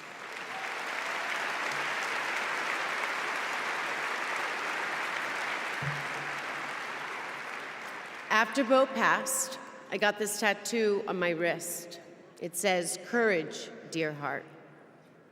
a reminder to myself to keep going, to get back up, like my dad has always done. He has taught me that a courageous heart is a miraculous thing. A courageous heart can heal a family.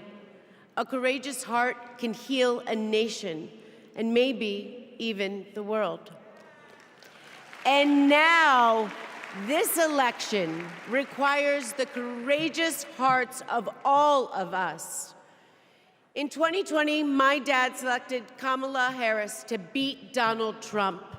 And he knows in 2024, she will beat Donald Trump again.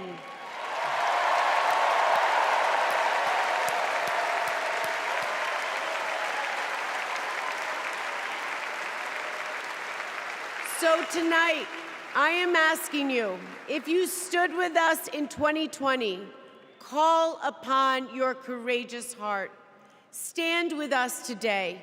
Work harder than you have ever worked before in your life. This is the fight of our lifetime. Our freedom, our democracy, our reproductive rights.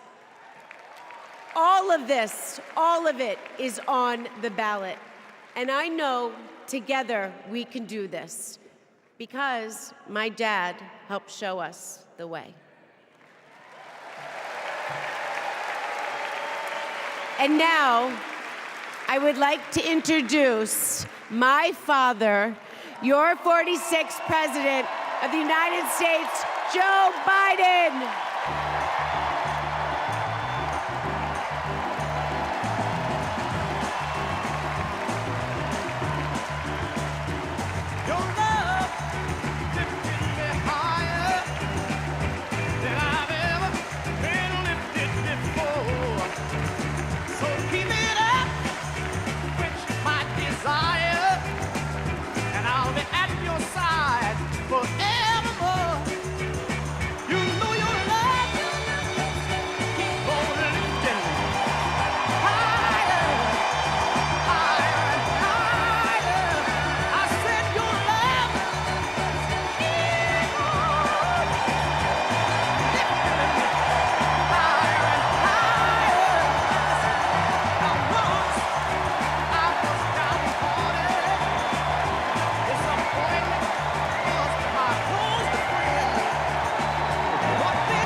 Thank you.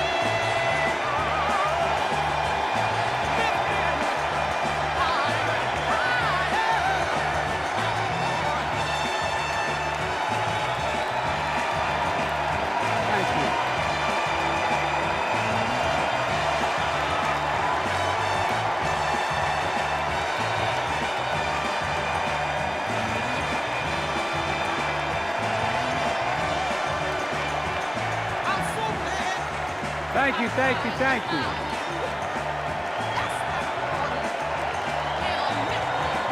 Thank you.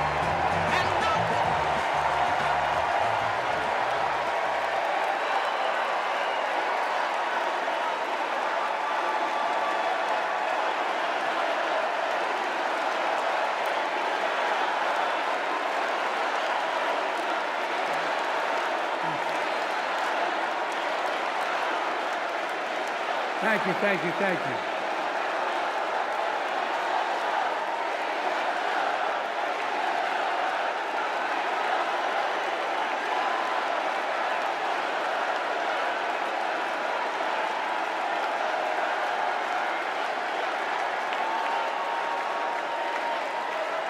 Thank you, thank you, thank you.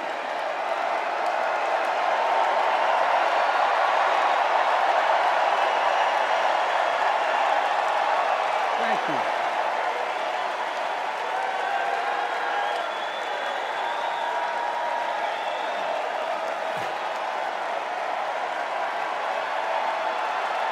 Thank you.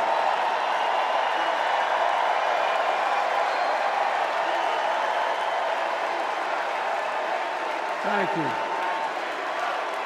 I love you. Thank you.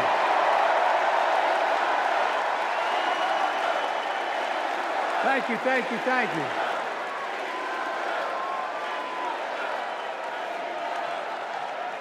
That was my daughter.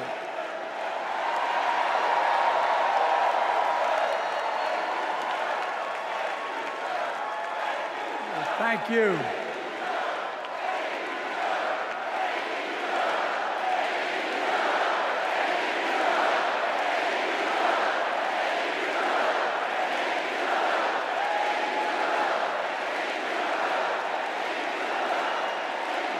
Thank you, thank you, thank you.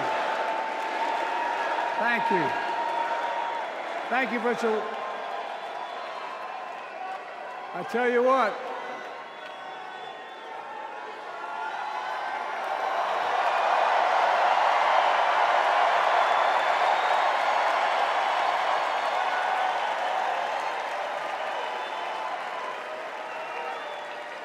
To my dearest daughter Ashley, God love you, you're incredible.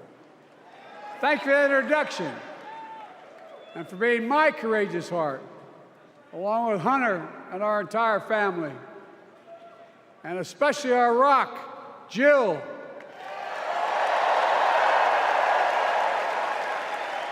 Who, as those of you who know us, she still leaves me both breathless and speechless. Everybody knows her. I love her more than she loves me. She walks down the stairs and I still get that going boom, boom, boom. You all will know me. No, I'm kidding. Let's give a special round of applause to our First Lady, Jill Biden.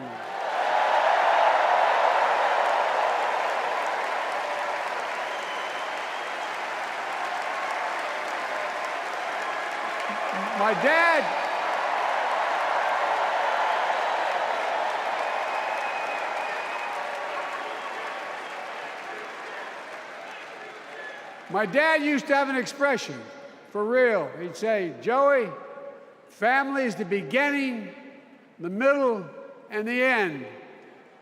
And I love you all. Folks.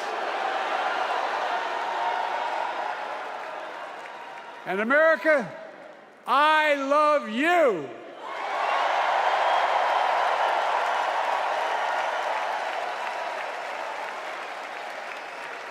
Folks, let me ask you.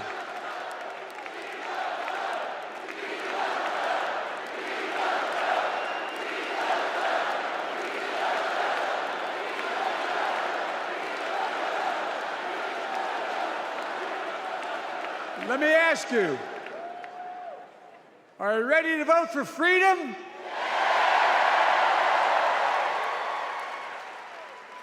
Are you ready to vote for democracy and for America?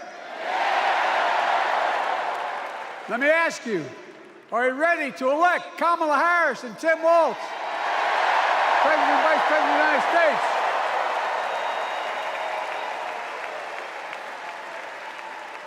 My fellow Democrats, my fellow Americans, nearly 4 years ago, in winter, on the steps of the Capitol, on a cold January day, I raised my right hand and I swore an oath to you and to God to preserve, protect, and defend the Constitution and to faithfully execute the office of the President of the United States.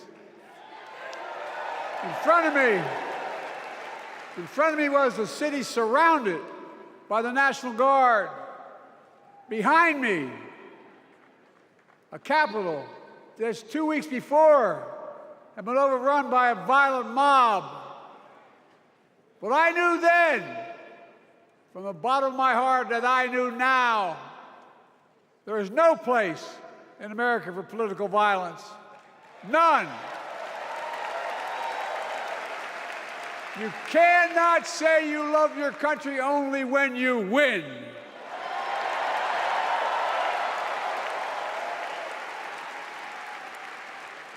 In that moment, I wasn't looking to the past. I was looking to the future. I spoke of the work at hand, the moment we had to meet. It was, as I told you then, a winter of peril and possibility. Of peril and possibility. We're in the grip of a once-in-a-century pandemic, historic joblessness, a call for racial justice long overdue,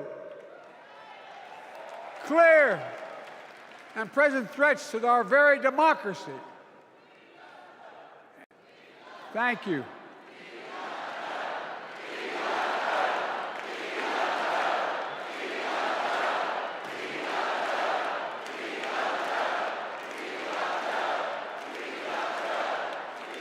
And yet I believe then, and I believe now, that progress was and is possible.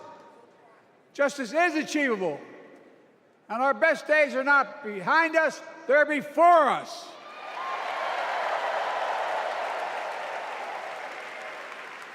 Now it's summer. The winter has passed, and with a grateful heart, I stand before you now on this August night to report that democracy has prevailed. Democracy has delivered. And now democracy must be preserved.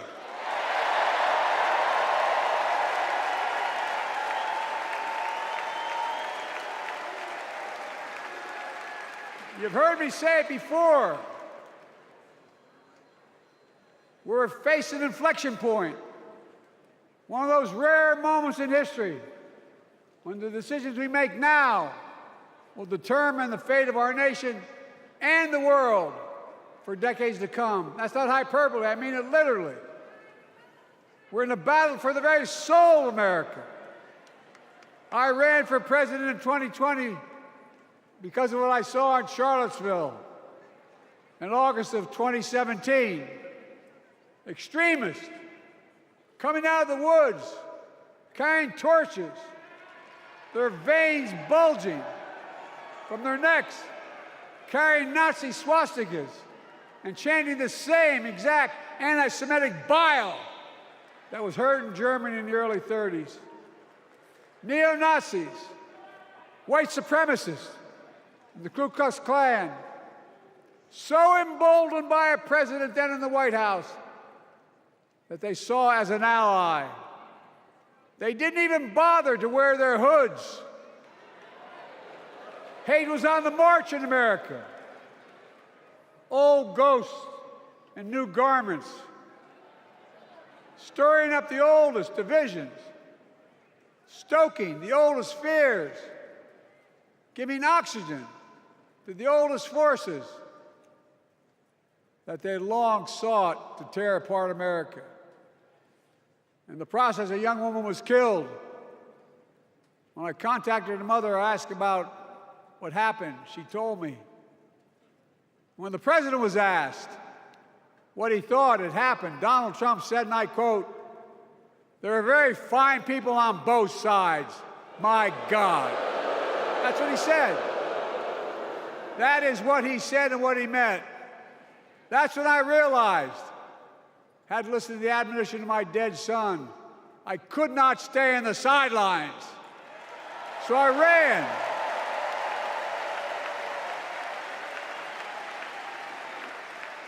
Because I had no intention of running again. I just lost part of my soul. But I ran with a deep conviction. In America, I know and believe in an America where honesty, dignity, decency still matter. An America where everyone has a fair shot and hate has no safe harbor.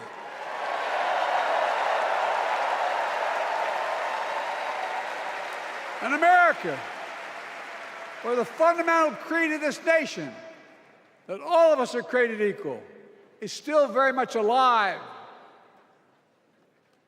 And a broad coalition of Americans joined with me. 81 million voters voted for us. more than any time in all of history.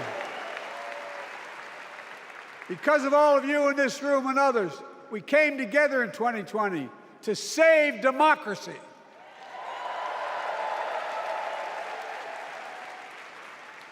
As your president, I've been determined to keep America moving forward, not going back, to stand against hate and violence in all its forms, to be a nation where we not only live with but thrive on diversity, demonizing no one, leaving no one behind, and becoming the nation that we profess to be. I also ran to rebuild the backbone of America, the middle class.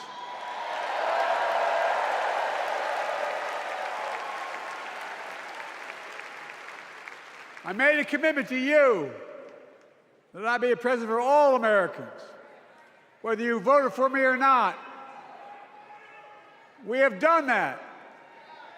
Studies show the major bills we have passed actually delivered more to red states than blue, because the job of the president is to deliver to all of America. And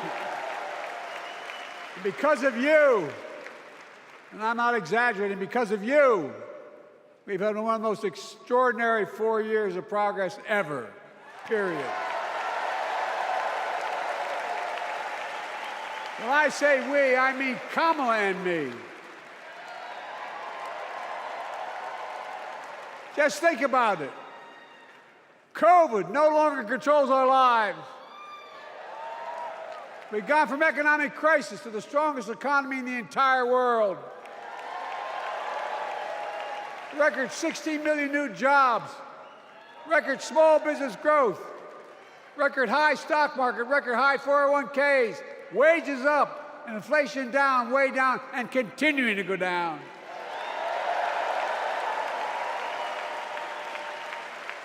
The smallest racial wealth gap in 20 years. And yes, we both know we have more to do, but we're moving in the right direction. More Americans have peace of mind that comes from having health insurance. More Americans have health insurance today than ever before in American history.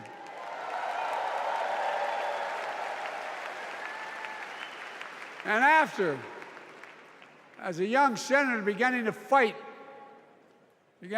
for 50 years to give Medicare the power to negotiate lower prescription drug prices, we finally beat Big Pharma.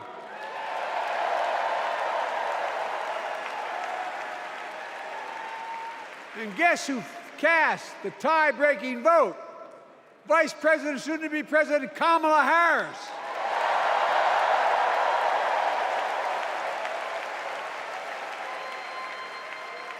And now it's the law of the land. Instead of paying $400 a month for insulin, seniors with diabetes will pay $35 a month. The law we passed already includes, starting in January, every senior's total prescription cost can be capped at $2,000 no matter how expensive the drugs they have. And what we don't focus on, and our Republican friends don't seem to understand, our reforms don't just save seniors money, they save the American taxpayers money. You know what we just passed saves? It saved $160 billion over the next decade. That's not hyperbole. It's because Medicare no longer has to pay those exorbitant prices to the big pharma. But look, well, thank you, Kamala, too. Look, folks, how can we have the strongest economy in the world without the best infrastructure in the world? Donald Trump promised Infrastructure Week every week for 4 years, and he never built a damn thing.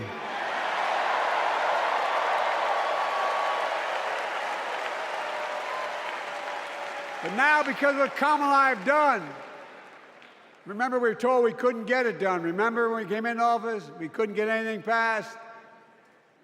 But right now, we're giving America an infrastructure decade, not week. We're modernizing our roads, our bridges, our ports, our airports, our trains, our buses. We're removing every lead pipe from schools and homes so every child can drink clean water. We're providing affordable high-speed internet for every American, no matter where they live, not unlike what Roosevelt did with electricity. And so much more. We are uniting the country. We're growing our economy. We're improving our quality of life. And we're building a better America.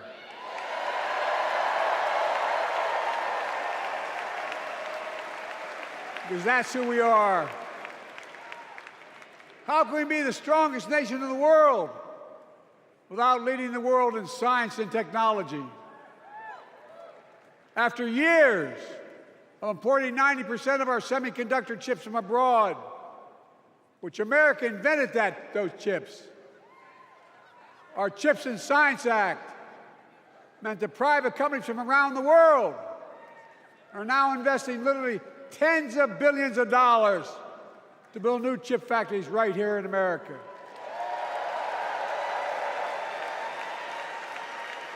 And over that period, they'll create tens of thousands of jobs. And many of those jobs in the so-called fabs, the buildings that make the chips, that's being constructed now. And guess what? The average salary in those fabs, size of a football field, will be over $100,000 a year, and you don't need a college degree.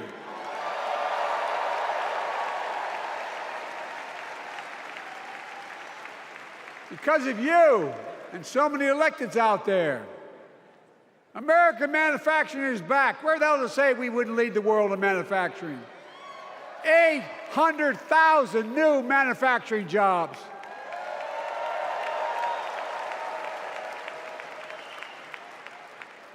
Our Republican friends and others made sure they'd go abroad to get the cheapest labor. We used to import products and export jobs. Now we export American products and create American jobs right here in America, where jobs belong. With every new job, with every new factory, pride and hope is being brought back to communities throughout the country that were left behind. You know you're from them, many of you. You know what it's like when that factory closed, where your mother, your father, your grandmother, grandfather worked. And now you're back, providing once again, proving that Wall Street didn't build America, the middle class built America, and unions built the middle class.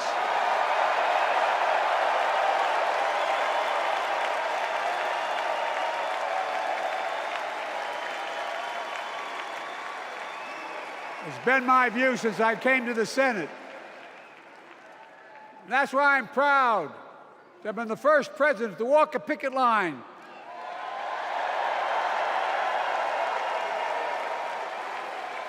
and be labeled the most pro-union president in history, and I accept it. It's a fact.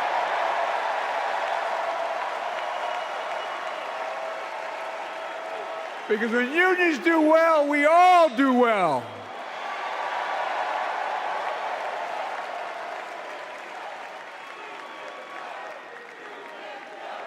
You got it, man.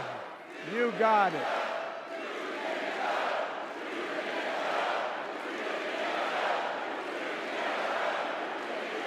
I agree. I'm proud. Look, remember we told we couldn't get anything done because we couldn't get anything done in the Congress? Well, with your support, we passed the most significant climate law in the history of mankind.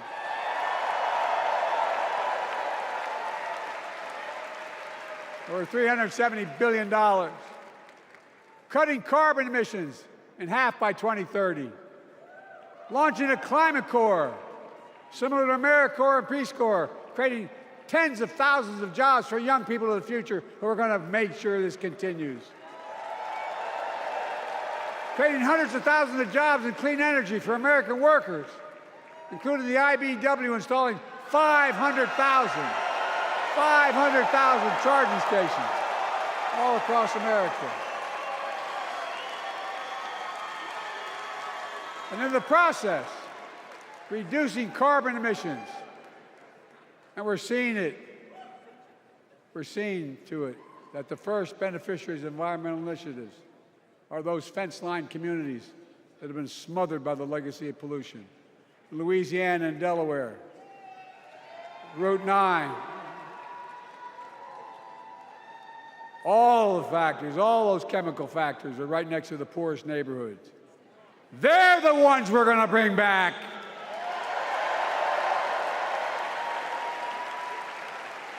And how? How can we be the greatest nation in the world without the best education system in the world?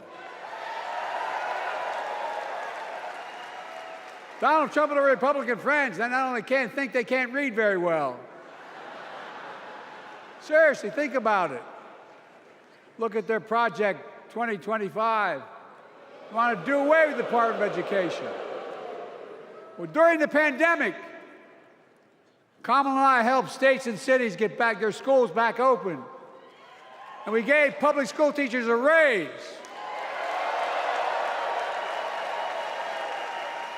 We created apprenticeships with businesses and communities, putting students on a path to a good paying job, whether or not they go to college.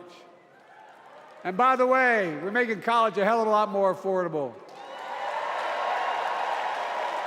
Increasing Pell Grants by $900. Over $15 billion for HBCUs. Minority service education, including Hispanic institutions and tribal colleges.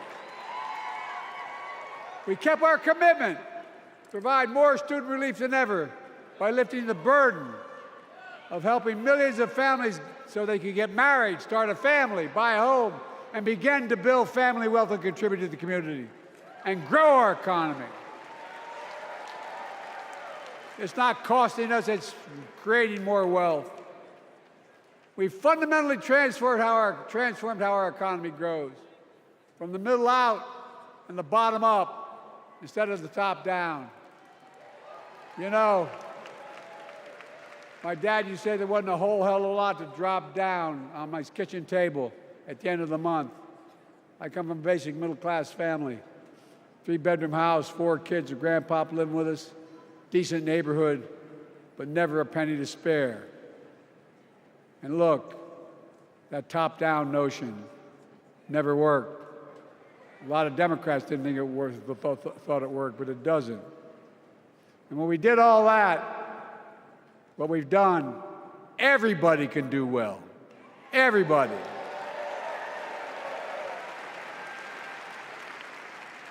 Donald Trump calls America a failing nation. No, I'm serious. But think about this. Think about this. He publicly says to the whole world, I'm going to say something outrageous. I know more foreign leaders by their first names and know them well than anybody alive. Just because I'm so damn old. But I'm not joking. Think of the message he sends around the world when he talks about America being a failing nation. He says we're losing. He's the loser. He's dead wrong.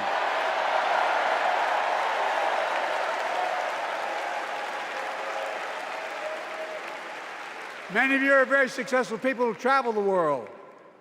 Name me a country in the world that doesn't think we're the leading nation in the world.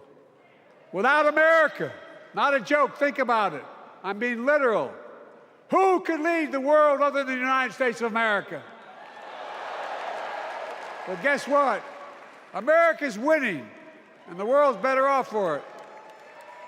America's more prosperous, and Americans are safer today than we're under Donald Trump. Trump continues to lie about crime in America, like everything else. Guess what? On his watch, the murder rate went up 30%, the biggest increase in history. Meanwhile, we made the largest investment, Kamala and I, in public safety ever. Now, The murder rate is falling faster than any time in history. Violent crime has dropped to the lowest level of more than 50 years.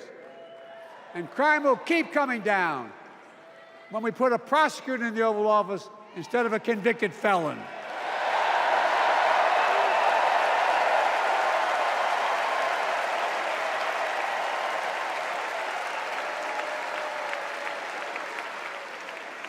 And folks, the distinguished senator from the C Senator from California and I passed the first ban on assault weapons.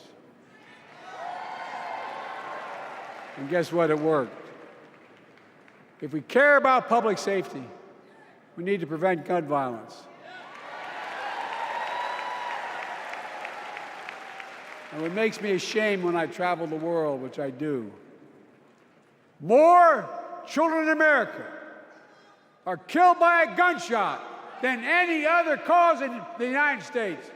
More die from a bullet than cancer, accidents, or anything else in the United States of America. My God. That's why Kamala and I are proud. We beat the NRA when we passed the first major bipartisan gun safety law in 30 years.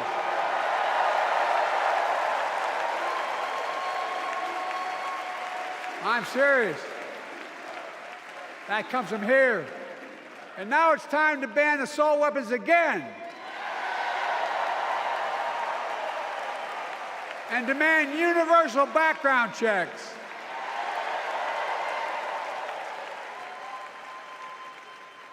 It's hard. I never thought I'd stand before a crowd of Democrats and refer to a president as a liar so many times. No, I'm not trying to be funny. It's sad. Trump continues to lie about the border. Here's what he won't tell you. Trump killed the strongest bipartisan border deal in the history of the United States that we negotiated with the Senate Republicans. It took 4 weeks. Once it passed, and never acknowledged the most expansive border change in American history, he called senators to say, don't support the bipartisan bill, because he said it would help me politically and hurt him politically. My God. No, I'm serious. Think about it. Not a joke. Ask even the press who doesn't like me. They'll tell you that's true. Typically, Trump, once again, putting himself first and America last.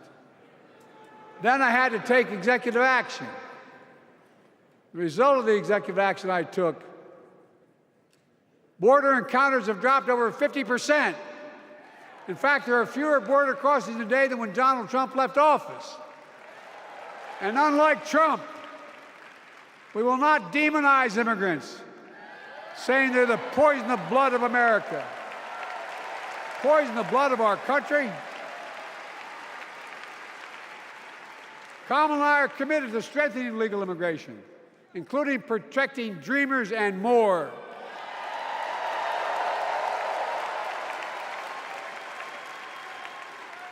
And here's what else I believe in. Protecting your freedom to vote, your freedom to love who you love.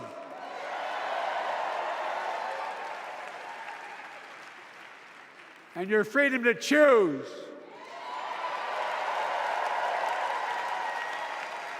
In its decision overturning Roe v. Wade, as you heard earlier tonight, the United States Supreme Court majority wrote the following, quote, women are not without electoral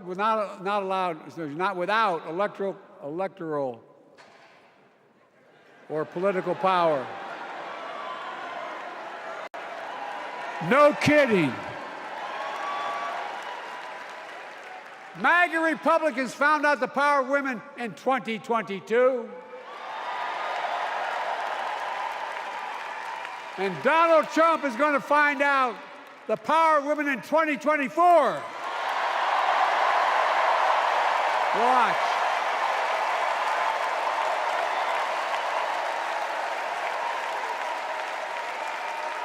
And where Trump And as mega Republican right-wingers seek to erase history, we Democrats continue to write history and make more history. I'm proud to have kept my commitment to appoint the first black woman in the United States Supreme Court.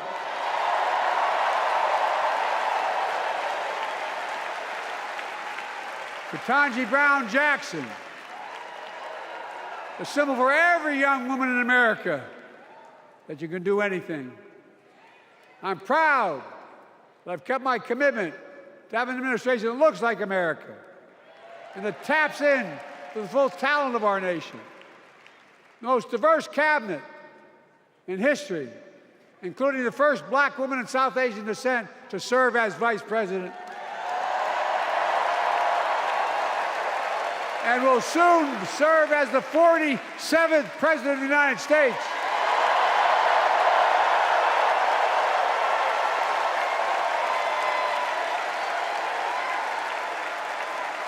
She is good. Look. Thank you, Kamala.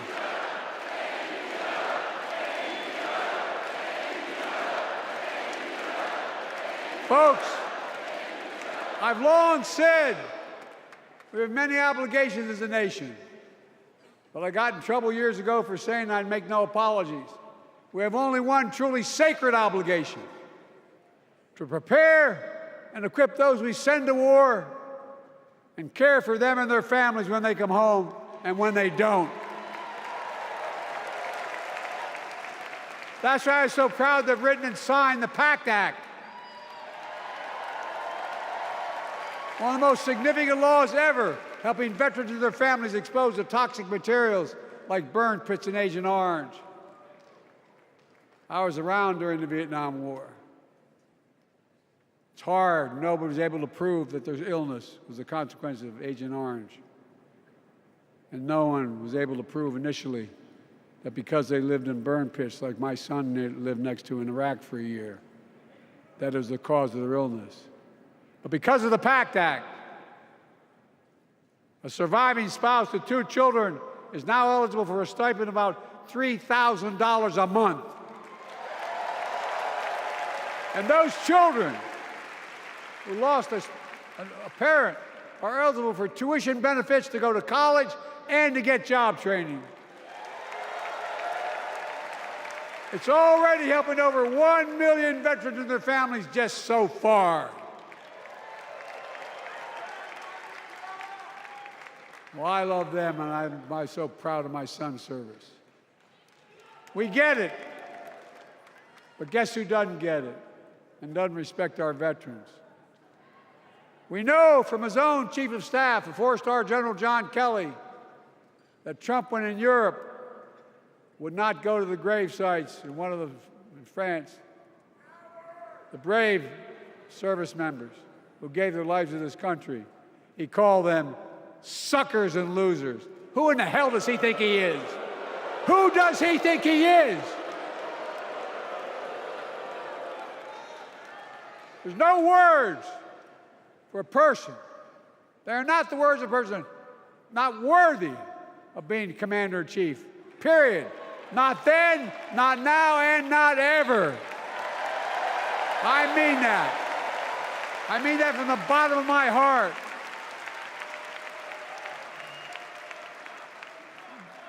Just as no commander-in-chief should ever bow down to a dictator, the way Trump bows down to Putin. I never have, and I promise you, Kamala Harris will never do it. Will never bow down. When Trump left office, Europe and NATO was in tatters. Not a joke. America First doctrine changed our whole image in the world. Well, they gave the hours, about 190 hours sum total, leaving my counterparts or heads of state in Europe to strengthen NATO. We did. We united Europe like it hadn't been united for years, adding Finland and Sweden to NATO. 10 days before he died, Henry Kissinger called.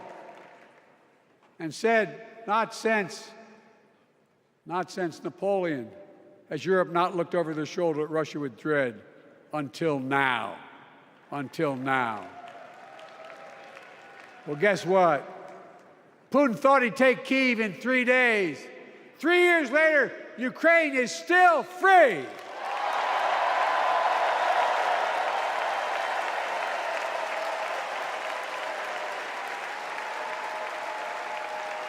When I came to office, the conventional wisdom was that China would inevitably surpass the United States. They haven't noticed. No one's saying that now.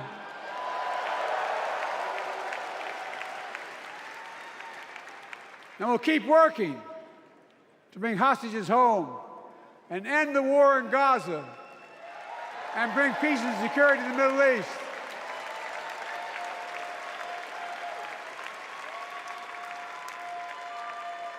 As you know, I wrote a peace treaty for Gaza. A few days ago, I put forward a proposal that brought us closer to doing that than we've done since October 7th.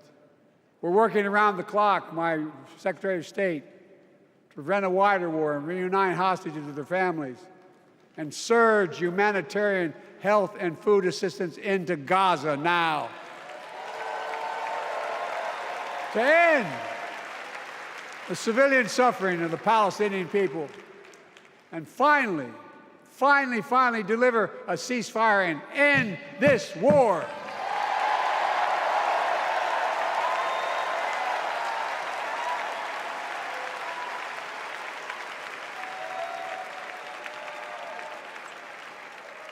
Those protesters out in the street, they have a point.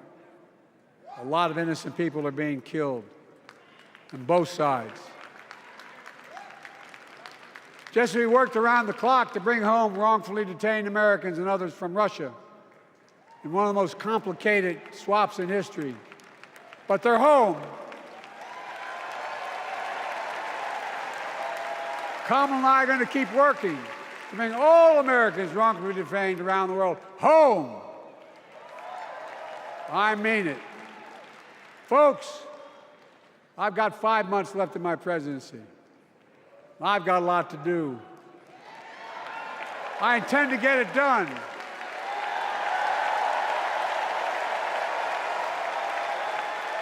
It's been the honor of my lifetime to serve as your president. I love the job, but I love my country more.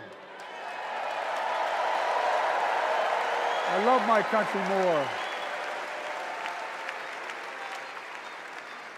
And all this talk about how I'm angry at all those people who said I should step down, that's not true.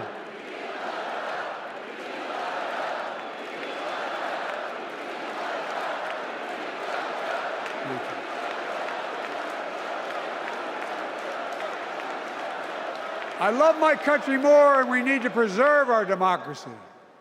In 2024, we need you to vote. We need you to keep the Senate. We need you to win back the House of Representatives.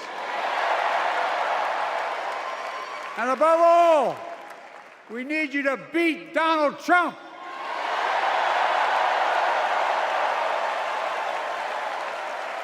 And elect Kamala and Tim President and Vice President of the United States of America. Look, they'll continue to lead America forward, creating more jobs, standing up for workers, growing the economy, lower the cost to American families so they just have a little more breathing room. We've made incredible progress, but we have more work to do. And Kamala and Tim will continue to take on corporate greed and bring down cost of food. They'll keep taking on Big Pharma and making insulin $35 a month, not just for seniors, but for everyone in America. And capping prescription drug costs at a total of $2,000, not just for seniors, but for everyone. And folks, that's going to save America again tens of billions of dollars. Folks, they'll make housing more affordable, building 3 million new homes, providing $25,000 down payment assistance for the first-time home buyer, more than the 10 we approved. Donald Trump wants a new tax on imported goods, food, gas, clothing, and more. You know what that will cost the average family, according to the experts? $3,900 a year in a tax. No, that's a fact. Kamala and Tim will make the child care tax credit permanent.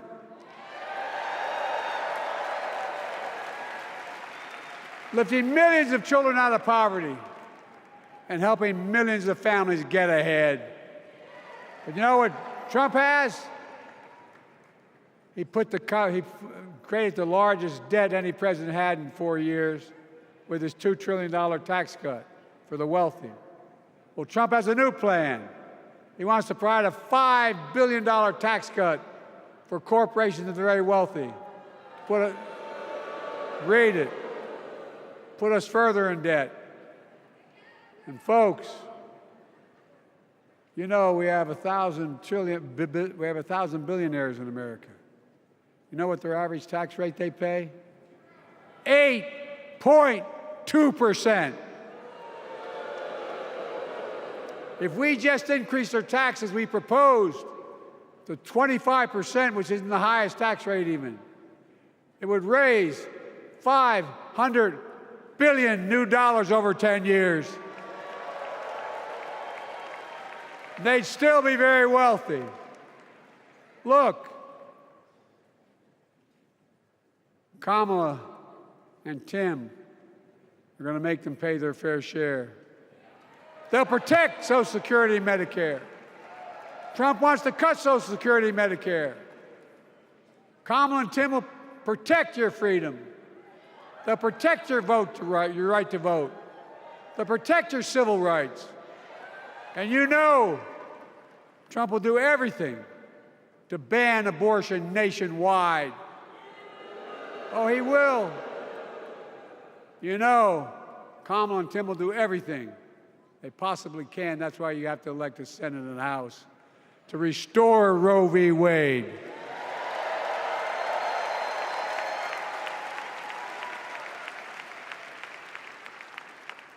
The ancient Greeks taught us that character is destiny. Character is destiny. For me and Jill, we know Kamala and Doug are people of character. It's been our honor to serve alongside them. And we know that Tim and Gwen Walz are also people of great character. Selecting Kamala was the very first decision I made when I became our nominee. And it was the best decision I made my whole career.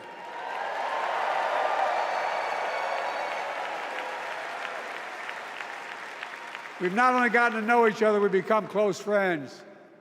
She's tough, she's experienced, and she has enormous integrity, enormous integrity. Her story represents the best American story.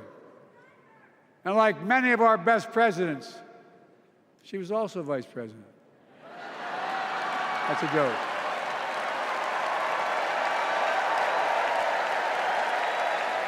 But she'll be a president our children can look up to.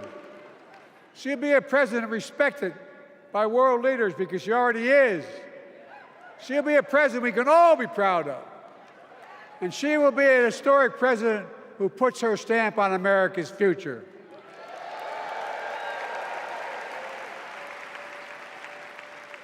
This will be the first presidential election since January 6th. On that day, we almost lost everything about who we are as a country. And that threat, this is not hyperbole, that threat is still very much alive. Donald Trump says he will refuse to accept the election result if he loses again. Think about that. He means it. Think about that. He's promising a bloodbath if he loses, in his words. And that he'll be a dictator on day one, in his own words. By the way, this sucker means it. No, I'm not joking. Think about it. Anybody else said that in the past, you'd think he was crazy. He is crazy, but you'd think it was an exaggeration, but he means it. We can't let that happen. Folks, all of us carry a special obligation. Independents, Republicans, Democrats. We saved democracy in 2020, and now we must save it again in 2024.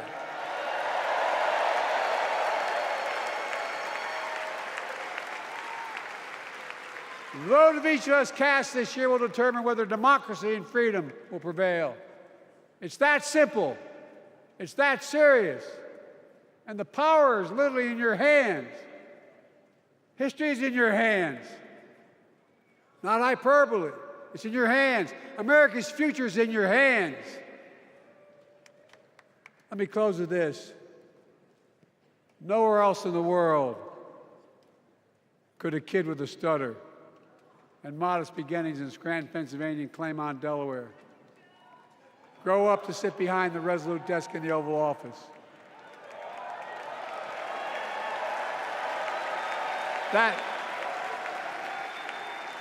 That's because America is and always has been a nation of possibilities.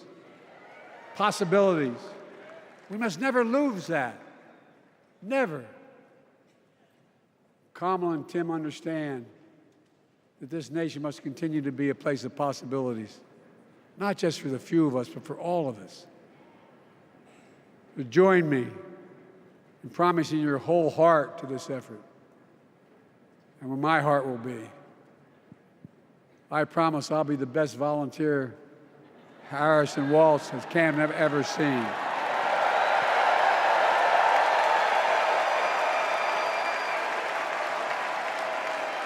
Each of us has a part in the American story. For me and my family, there's a song that means a lot to us, that captures the best of who we are as a nation. The song is called American Anthem. There's one verse that stands out, and I can't sing worth a damn, so I'm not going to try. I'll just quote it. The work and prayers of centuries have brought us to this day. What shall our legacy be? What will our children say?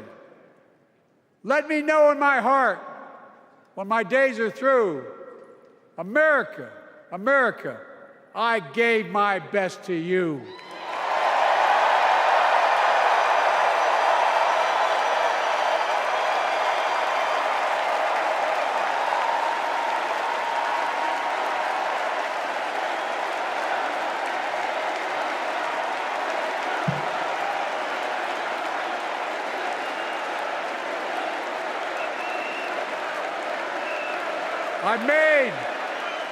I've made a lot of mistakes in my career, but I gave my best to you.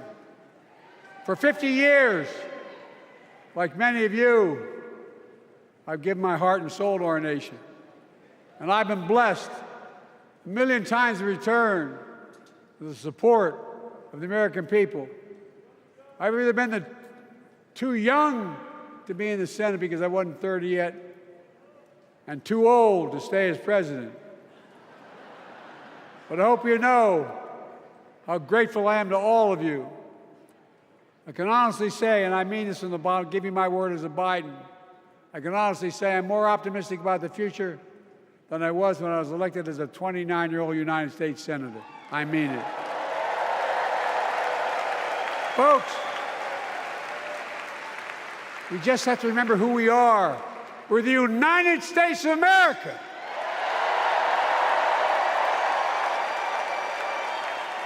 And there's nothing we cannot do when we do it together. God bless you all, and may God protect our troops. Thank you.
Please stand if you are able for this evening's benediction, offered by Rabbi Michael Beals and Pastor Cindy Rudolph.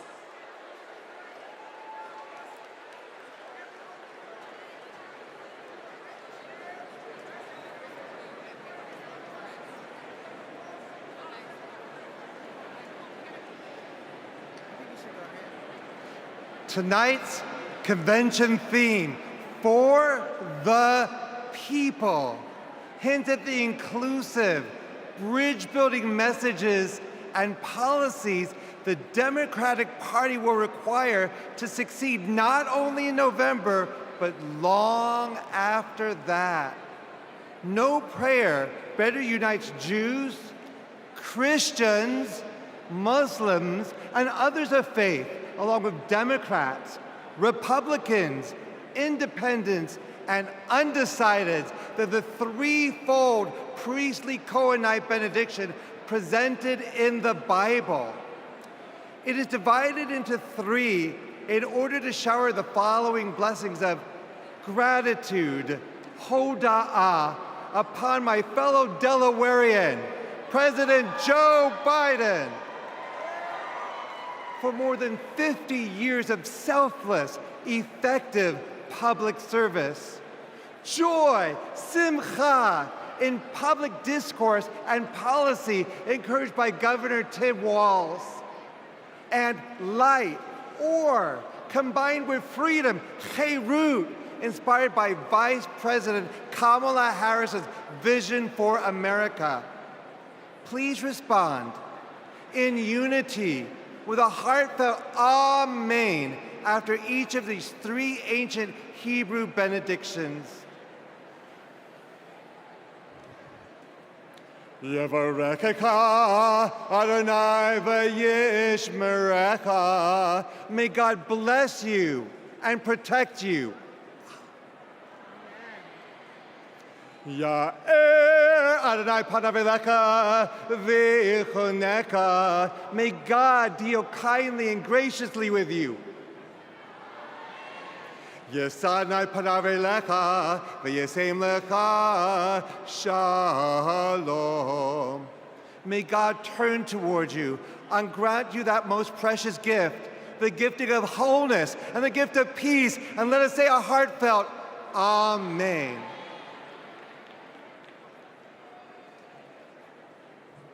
Most gracious, kind, and loving God, we thank you for this tremendous gathering of people invested in our nation's progress. Lord, as we look upon our leadership, we see what you require of us: to do justice, like the justice Vice President Harris has championed her entire career; to love mercy, like the mercy Governor Walz has modeled as a lifelong public servant and educator; and to walk humbly, like the humility President Biden has embodied with decades of outstanding servant leadership. Oh God, as we strive to work for the people, we pray you will unite our nation. Help us to choose hope over hostility, compassion over callousness, and liberty over tyranny. We recognize that we are living through paradoxical times, times that are precarious yet promising. But through God who gives us beauty for ashes, all things are possible. Lord, bless the work of our hands until the weak and meek become purposeful and powerful, and until the marginalized and disenfranchised become energized and mobilized. Inspire us to stand with our fellow Americans so this nation will be a light that shines for you. In the name of our loving and redeeming God, we pray. Amen.